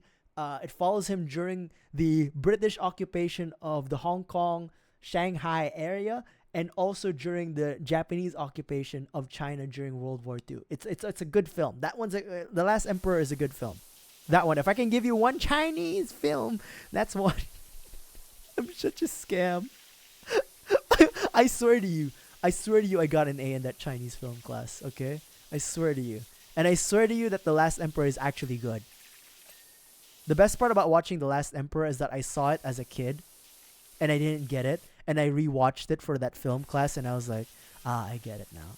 Especially once you know a little bit more of history. That's the nice thing about films and movies is that, and media in general, you can experience it as a youth and really like it. You can experience it as a young person or someone who's not educated on a specific topic. But once you know a little bit more about that specific topic, you can come back to it with a broadened perspective. And then you could come back and say, hey, I understand why the characters acted this way against a specific character. Just like in The Wailing. Educate yourself. It's important. But yeah, Chinese movies. I've watched some Wong Kar-wai and shit like that. Trust me, daddy. Trust me. I've seen some stuff.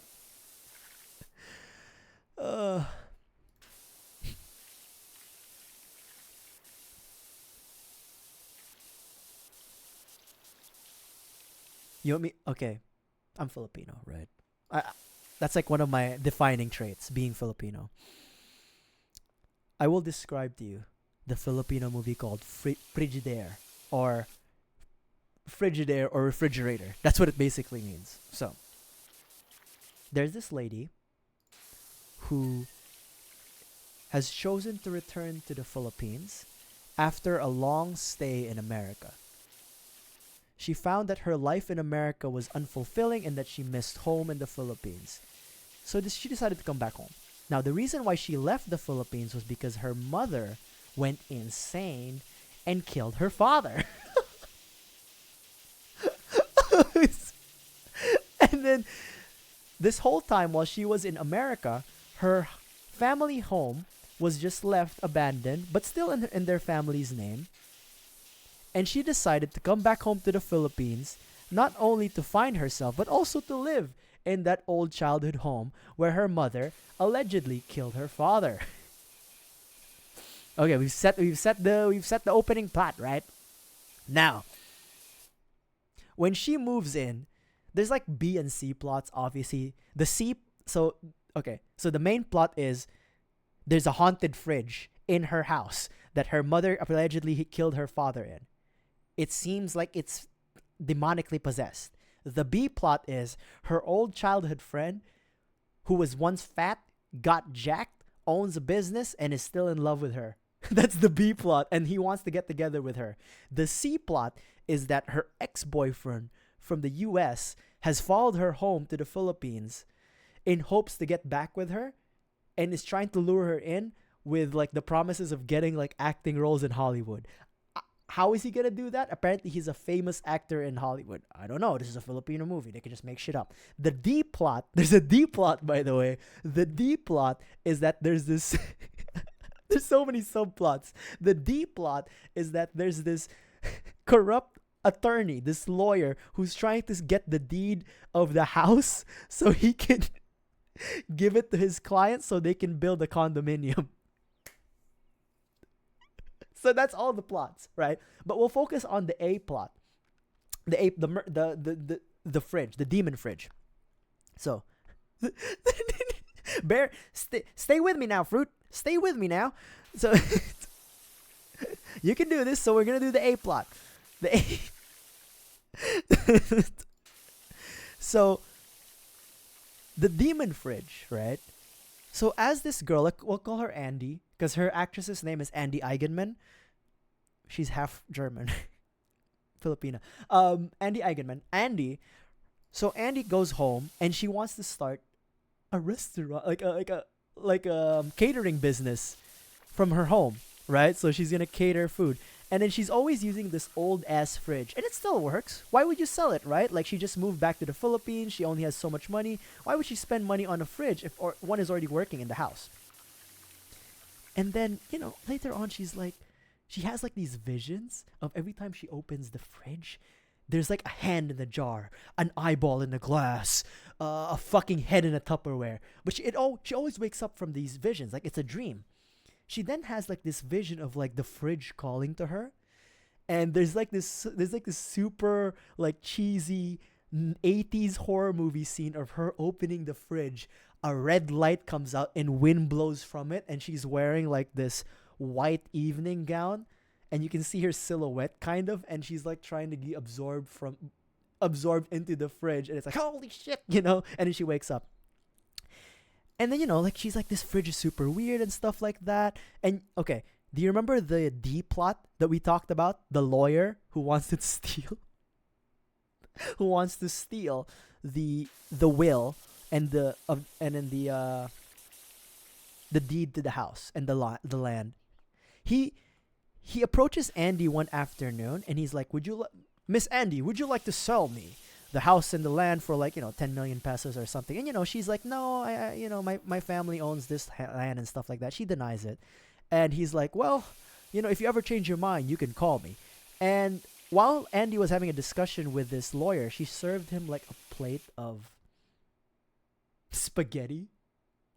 And she looks at, or it was like some sort of food. I think it was spaghetti or noodles. And as she saw him like eating these noodles, she just turned her head like that, and she noticed that there were like intestines in place of the noodles, and he was just chowing down. He was like, "Uy, Miss Andy, ang sarap-sarap nito ah." He was like, "Oh, this is really good spaghetti, Miss Andy." And it's like, yeah. And when he leaves, she was like, "What the fuck happened?" She looked at her Tupperware full of spaghetti. It was just spaghetti. That's fine. And so, after being rejected and a bit dejected, the lawyer decided to break. And the lawyer's like this stereotypical, like, sleazy lawyer who's like a lot chubby. And he breaks into her house. And then he's like looking for the will, right? And while he's looking for the will, he's like, that spaghetti was really good. And he goes in the kitchen and opens the fucking fridge. And the fridge ate him. Like, it literally like closed itself on him, and it's like started shaking, like, and then he's gone. And then, wait, let me drink some water. And then B plot happens, the romance plot happens, and then slowly but surely, like Andy like discovers that, oh my god, the fridge is haunted, and so her boyfriend, that chubby childhood friend who was always in love with her, who becomes her boyfriend ish, was like, okay, Andy, we're gonna hire like a Filipino witch doctor, an albulario. So they come, they they basically go to the kitchen with this albulario, and they're like doing like this albulario is trying to do this ritual, and it's like, we're going to exorcise this demon, but the demon is too strong for the albulario. It fucking ate the albulario also. And so a lot more like exposition happens, and it turns out that Andy's mom she didn't kill her dad. It turns out that her dad was cheating on her mom, and her mom was so upset and obsessed with her dad that she started doing like these demonic spells and feeding the women to the fridge. She was killing the women, all of his dad's mistresses. All of his mistresses, she was killing them, and basically, hold on. I focus. Okay. She was basically cooking them as well, like chopping their bodies up, putting their body parts in the fridge, and then cooking them. And then she was later found out by the police, and during the police raid, her mom decided to hide in the fridge, and she froze to death inside of the fridge. And her demonic spirit, after communing with the devil and committing all those crimes, merged into the fridge. And so Andy has to destroy the fridge that has her demon mom's essence in it. But her dad's not dead. He was just injured, and he has like a damaged eye and a scarred face. And so, as a final sacrifice, his dad so they go into the fridge, by the way, to try to kill the mom, but the fridge is a portal to hell.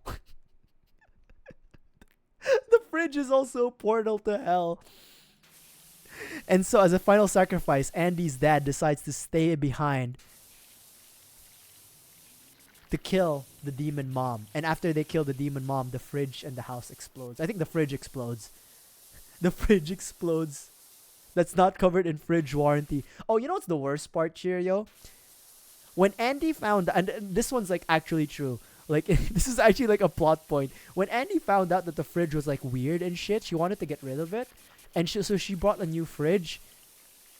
And then so she put the fridge just to the side, the haunted fridge, right? But no, the haunted fridge caused the new fridge to short circuit and go haywire. So she had to go back to using the haunted fridge.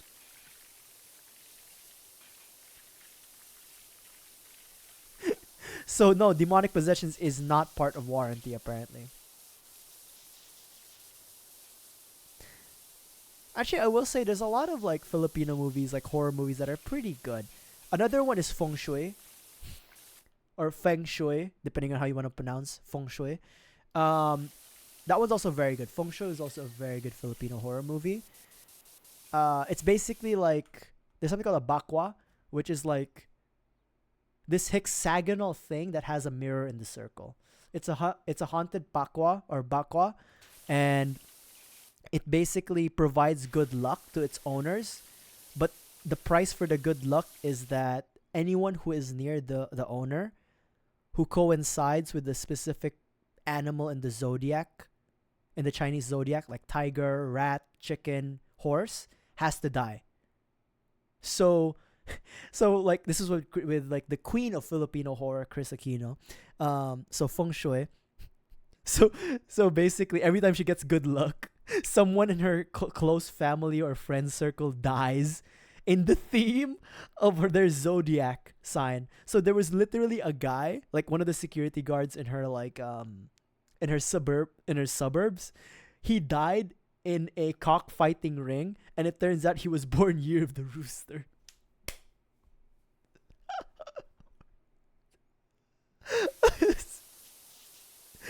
Oh my god. Or like there was this other guy who died. Dude, the horse is even like, the horse is like is kind of shitty. So the horse was, her friend died, who was Year of the Horse, but she died from a fall, and she landed on bottles of beer. And the beer's brand was, and this is an actual brand that I drank in college, and it's still around, Red Horse. I don't remember the tiger. The tiger was a bit.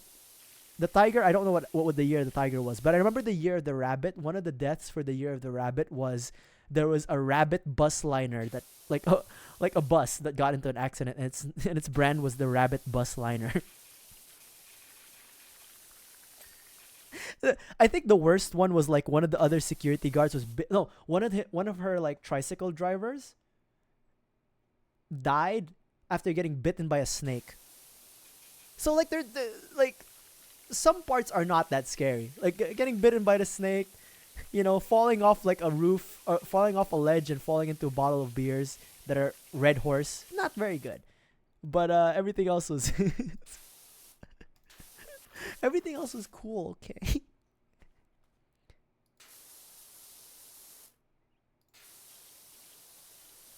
If you think about it, it was like Final Destination but with the Chinese Zodiac. That's what it was. Final Destination but with the Chinese Zodiac. And then whoever owns the bakwa, they get like lucky. Like she won like a TV set or something. And I want to say this was during the Final Destination era too. Like around, what year was, I have to Google, what year was, Final Destination was 2001, right? Hold on.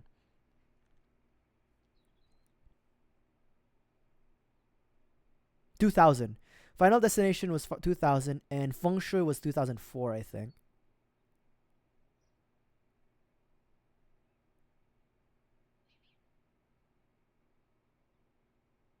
2004, I was right. Feng Shui was 2004. TV set in exchange for life. Look, she didn't know at the time. And then, okay, here's the thing though.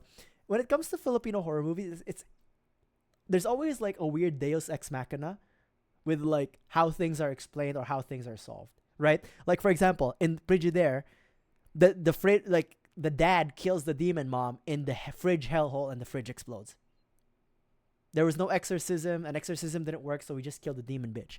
In Feng Shui, they had like this random Chinese guy come in and say like, okay, you gotta like who basically explained the curse out of nowhere. So like there is like a level of like very weird Deus Ex Machina going around in terms of like plot. But you know what? We can forgive that.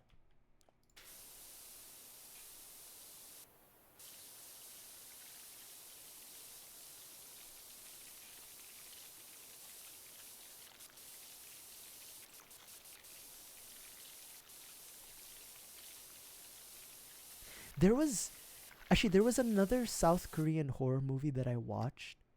I I actually don't remember why or how I keep watching these South Korean movies in the TV. Maybe it aired on TV or something. But there was this, I want to say it was found footage. But anyways, there's these group of South Korean kids who go to like a haunted prison and then they start seeing shit. Or I think, okay, it was either a haunted prison or a haunted asylum. One of those. And I only remember one scene. So they start having visions, and one of their friends started having visions that he was having sex with this like really hot woman in like the prison or wherever the movie is set in. And then when their friends reach the room and try to get him out of there, it turns out that he was having sex with like a pile of snakes. It's very underwhelming the way I described it, but when I saw that as a young man, I was like, holy shit, I'm not gonna have sex with a random woman in an asylum or in a prison or something like that. After seeing that, she might be a demon bitch. But, you know? Like, that's what I remember, but I can't remember what the title of that movie was, though. That's like the unfortunate part, because I want to say that it was a good movie, or at least a good like horror popcorn movie, but I just can't remember the title.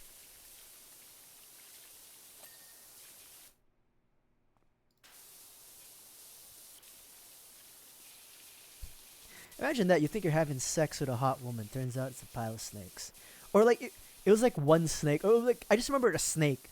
Him banging a woman is like, oh, this is best of my life, and it was like snakes.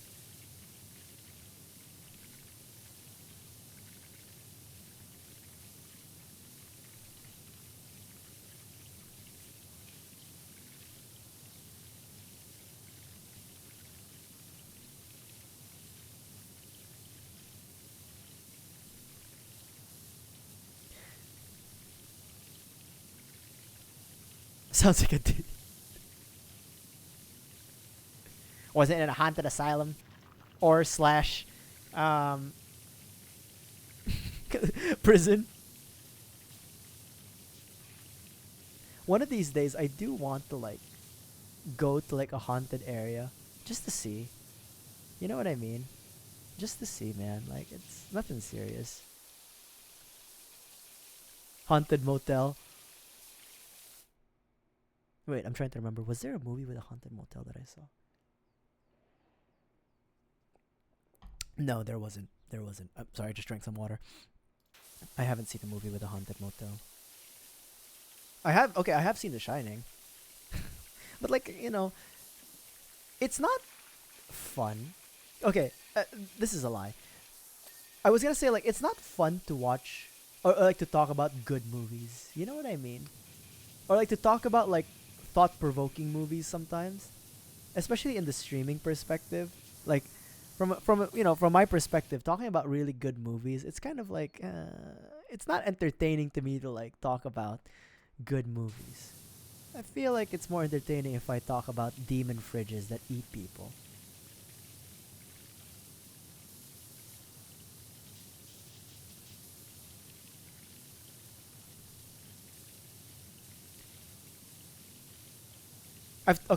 I've talked about Daybreakers, right? Like I've definitely talked about Daybreakers. I shouldn't talk about Daybreakers anymore.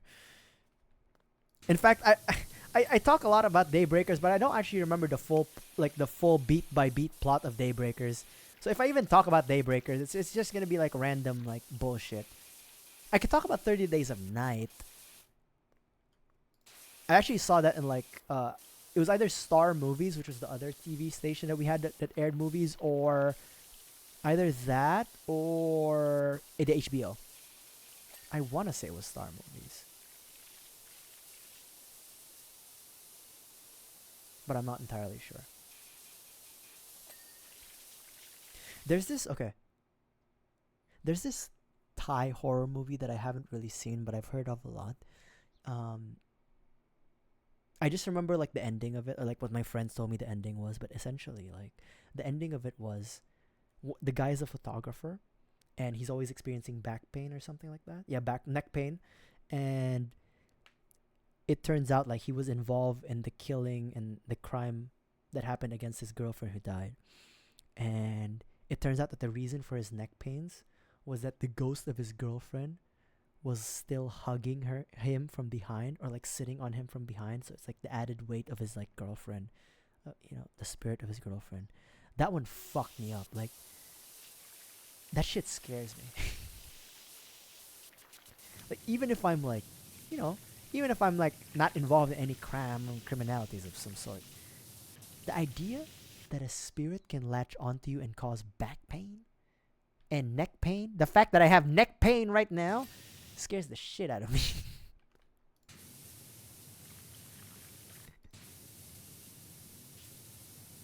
I don't remember the title of that movie, and I haven't seen that one.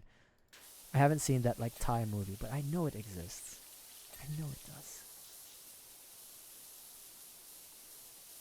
Incurable condition. No, the neck pain is it's a muscle strain. Feng Shui 1 and Feng Shui 2. So Feng Shui 2 is it's okay. It's like the same plot. Just a different character.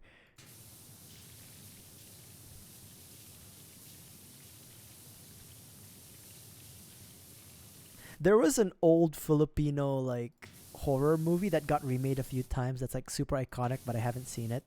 I don't know why I'm talking about it if I haven't seen it, but I'll mention it. It's Patayin sa Sindak si Barbara. It's like to kill Barbara with Sindak isn't really like Sindak is it's a negative emotion that's like vengeance. Hold on. What does sindak mean? Sudden fear. Okay, there we go. Patayin si sindak si Barbara. Like, you know, to kill her with terror. I thought it was vengeance because the whole movie is about vengeance. But Patayin si Sindak si Barbara is a really good movie. I haven't seen it. Actually, no, that's a lie. I have seen it as a kid.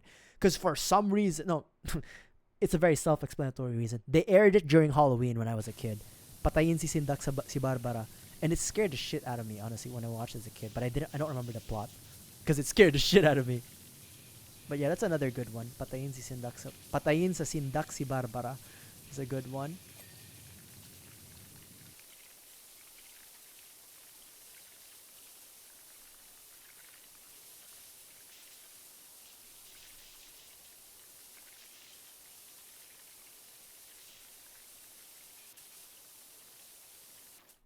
Feng Shui. Frigidaire is also on YouTube, I think. That's where I watched it.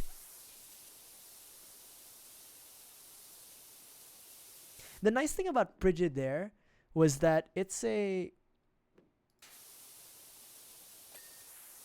has like references to like 80s horror movies with like a bit of sleaziness to it, especially like there's a bit of sexiness to it in the sense of like, yeah, it's hard to describe. It's got that like 1980s 1970s like horror movie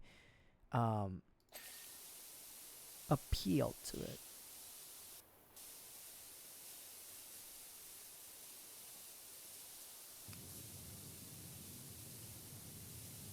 Almost how like, okay, the best way I could describe it is like, you know how in it's not the opening scene, but the scene in Texas Chainsaw Massacre where one of the girls, she's wearing like booty shorts, walks towards the house and the camera is literally on her ass. That's what I mean by like there's that like 1970s 1980s like sexiness being referenced in like Frigidaire.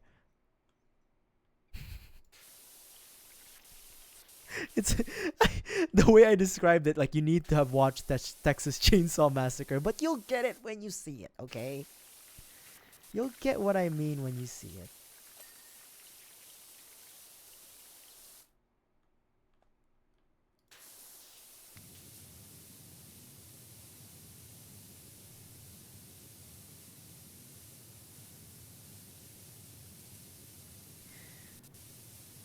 I've definitely seen too many movies.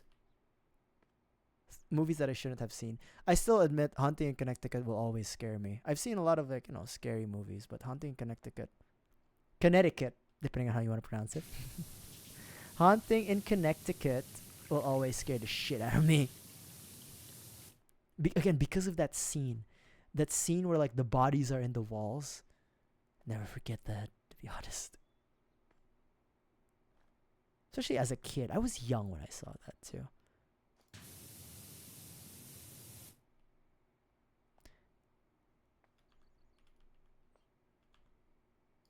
I will say, so a horror movie that I find pleasant to watch, and what I mean by pleasant is that it's scary, it has jump scares, but it's very watchable. Like you're not like, yeah, I should stop watching it.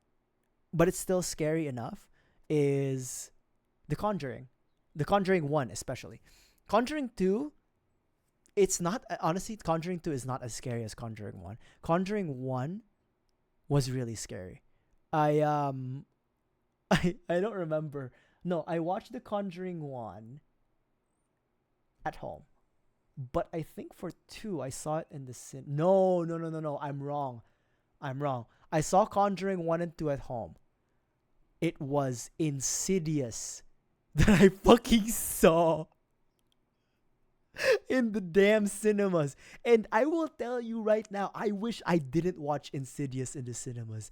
I wish I watched The Conjuring in the cinemas. You want to know why?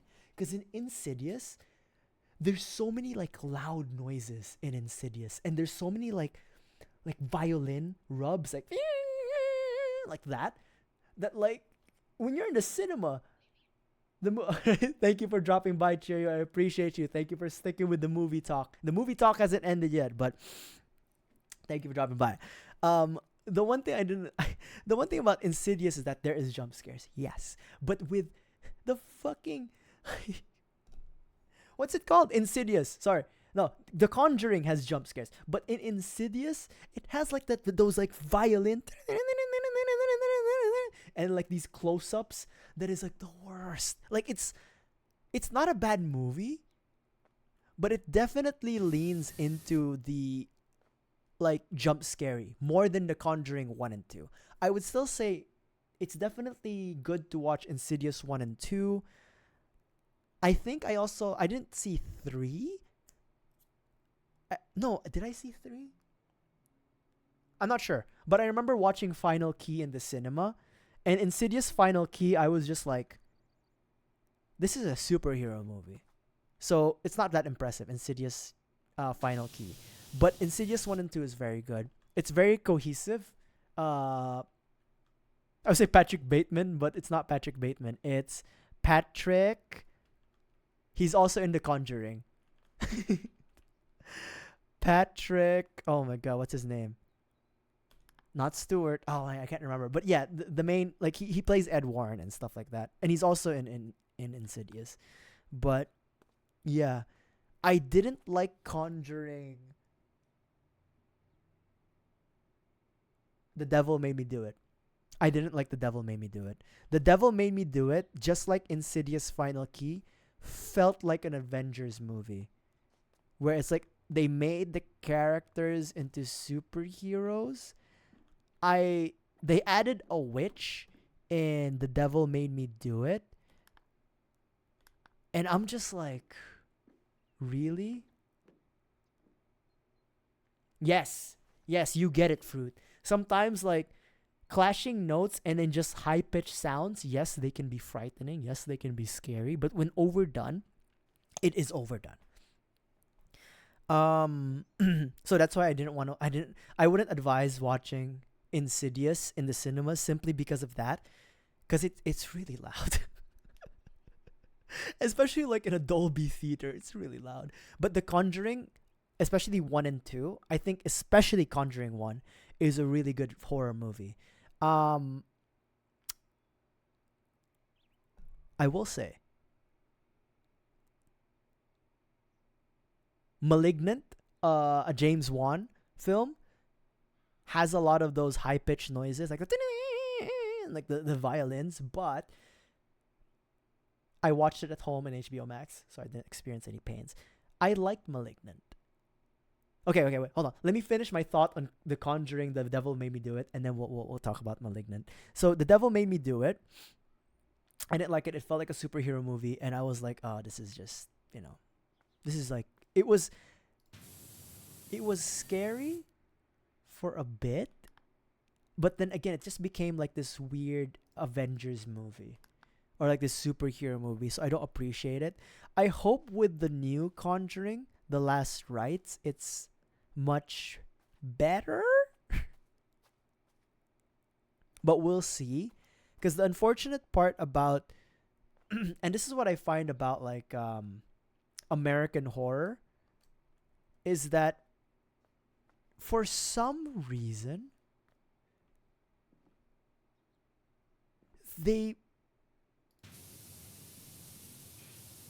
hold on.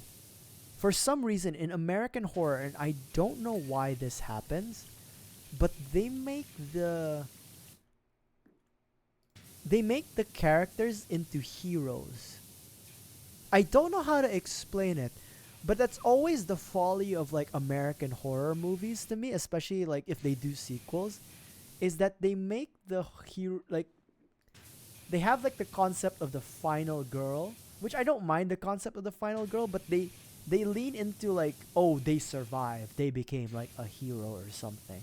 Like there's this sense of like victory that is almost like unearned, if that makes sense, in American horror or in Western horror movies, especially American horror movies, that I don't really like. Because, okay, here's the thing. For Asian horror movies, there's always a sense of like defeat. Like you can never beat the demon or something, the spirits. And that can get too much. I will admit that gets too much. But in American horror, especially with like Insidious the Last Rite, Insidious the Last Rites, Insidious the Final Key, and Conjuring the Devil Made Me Do It, they made their characters too much like superheroes. Like they have like these powers that defeat the evil entities, and that the power of love and light is gonna save the day. It's a little too much. And yeah, there is like a level of self-sacrifice there by the characters, but it almost feels like watching a superhero movie. It's almost like comical in that sense. So I'm not hopeful for the last Conjuring movie, The Last Rites, because I think they're always gonna fall into that. But that's my thoughts on it. Now, Malignant. I like Malignant because it is as much as a genre movie that it could be. Because it's so, like, Malignant becomes a superhero movie. It becomes like The Matrix, but in a good way, where it's like this schlocky, this cheesy horror movie that slowly becomes an action movie. Almost like a reference to like old 80s horror movies, like whenever like Freddy versus Jason happens, or like in the later Nightmare on Elm Street, like what was it? Dream Warriors and stuff like that, or like the later Jason movies, like Jason Comes to New York, where it's just schlocky fun. So I like Malignant because of that. That's another thing though. The Ring. I watched The Ring when I was 4 years old.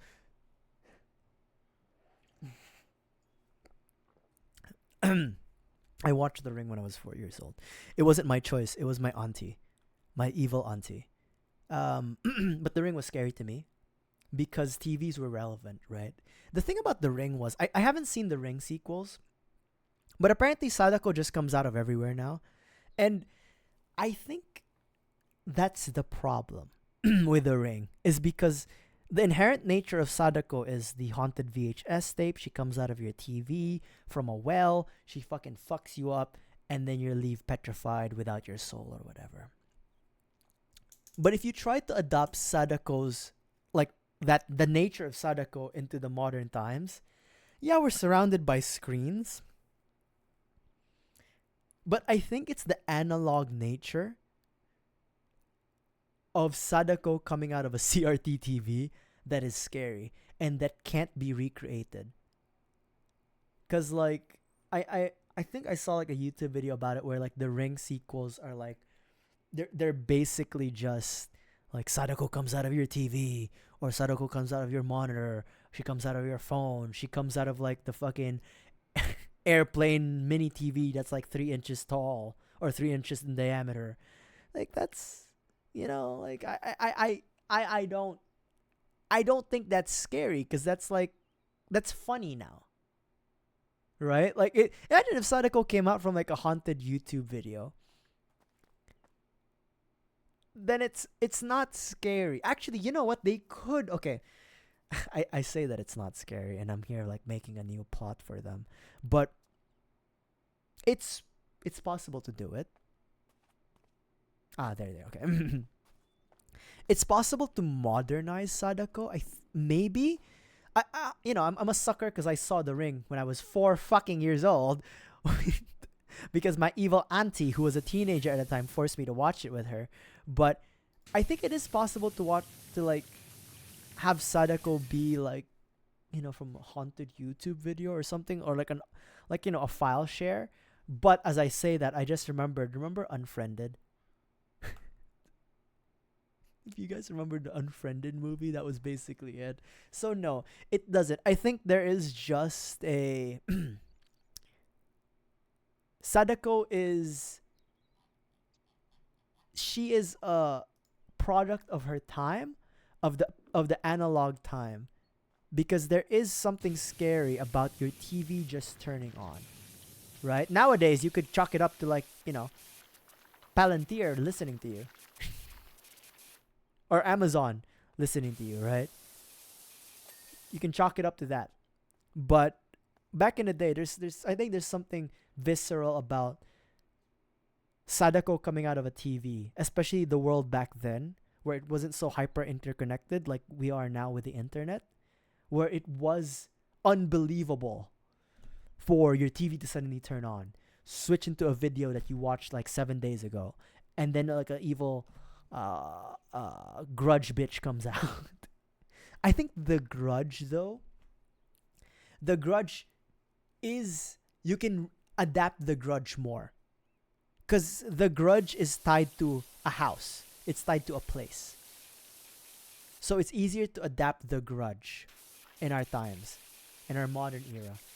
But I think the last attempts for like to adapt the grudge was not very good. I'm not sure why.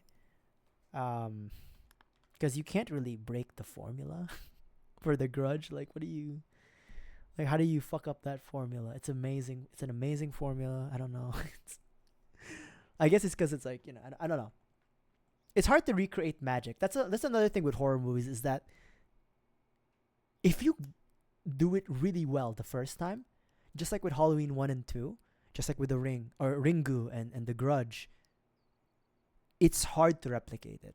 Because there's something about how it was filmed, the cinematography, the era it was filmed and it came out of, that is just special, and that is just like a perfect mix of serendipity, where that movie is the scariest piece of hell that you've seen on planet Earth. So, I don't know. Especially Asian horror movies.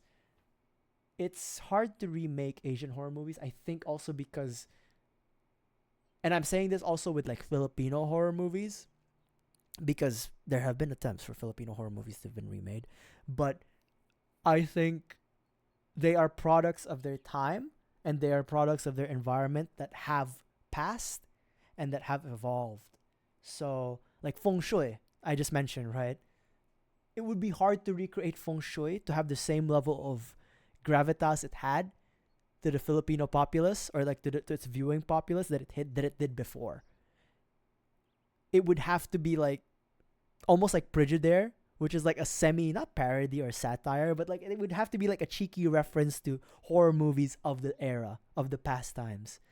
So I don't know. Movies are fun. It's always fun to talk about movies, and it's always fun to talk about horror movies, because like it's the greatest expression of, I guess, to me, the human experience, to our hopes, our desires, our fears, and art in general. Like, art is amazing, right? But there's something about movies to me that's like, this is fucking amazing, right? Because it's someone's vision, and it's someone's imagination or experience in life put to film, and how they view it. How are you guys feeling? You guys feeling okay? Are you guys doing okay?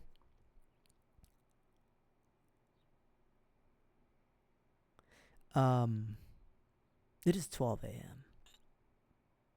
where I am. And I'm assuming if you live in continental US, for you guys who are in America, it's probably roughly around that time range as well.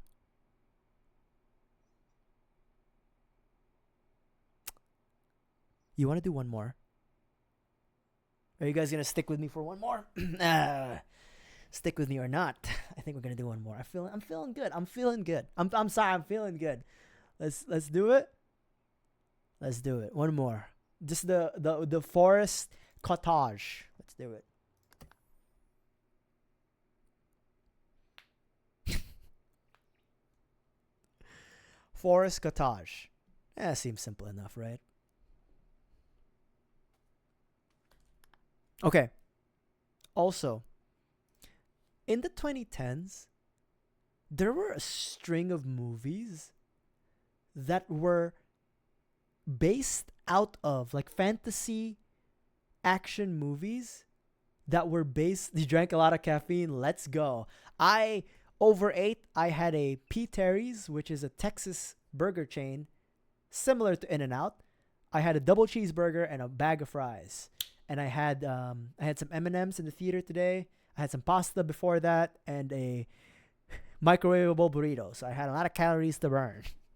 And the YAP. I'm not streaming tomorrow, so this makes up for every So you guys probably noticed I don't really stream every day anymore. I stream like Monday, Wednesday, Friday, potentially Saturday and Sunday, but my parents are back in town, so I have to spend time with them. So I don't know if I have time to like stream at night, but I'll do my best. But as I'm unemployed, I gotta make up for the days that I'm not streaming. The Tuesdays, the Thursdays, and technically it is Thursday today as well. But I don't know how to talk anymore. But yeah, there were a string of movies in like the mid 2010s that were fantasy action movies based out of fairy tales. There was Hansel and Gretel Witch Hunter, Jack the Giant Slayer, and I swear to God there was one more. There was one more of these fucking horrendous ass movies where I was just like, who thought of these? Now, I will admit, I have not seen any of these movies. I have not seen Hansel and Gretel Witch Hunter. I have not seen Jack the Giant Slayer. I'm just saying, who the fuck thought of these? And the fact that there were two of those movies in my memory that were converted Brothers Grimm movies into action movies surprises me and bewilders me. Shocks me to the core. Actually, you know what? This is also during the time when the Hobbit movies came out. So I think it was like a cash grab effort for like potential fantasy book movies to be like made. Because this is also the time where Game of Thrones was still super popular. So I think the movie executives were like, we gotta make some money here, man. We gotta make some money here somehow. What properties do we own? I, Frankenstein. That was another one. Actually, no, that was a different one. Because I, Frankenstein was... There was a Wolfman movie with Vin Diesel. I may be making this up, but I believe there was a werewolf movie with Vin Diesel. There was that. There was I, Frankenstein and Dracula Untold. With Luke Evans, who I believe was in Jurassic World Rebirth, but I'm not sure. I'm just going to say this, right, because I have to. I liked Dracula Untold. Snow White and the Huntsman with Chris Hemsworth, right? I swear to God. Was it Chris Hemsworth? It was somebody. Snow White and Actually, Snow White and the Huntsman might have been Vin Diesel. Okay, first of all, Abraham Lincoln Vampire Hunter. I will go down to my grave to fight for Abraham. Abraham Lincoln Vampire Hunter. Shit movie. Yes. Deeps. Was it a useless movie? Yes. Was it a movie that was probably insensitive, especially it came out during the time when the Lincoln movie came out? Yes. But I fucking loved Abraham Lincoln Vampire Hunter. You guys have heard me yap about Abraham Lincoln Vampire Hunter, alright? It is my bread and butter. Alright? Abraham Lincoln Vampire Hunter, alright? We don't slander Abraham Lincoln Vampire Hunter in this house. Alright? None of that wacko shit. Alright? Alright? Abraham Lincoln Vampire Hunter is an awesome movie. Alright? You don't fuck with me. Alright? You don't fuck with me and Abraham Lincoln Vampire Hunter. Alright? That's my movie.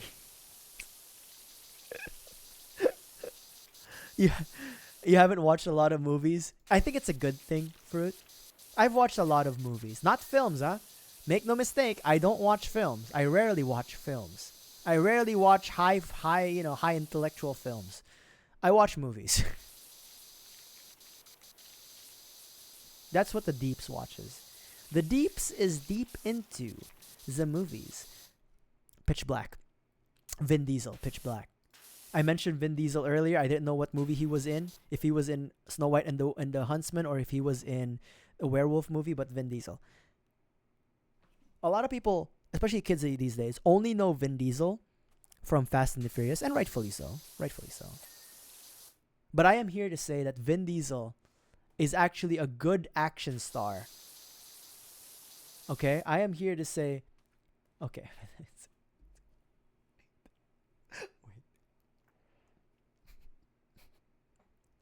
Wait.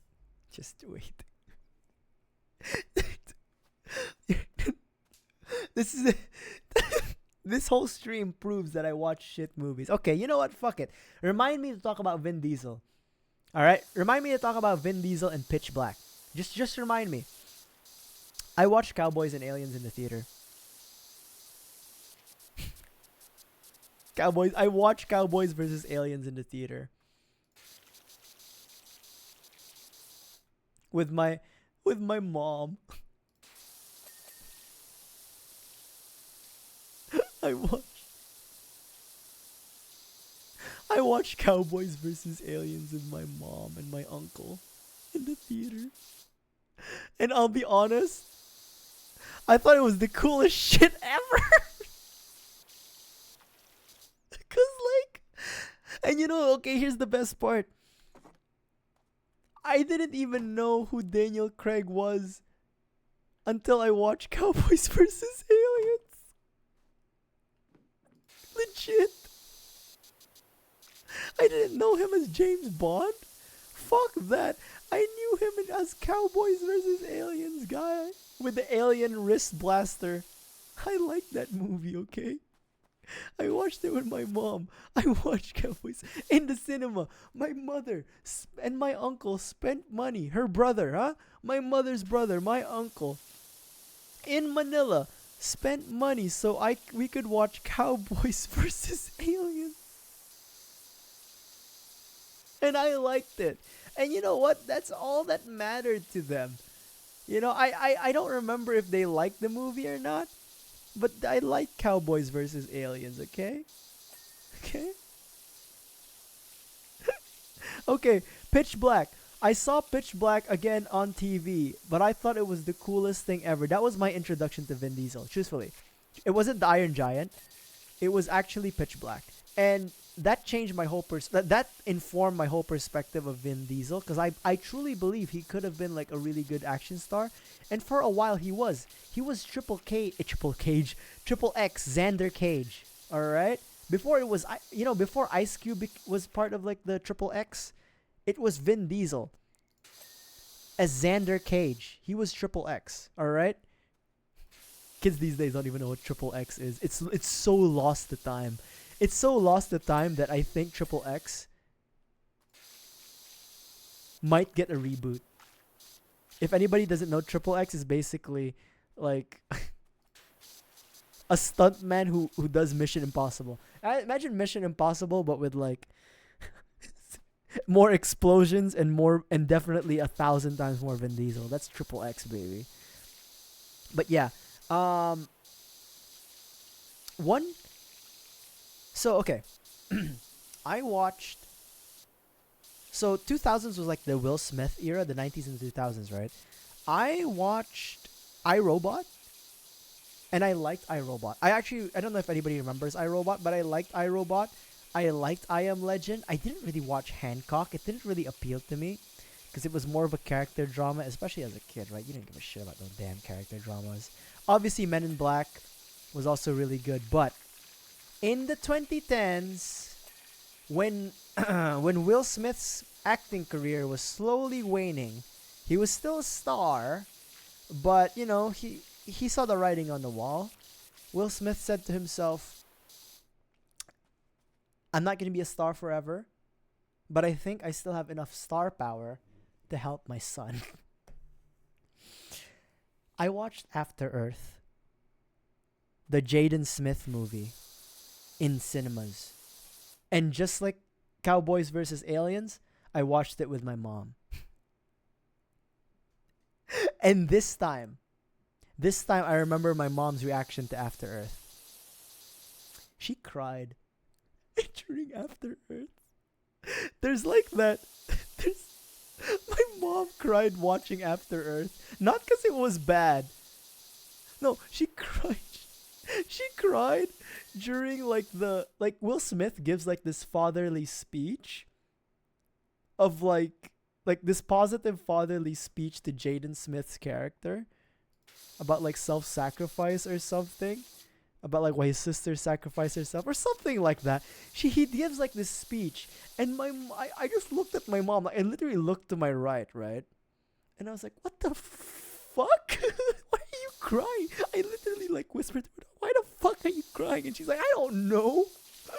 And she just cried. That's the one movie I remember my mom crying to. Fucking After Earth. Oh my god.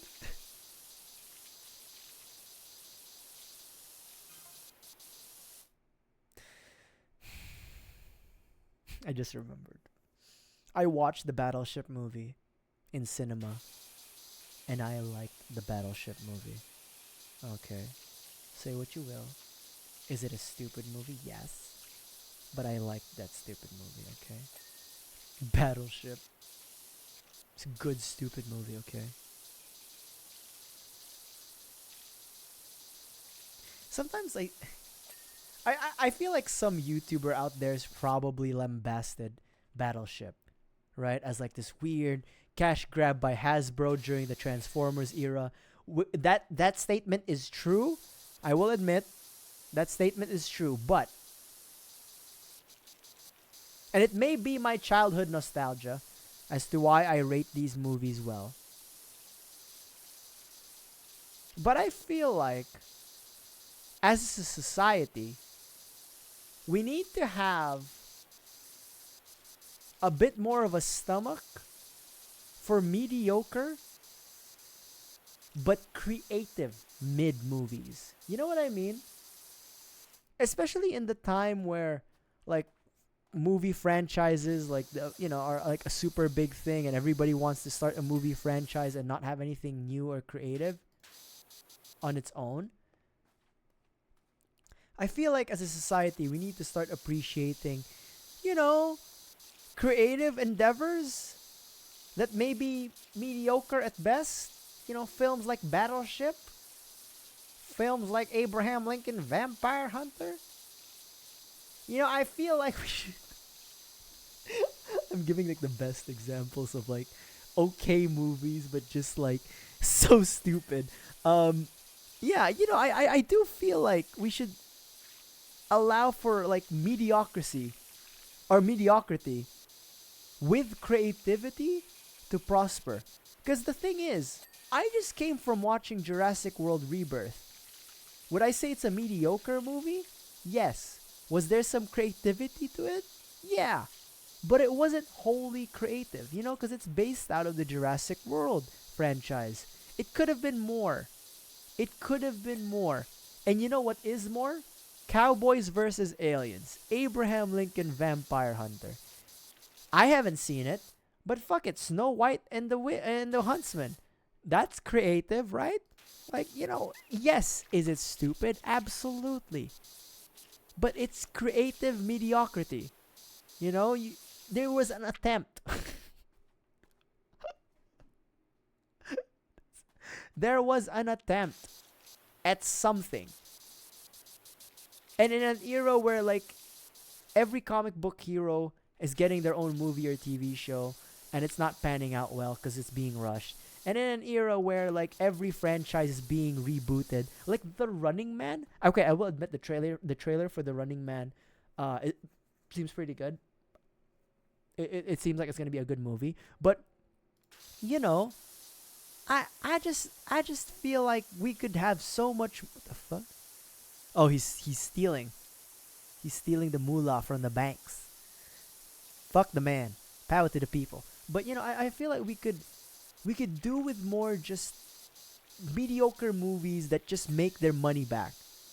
You know what I mean?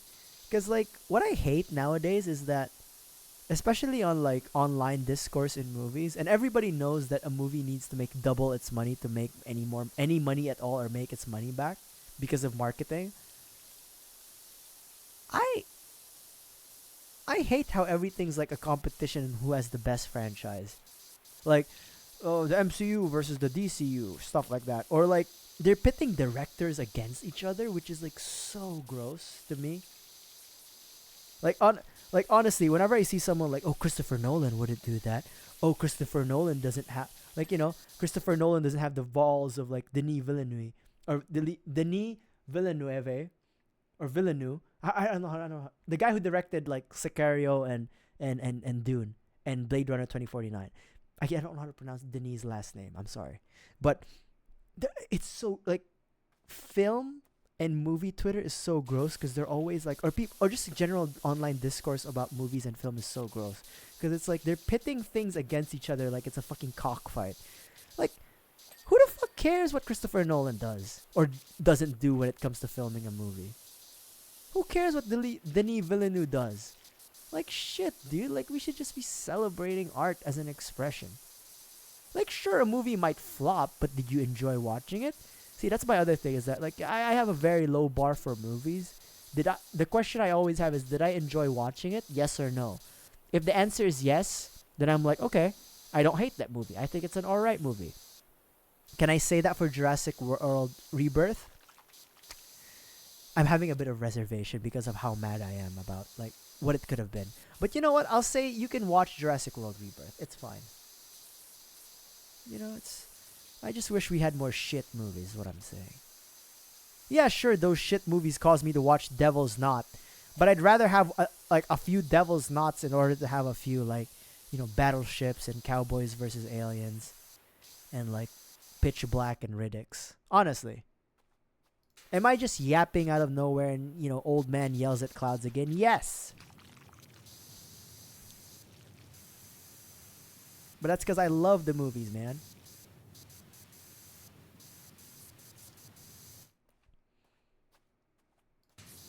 And I want to see Abraham Lincoln Vampire Hunter too.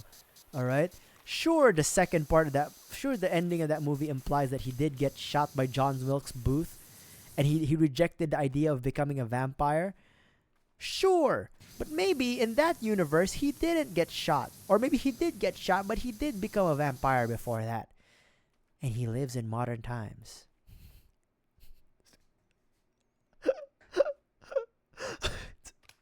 The madness. The madness. Oh my god, I'm such a dumbass. Illuminati. Yeah, you never know, you never know. Good old Abe might still be around. George Washington became a zombie. Douglas MacArthur, a werewolf. You never know. You never know. Harry Truman? Oh boy. You don't want to know.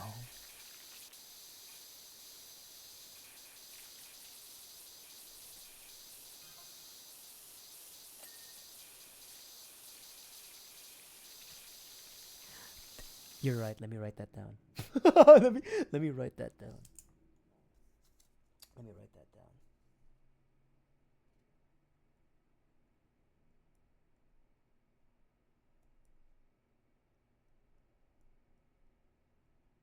Conspiracy? I think not. You know what's the worst part about me? I have a very, at least in my own opinion and my own estimations, I have a very high chance of actually becoming a wacko. Like, okay, you're like, okay, Deeps, what are you talking about? You already are a wacko. I'm just saying that there's a high chance and high possibility that I may actually become a wacko. For real, for real. Like an actual like conspiracy theorist. I wouldn't be like those, you know, like those you know what I hate about conspiracy theories though? They always become like subtly, not even subtly. They become like overtly racist for some reason.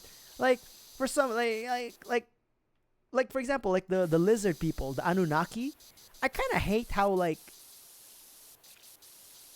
people are like, "Oh my god, the Anunnaki are working with this certain like demographic or like this certain social religious group or like this certain race," and I hate that. You know, I feel like the Anunnaki are like, if they are real, the Anunnaki are more than that. The Anunnaki. You know, I feel like the Anunnaki would not give two shits about no damn like, you know, specific group of people.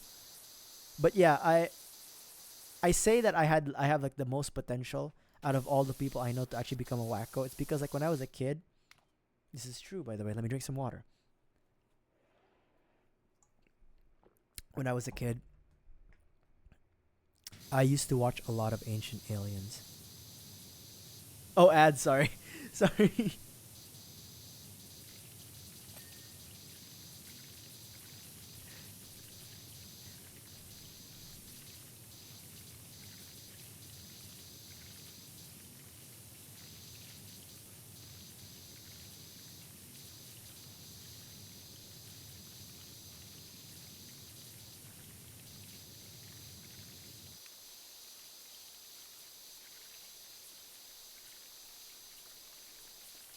So as a kid, I used to watch a lot of Ancient Aliens, and like I mean a lot.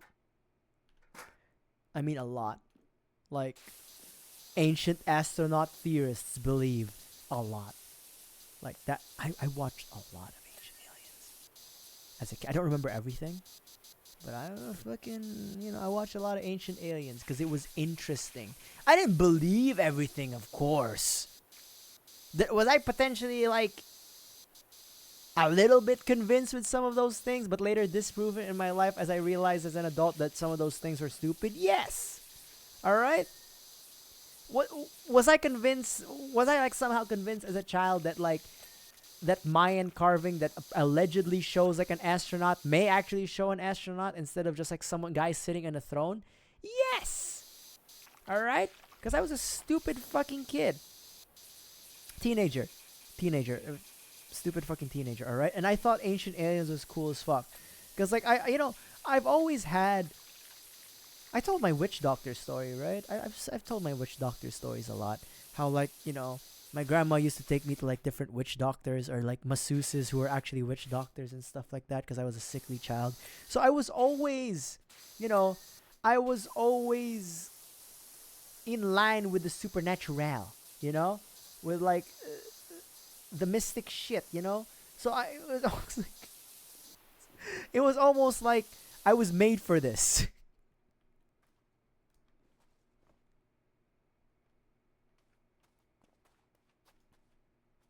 But yeah, I used to watch a lot of Ancient Aliens. It's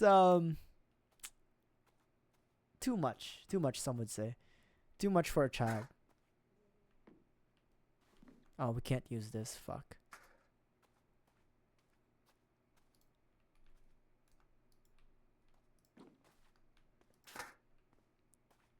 Let me get the scaffolding. We'll banzai this.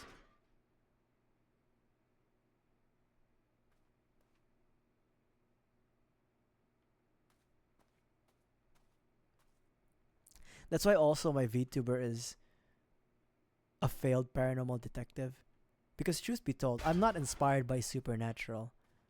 I'm inspired by all the wacko shit that I've watched.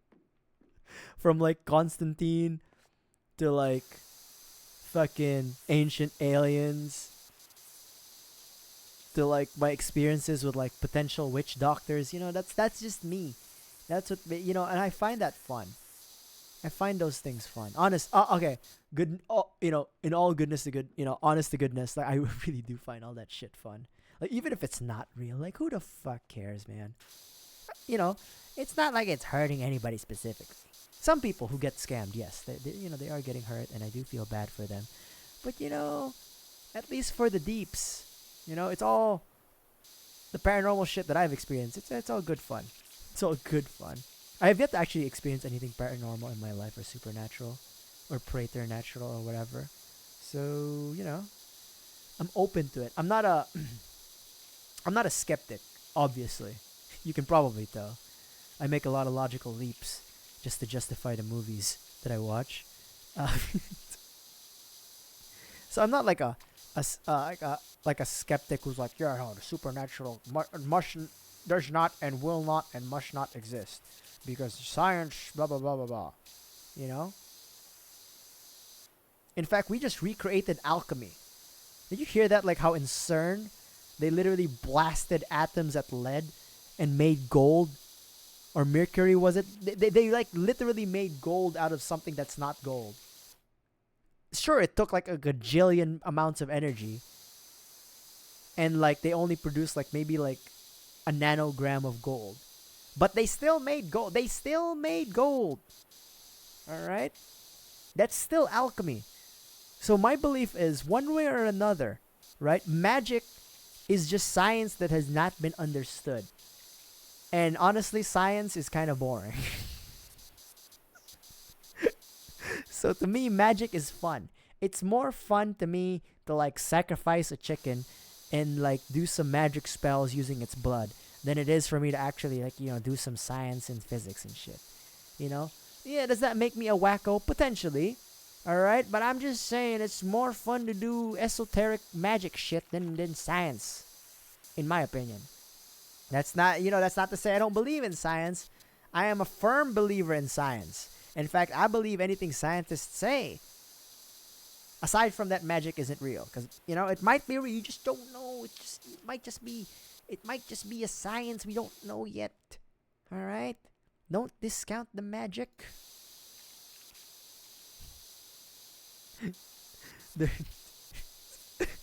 Wacko. All right, but again, that's not to say that I don't believe in like science and health and all that. I'm not like those crystal people though. Or like those astrology people who are like, I don't believe in vaccines, man. Or like, I'm not one of those. Like, again, I believe in the sciences. I just like me a magic. All right. It would just be nice if I could conjure a fireball, or maybe summon like a biblically accurate Saint Michael to fight my battles for me. I'm just saying. All right. That's all I'm saying. Is that it would be nice.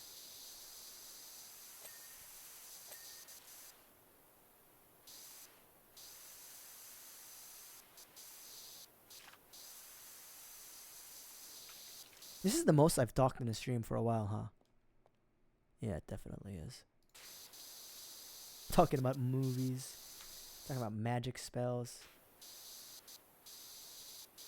The unfortunate thing about magic is that it's always a scam. I'm like the Fox Mulder of magic. I want to believe, but it's always just a scam. like truthfully, it's all like whenever you meet like a magician or like an alleged witch or like a warlock wizard, it's always just a fucking scam. But from a more academic standpoint, anthropological standpoint, I do enjoy the study of like folk religion, and you guys could probably tell.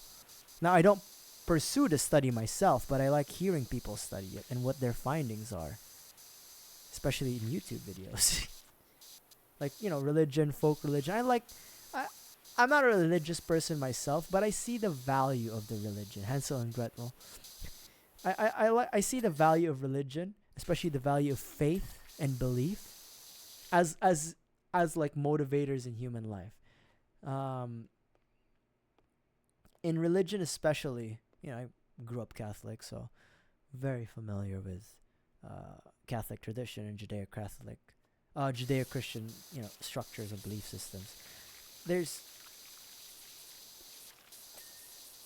an emphasis on faith and belief that I personally can't really get behind, because I'm a wacko, yes, but I do need some sort of evidence. I do need some sort of evidence to truly like have faith and belief in something. I need to have experienced it myself. That's why I don't believe in, I haven't seen ghosts, so I can't deny or accept their reality. But until I do, to me, they're not real. Fuck the ghosts. The ghosts got me. They're not real. All right, but I am open to the possibility that the paranormal exists, that specters and entities exist. But anyways, are those footsteps? Oh, it's big footsteps. What was I saying? Oh yeah, belief. So I do find that belief is a important facet of human life. Why did I jump? Especially to like the religious, and there's value to it. I honestly believe there's value to it. Especially, like when your days get rough, the nights get cold, and work is on your ass. There's something about believing that everything is for a greater purpose and a better purpose, and that everything will be okay, that is powerful. And I could, and I can't doubt the power that has on someone's life. Just the ability to like, I hate how like, okay, I hate how like the TikTok wackos have taken over the word manifestation, because like I was about to use manifestation, but like you can manifest a better life for yourself through belief. Now, does that belief power you to make better choices, to like persevere in life to where you can actually succeed? Potentially, yes. So I'm okay with belief. I'm okay with religion. Never let it be known that whatever you believe in, Deeps is okay as long as you don't kill nobody.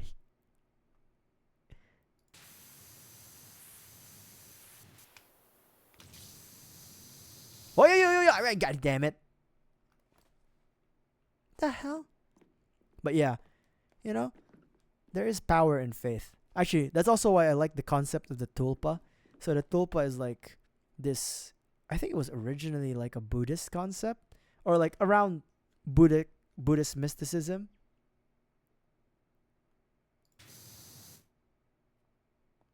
Who's TikTok witches? God damn it! See that I don't like that shit. The TikTokification of like magic.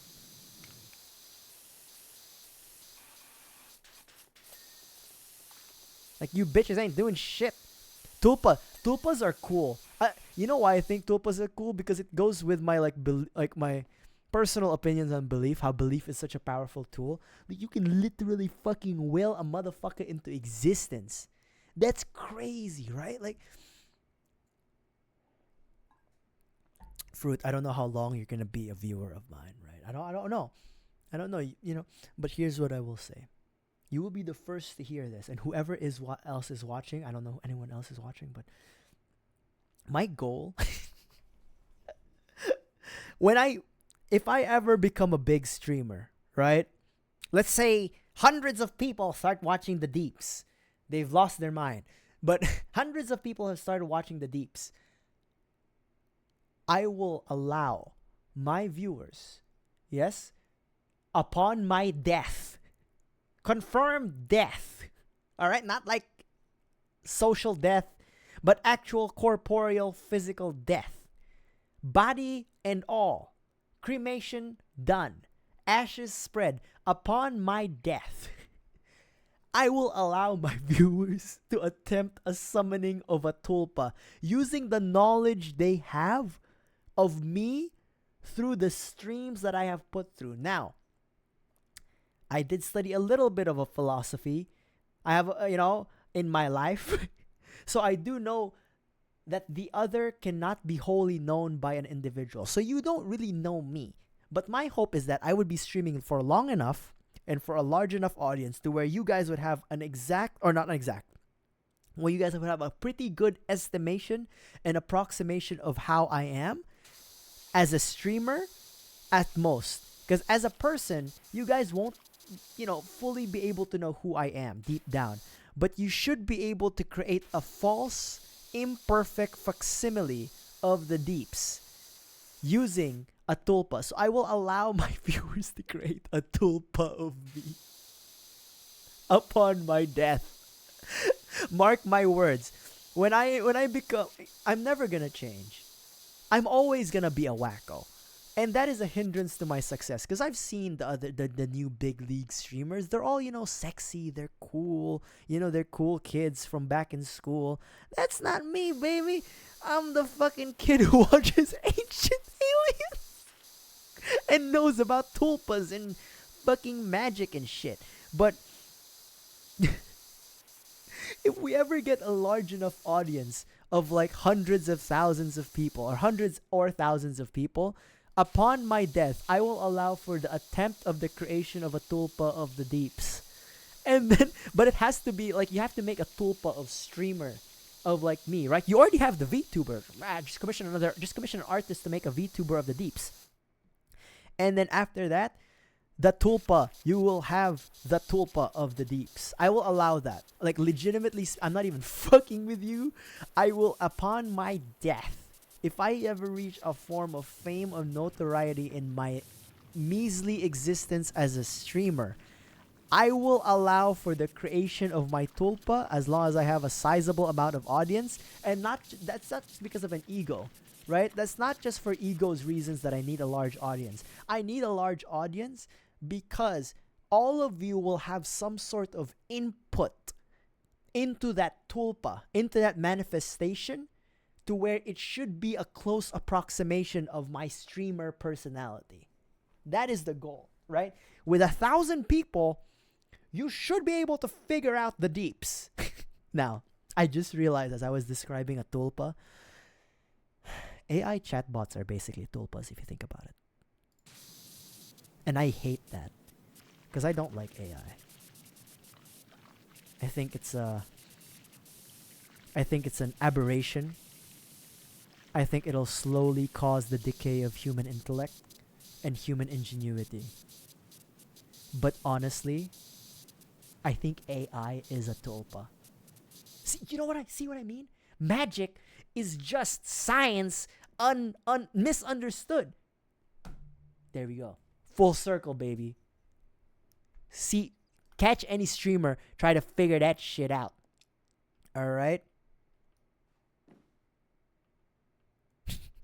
No, none of your like, famous cool boy streamers can figure that shit out. Because you know why? Only the deeps has the insanity to figure this out. AI is just a tulpa. Fucking magic is just science that has not been understood. Alright? I don't like AIs. I don't like AIs. I put it out there. I don't like the use of AI. I don't like how it's being used right now. I don't like how it's being used to like, replace artists. I don't like how it's being used to replace human creativity in the field. I don't like how it's being used to like displace people and their work and their work, right? To diminish human value and human existence. I don't like that. But I will admit that motherfucker is a tulpa. Think about it. People are asking Grok like it's a real fucking person, right? And every time someone puts something new on the internet or someone posts something on Twitter or some news outlet posts something on Twitter, Grok learns. Grok becomes a more whole being, right? ChatGPT learns from being fed algorithms, being fed data about people. It's becoming more, not sentient, but it's becoming more whole as like as an entity of some sorts. Now, is it a conscious being? Probably not. It simulates consciousness, just like how a tulpa simulates whatever is being simulated. Just fucking, see the fucking. See, this is, I don't trust the technocrats. I'm gonna tell you right now, I don't trust those technocrats. These kinds of power can only, the power of like manifestation, the power of alchemy, only used by the corrupt.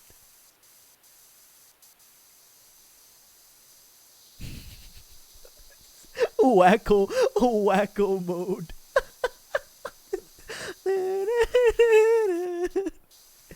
I know it. I know it's fucking magic. AI, bro, you don't understand. Like, there's something. So in Dune, right? I haven't finished reading the book. I haven't finished watching Dune Part 2. I haven't finished reading the book.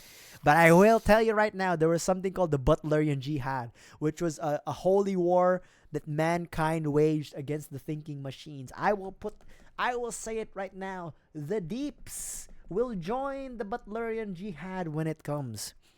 They'll fight against the oh my god, we have to do the fence? I didn't know. Fuck, we'll do the rock fence last. I will wage war against the thinking machines. Alright? The thinking machines. There will come a time. There will come a time where you will heed my words and my warnings. You laugh now. But someday, I will be proven right. Someday, the deeps will be proven right. Alright? Right now, you think, oh, he's just a wacko. He's just crazy. But I swear to God, an upheaval is coming. The Butlerian Jihad. The holy war against the thinking machines. Alright? Okay. It's already happened, right? Someone fell in love with like an AI chatbot, right? I think someone left their wife because an AI chatbot told them so. It's moments like this where like I am so sad for humanity. Like, I know people are inputting. Okay, okay. From an academic standpoint, so you can tell that I may not have succeeded in the economic sense with my college education. I will be the first to admit that. I am a failure of an economics. I studied economics, but I did not know jack shit what I was studying. I didn't give a shit. Rat's ass. I gave a shit about my philosophy classes, my history classes, my film classes more, and my theology classes. I'll be the first to admit. I put in a lot more emotional effort into those classes.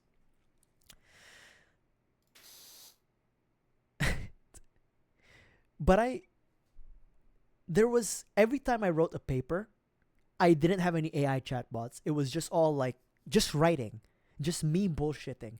And I heard that college students are now like using ChatGPT or whatever, like AI chat tool to like write papers, make ideas, and then to write the papers for them, or at least give them like outlines to write their papers. And that breaks my heart, not because I'm an educator. I do care about the education of the youth, but more importantly, there is something just liberating and wholly creative about just writing bullshit. Like, honestly, like, I enjoyed my philosophy classes because like I got to see like my instructors, and then there's a term called parroting, where you're just repeating the stuff your professors say during orals exam, and I did a bit of that. But there's just something amazing, like coming to the realization of like, oh, this is what this philosophy theory is about. While your professor is discussing it, while you're reading the module, philosophy texts are very hard to read. They're the worst. Until this day, I don't really know what the fuck I read, but thank God I had good teachers. But there's something about that that's just like, oh, finding it out for yourself and having your own conclusions, and then being tested on those conclusions, right? Like, okay, let's say you have the same conclusions as the philosopher and as your instructor, fine.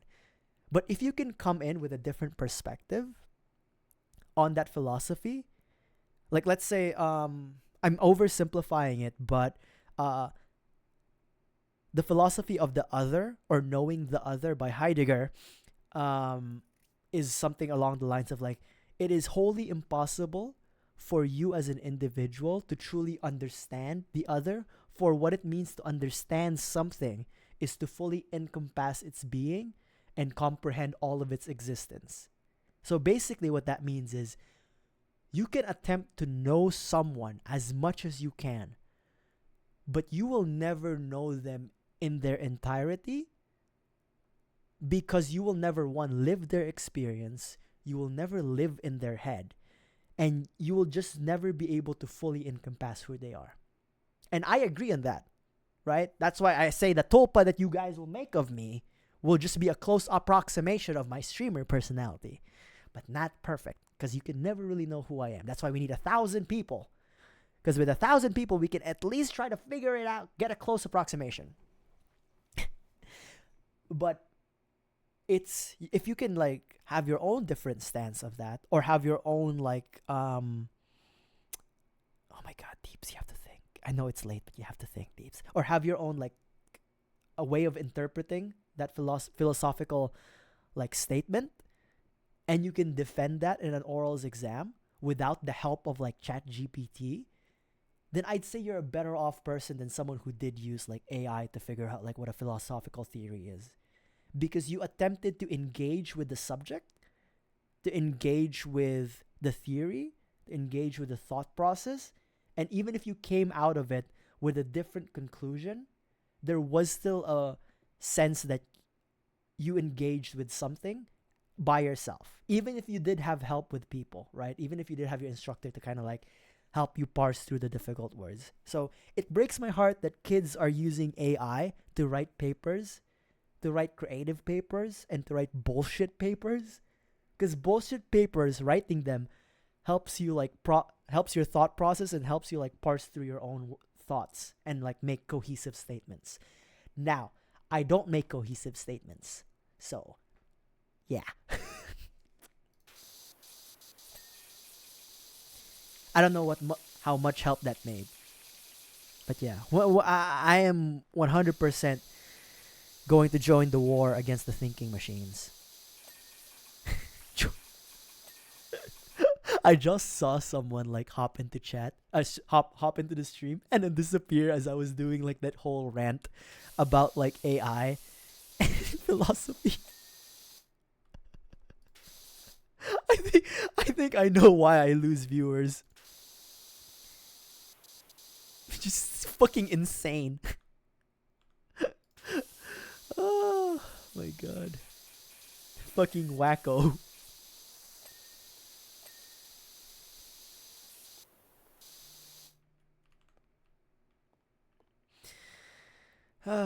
I do get preachy though, I feel like it. I know it. I do get a bit preachy. But it's okay. It's part of being a wacko, you know what I mean? You can't be a wacko if you aren't a little preachy, right?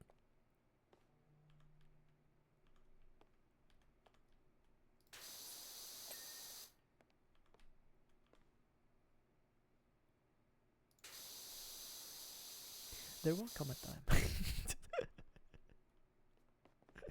Oh shit! It's part of being a wacko. You have to be a little preachy. All right? You have to have convictions in your insanity. Because if you're not convinced that you're like of the things that you're saying, or like of the insane shit that you're saying, then you're not really a wacko. You're just a faker. You know what I mean? You're just a fucking fraud, bro. I'm convinced. All right, I'm convinced that AI will cause the downfall of humanity. Not in the sense of like Terminator sense. Honestly, the Terminator sense would be so much better. But in the sense of like we are just going to lose creativity if we don't choose to like do something about education. I'm a dumbass. All right, Deeps will be the first one to say this. I will be the first one to say this. The fact that I speak in third person already shows this. I will be the first to say this. In education, especially education of the youth, especially to be educated in how to think critically, and how to think for yourself and process texts, and philosophies, and sociological theories by yourself is very important. Because it helps you engage with the world and make decisions for yourself and not have to rely to ChatGPT. Now, is it going to help you figure out if the Anunnaki are actually real? Probably not. All right? Look at me. I've spent a lot of... I took 4 philosophy classes and I'd still like to believe that the Anunnaki are real. Because it would be fun. It would be fun to think that lizard people exist.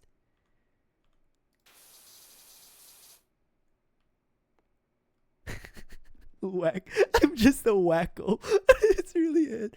There's no sugarcoating it. Oh my god. I'm a wacko playing. Oh god, Powerwash Simulator. It's just part of the game, baby. You know.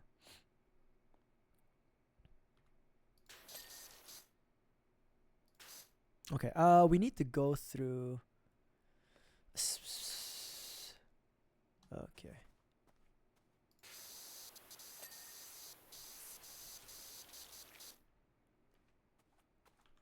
Shit. Okay, I gotta bring this motherfucker on the other side.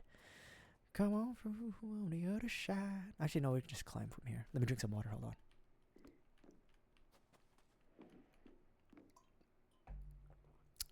I think I've said this before, but I think I have the makings to make a cult. You know what I mean?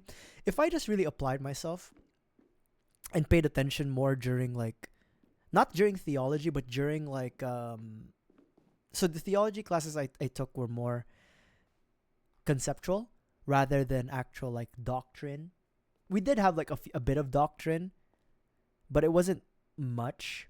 So it wasn't like the brass tacks of like actually having the like doing Catholicism. It wasn't like, you know, it wasn't like the processes of like holding mass, let's just say. It wasn't like that. It was more of like, you know, the existence of God, love, the defense of like the Holy Trinity and stuff like that. We did that. I don't remember much, all right? I just remember the critical, how to look at it. Just, don't ask me what the topics specifically were. I just took the class, and I figured it. I figured out most of the coursework, and how to talk about it. You know, we talked about Vatican II, yes, but like I don't remember. I don't know all the articles of Vatican II. I just knew that it was like specifically drafted as a response to like the rise of socialism and social welfare, especially in the Latin American countries, right? Where like they call it like socialist ideas, and then if you come from an American framework of geopolitics and socioeconomics, hearing the word socialist is like, oh my god, that's a bad thing, but that's not necessarily the case.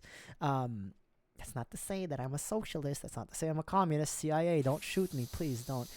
But America is very allergic to these kinds of words. Just yeah, I'm just gonna stop there before I actually get in trouble. But yeah, I feel like if I really applied myself, I could have ran a cult. You know what I mean? I feel like I have enough religious know-how to like make shit up. Super socialism. Yeah.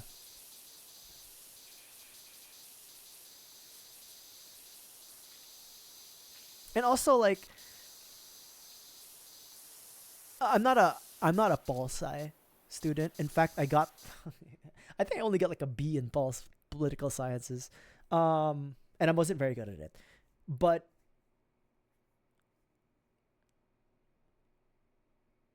people often confuse political theories and political ideologies a lot. Like, I don't know. I probably shouldn't talk about it because I don't know much about it. And this is like a serious topic, so maybe we don't talk about it. Let's just skip it. Let's just Deeps can run a cult, yes.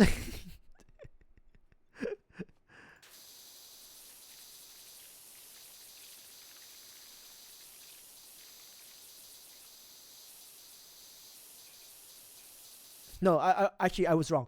People people confuse political ideology with political governance or like governance in general. Okay, that's it. That's it. I'm gonna stop. I'm gonna get in trouble. I feel like I'm gonna get in trouble.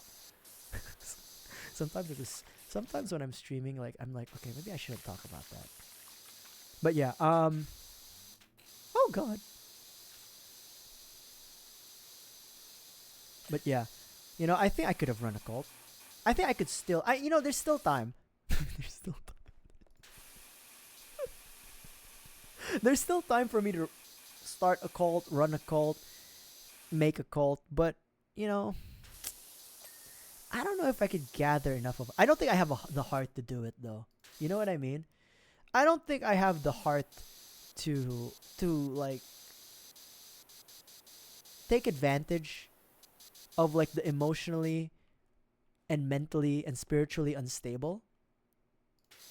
Because truth of the matter, truth of the matter is whenever somebody runs a cult, they're just manipulating the wants and needs and desires of a people who are just hurt. Truthfully, like even in normal religions too, right? Like there's a lot of why do I always talk about like risky topics? The Catholic Church, I'm not super religious myself, and I'm not the one who would deny that there have been crimes committed by individuals who participate in that faith.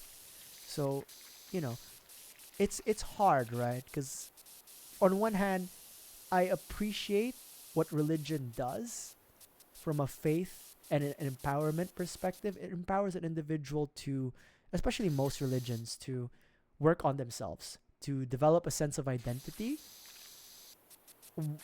That identity may be tied to like some sort of omnipotent, omniscient entity, sure, but a more confident identity that is more hopeful in life. I appreciate that, but I will not deny that there have been bad people who take advantage of like that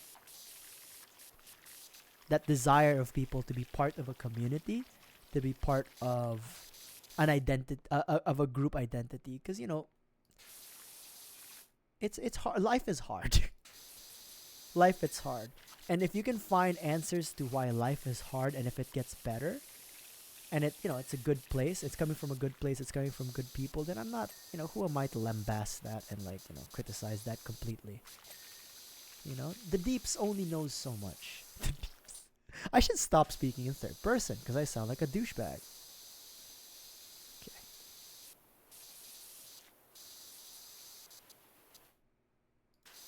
Okay, that's one.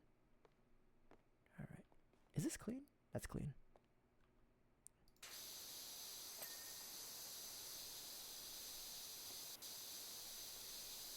I should start a cult. I think that's it. But my cult would be so boring though. Like it wouldn't appear in any like Netflix documentaries because I'd be a pretty chill cult leader. Like, hey man, just give me like 5% of your wages. You know? Just be nice to people, man. That's my cult. That's literally my cult. Like feed the hungry, man. Remember 5% of your wages, man. That's all I need. And then it's like, you need spiritual guidance, bro. I could go full bore and like go full crazy, but I don't want to do that. And I'm like, make sure you take care of the kids, man. Remember, education is every child's right. That's my cult. Just goody two shoes cult. Remember, man, healthcare should be for all and not just for the wealthy. That's my cult. That's my cult. Because I'd feel bad. Because I don't have the heart in me to be like a bad person. Or like not a bad person, but a bad leader. Because like people rely on you. People rely on me and I'm like, well, you know, maybe we'll do a fundraiser, man. Your kid has cancer. Shit. Maybe is there a doctor in the cult? Is there a doctor in the Deeps cult? Maybe you can help give like, I don't know, some perspective, a second opinion. Does he need an operation? The Deeps cult. Just the goody two shoes cult. And every time I try to like, I don't know, steal some money or like take one of the wives of like my cult members, I just turn into marriage counseling. I'm like, well, you know, Sarah, you know, I think Jim really loves you. And while I would appreciate that you become one of my wives, you know, I think you should look at it from a different perspective. Maybe he's just not around because he's looking for ways to provide for your family. And maybe, you know, maybe you should have a conversation with him. You know, I appreciate the offer to become my fourth wife, but I wouldn't even have a wife if I had a cult. I'd be too busy. I would. I'd be like, I'm so sorry, Jane, but you know the ministry really needs me right now. You know, I appreciate your feelings, but truth be told, I don't even know what I want myself.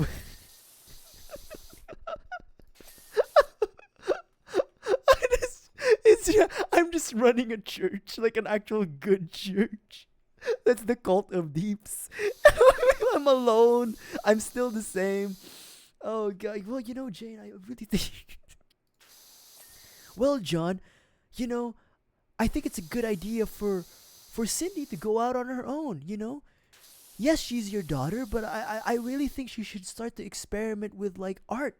You know, I'm sure that while yes, your fears are valid that, you know, art degrees don't really give you much money, but what degrees really give you money these days? You know, what really guarantees financial success?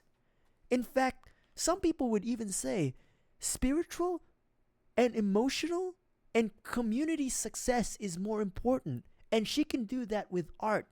It's communal and it's not isolationist. Maybe you should let Cindy take that course.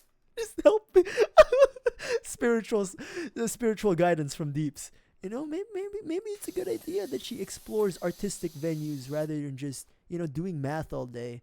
Cause yeah, well, yes, she could get a good job with math degrees. Is she truly a whole human with just doing algebra? I don't think so, John. Did you have fun doing integral calculus when you were a kid? I don't think so. I'm fucking insane. What am I doing? What am I subjecting my viewers to listening to? Why do I do this to you guys? Why do I subject you to like madness to this degree? You know, I'm just supposed to be power washing, and I'm here talking about like how I'm gonna start like a happy-go-lucky cult.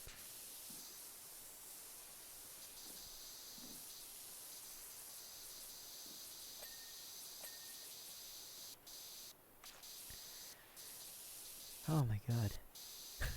Okay, let's do the walls, and we'll figure out what's next.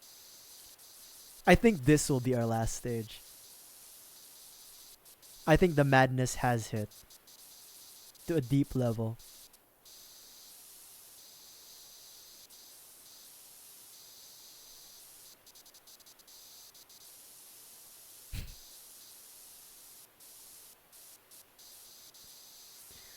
Remember, Fruit.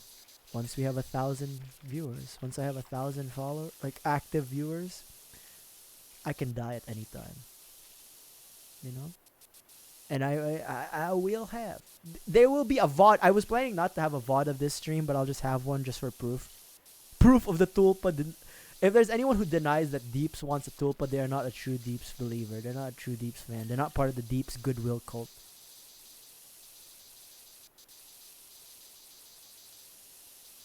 Because I would love it if you guys. Okay. I know I mentioned this is for the future cultists out there. If we ever reach that point, I know I mentioned that AI is the modern day tulpa, but if you make an AI version of me, I would deny you in your existence into heaven. All right. So do not do that. Do not create AI Deeps.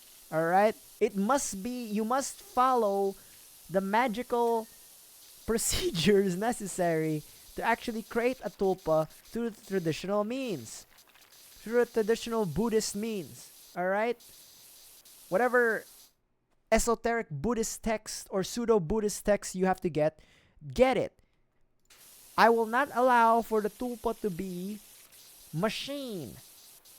It will be heretical if you create a tulpa of the Deeps with machines. In fact, it is grounds for excommunication. Seriously. Excommunication. To create a tulpa of the Deeps using AI? No. It is heretical. And again, this tulpa can only be summoned at the time of my death and confirmed death by my family and relatives, alright? I really hope we get like at least 100 viewers one of these days, so that I can do this rant again. I can do this tulpa rant again. God knows, I would love to like just have a group of people trying to summon a tulpa. And if that and here's the thing, right? Okay, let's say the tulpa does happen, right? The Deeps tulpa has happened. And it's the truth of it is it's only the streamer personality of Deep. So it's a hollow shell, but it should be entertaining enough, or at least however you would define entertaining in the Deep sense. It should be Deeps enough, right? And if whatever money the Deeps tulpa makes must be, and I'm serious, if this happens and if we create a tulpa, the money must be used to fund educational efforts for children, or help the diseased. That is my goal, is that if a tulpa is created on my image, my will is that any revenue created from that tulpa must be used to educate the youth or heal the sick. Such a goody two shoes, goddammit. Even when we have the power of the mystic arts, still a fucking pussy. Because that tulpa Deeps probably goes to sleep once the show is done, frankly.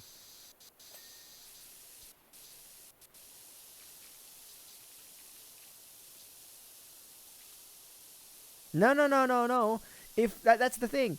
If you use enough, if we have enough people, and if you have enough references to the personality of the Deeps, that tulpa, hopefully, while a false and failed failed attempted facsimile of me will have enough Deep's essence to agree to have the revenue be used to heal to educate the youth and heal the sick.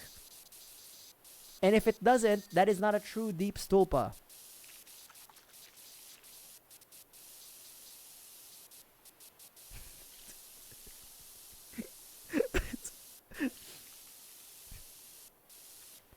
I do recognize though that if we ever reach the point of like having thousands of viewers, I do recognize that there is a chance that we will have some bad actors amongst the viewers who will try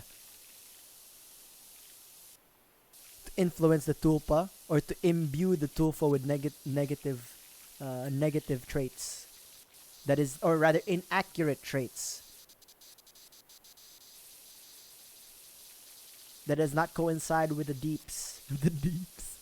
I'm, I don't know why I've been referring to myself in third person a lot these past few streams. I'm fucking insane. I don't know why. I legitimately don't know why.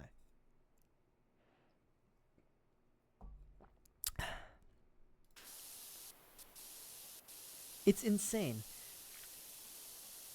But no, I am serious about that tulpa thing. If I ever get to a level of fame, I will make that decree again.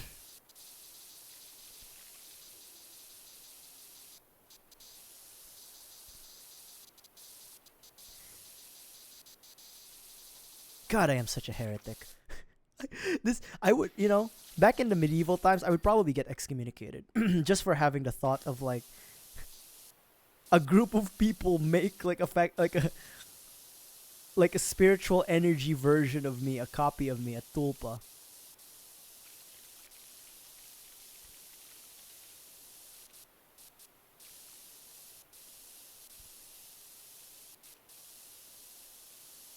Exactly.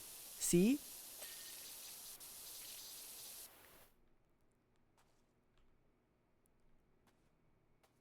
Actually, the Slender Man is. It really depends on how you want to view the Slender Man, right? Because it's like, from a physical standpoint, he doesn't exist. But there was an incident with that girl, that young girl and her friends, that did lead to, an unfortunate crime, and I think even the death of one person. And you could say it. We did create like like the collective sense of the internet did create like a mental tulpa, right? Where it invaded the mind of this girl to reach a level of psychosis. And that's really like, that's unfortunate. It's just sad, right? Because that girl clearly needed help. And, fiction or not, the repercussions of what she was exposed to at her age and form of vulnerability did lead to like unfortunate and just horrendous crimes. So, it's bad and never should have been that way. But the deep tulpa will not be like that. The deep tulpa. All right, we will have a good, fun-loving tulpa. Again, I just need a few hundred viewers, and we will have the deeps, and I can, recreate the deeps tulpa. Gable cap. The fuck?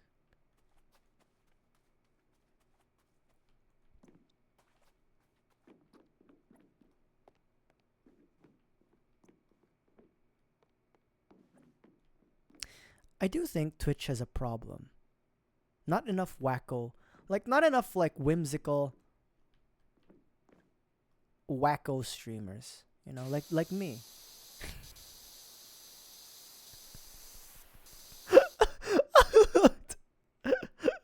Yes, like me. Fucking psychos.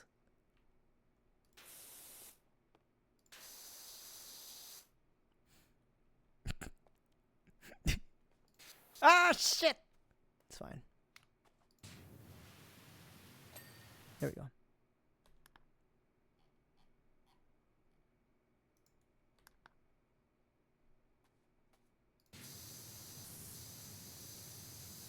I'm sure there are wacko streamers out there though that are like me. A little better than me probably. Bastards.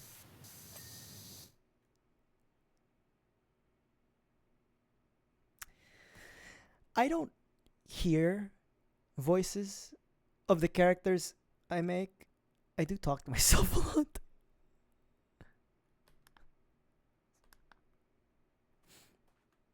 Like I rehearse some of the jokes I make on stream, and I perform them better. on the rehearsals.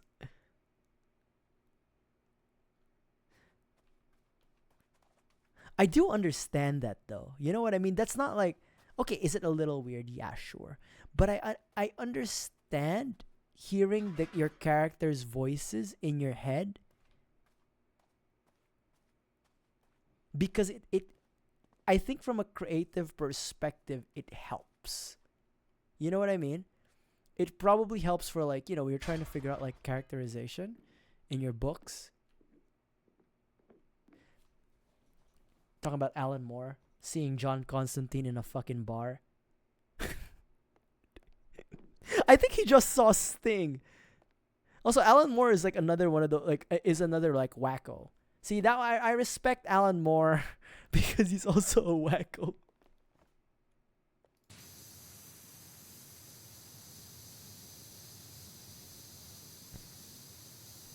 Alan Moore allegedly saw John Constantine, a character he wrote for, in a bar once. And the worst part is the artist who helped create John Constantine based him out of Sting. And Sting is still very well alive. I think Alan Moore just saw Sting.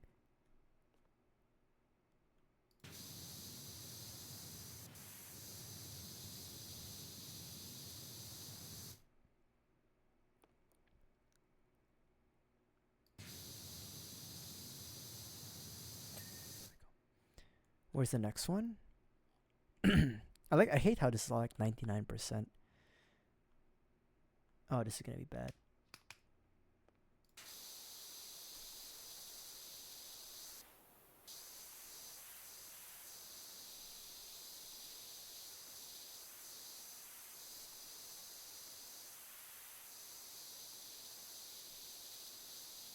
Which one? Oh, that's one. Maybe the other side?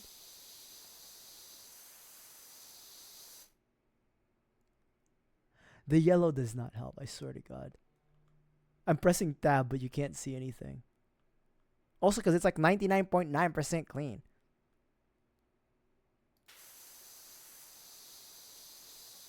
Hello? There it is.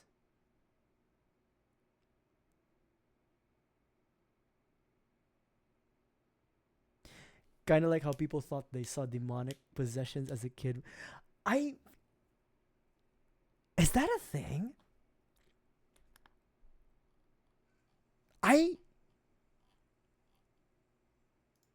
Okay, maybe I'm wrong.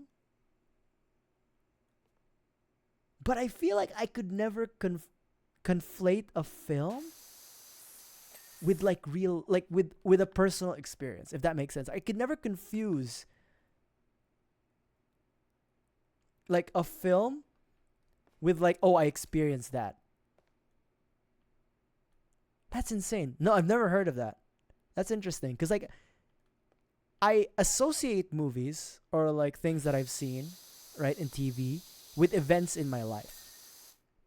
But I've never made the association to where like that thing I saw in the movie that was an event in that movie happened to me in real life, or like happened to me and not the movie. I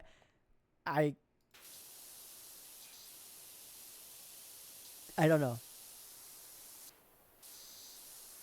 That's the part where I'm like, yeah, no, that's not. I may be a wacko, but that's not necessarily me. Steps where?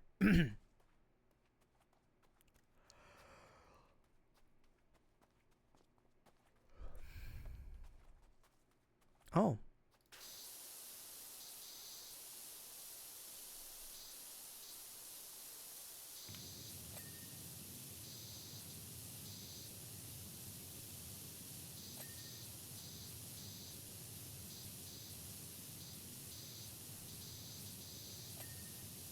There also is something like mass hysteria. I can understand that. Like, there was apparently like this British TV show that was aired. I can't remember it. I swear to God, I saw so many videos on it where they aired like a fake haunting, but then the news reporters reported it like it was a real haunting. to where like a lot of people in the UK who watch the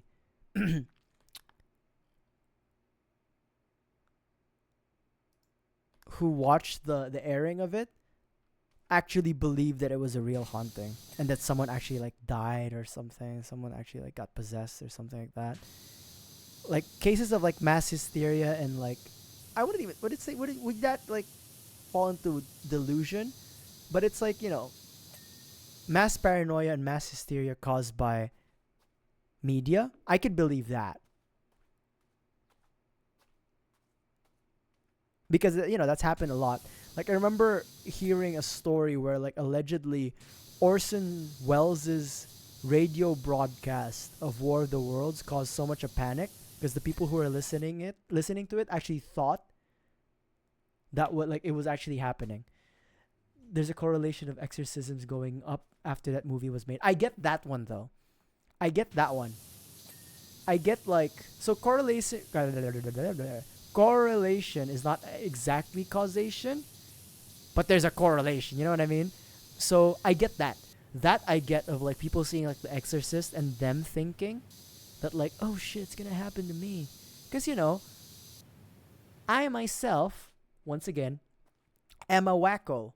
So I would, you know, part of me would be like, oh shit, maybe I need an exorcism, right? Especially when weird stuff starts happening in my house, even if it can be explained by like, you know, thermodynamics and shit like that, and simple like household aerodynamics. I part of me would maybe like think of that fact, especially if you're like,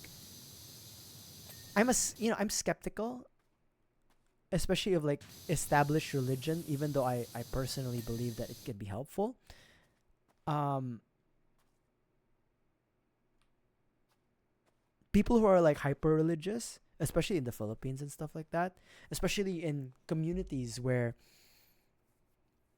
folk tradition and mysticism still exist, I think they are susceptible to, you know, fraud like that, or like believing that they may need some sort of spiritual guidance or exorcism, for the lack of a better term, right? So I could see that.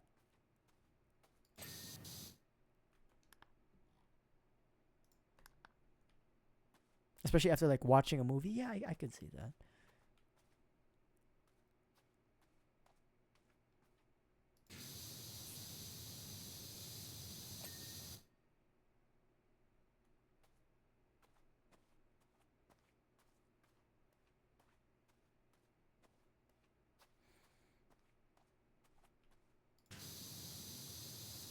There we go. All right, 6 out. Holy shit, 6 hours of this goddamn game.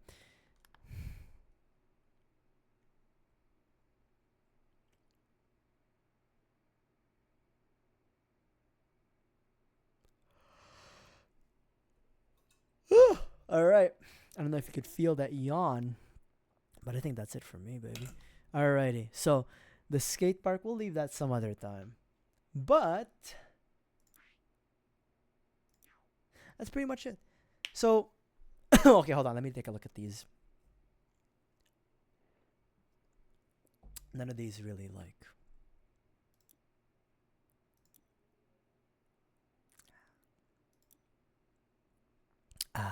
Okay. You have to buy these. We've already done Warhammer, I think. Right? Oh, I've done a few. Maybe we'll do this next time.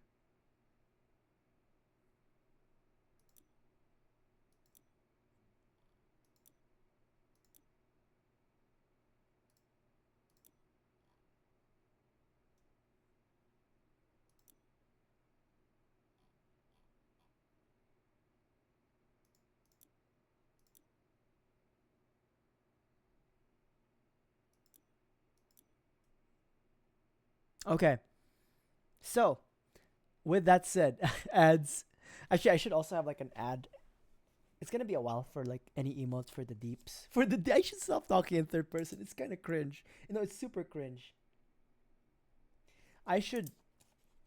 One of these days we'll have emotes. There will be free emotes. There will be, you know, subscriber emotes. But don't worry, the classic, classic emotes will hopefully make a scene. Hopefully within like I want to say 6 months. Once money is right, we will start progressing to developing some a mouse. All right. So with that said, it's been 6 hours of me just yakking about movies, yapping about pseudo intellectual topics that clearly I have no right to be discussing. But hey, how else am I gonna have like my yap sessions, huh? Alrighty. So with all that said, thank you for dropping by, everybody who came by. I will be back on Friday to build some gunpla. And then yeah, it'll be hand cam stream. You'll see my beautiful dry ass hands once again. But yeah, thank you for dropping by, everybody who came by. To those who may be watching the VOD on YouTube, I don't know who's crazy enough to be watching the VOD up to 6 fucking hours. Leave a like and subscribe. And to those who are on Twitch right now, drop a follow if you haven't. And to everybody, tell your friends about me. And remember, once we have a sizable audience, I will reiterate my desires for a deep stupa that will be created upon my death. Confirmed death. All right, see you guys next time and see you on Friday. Bye. Bam.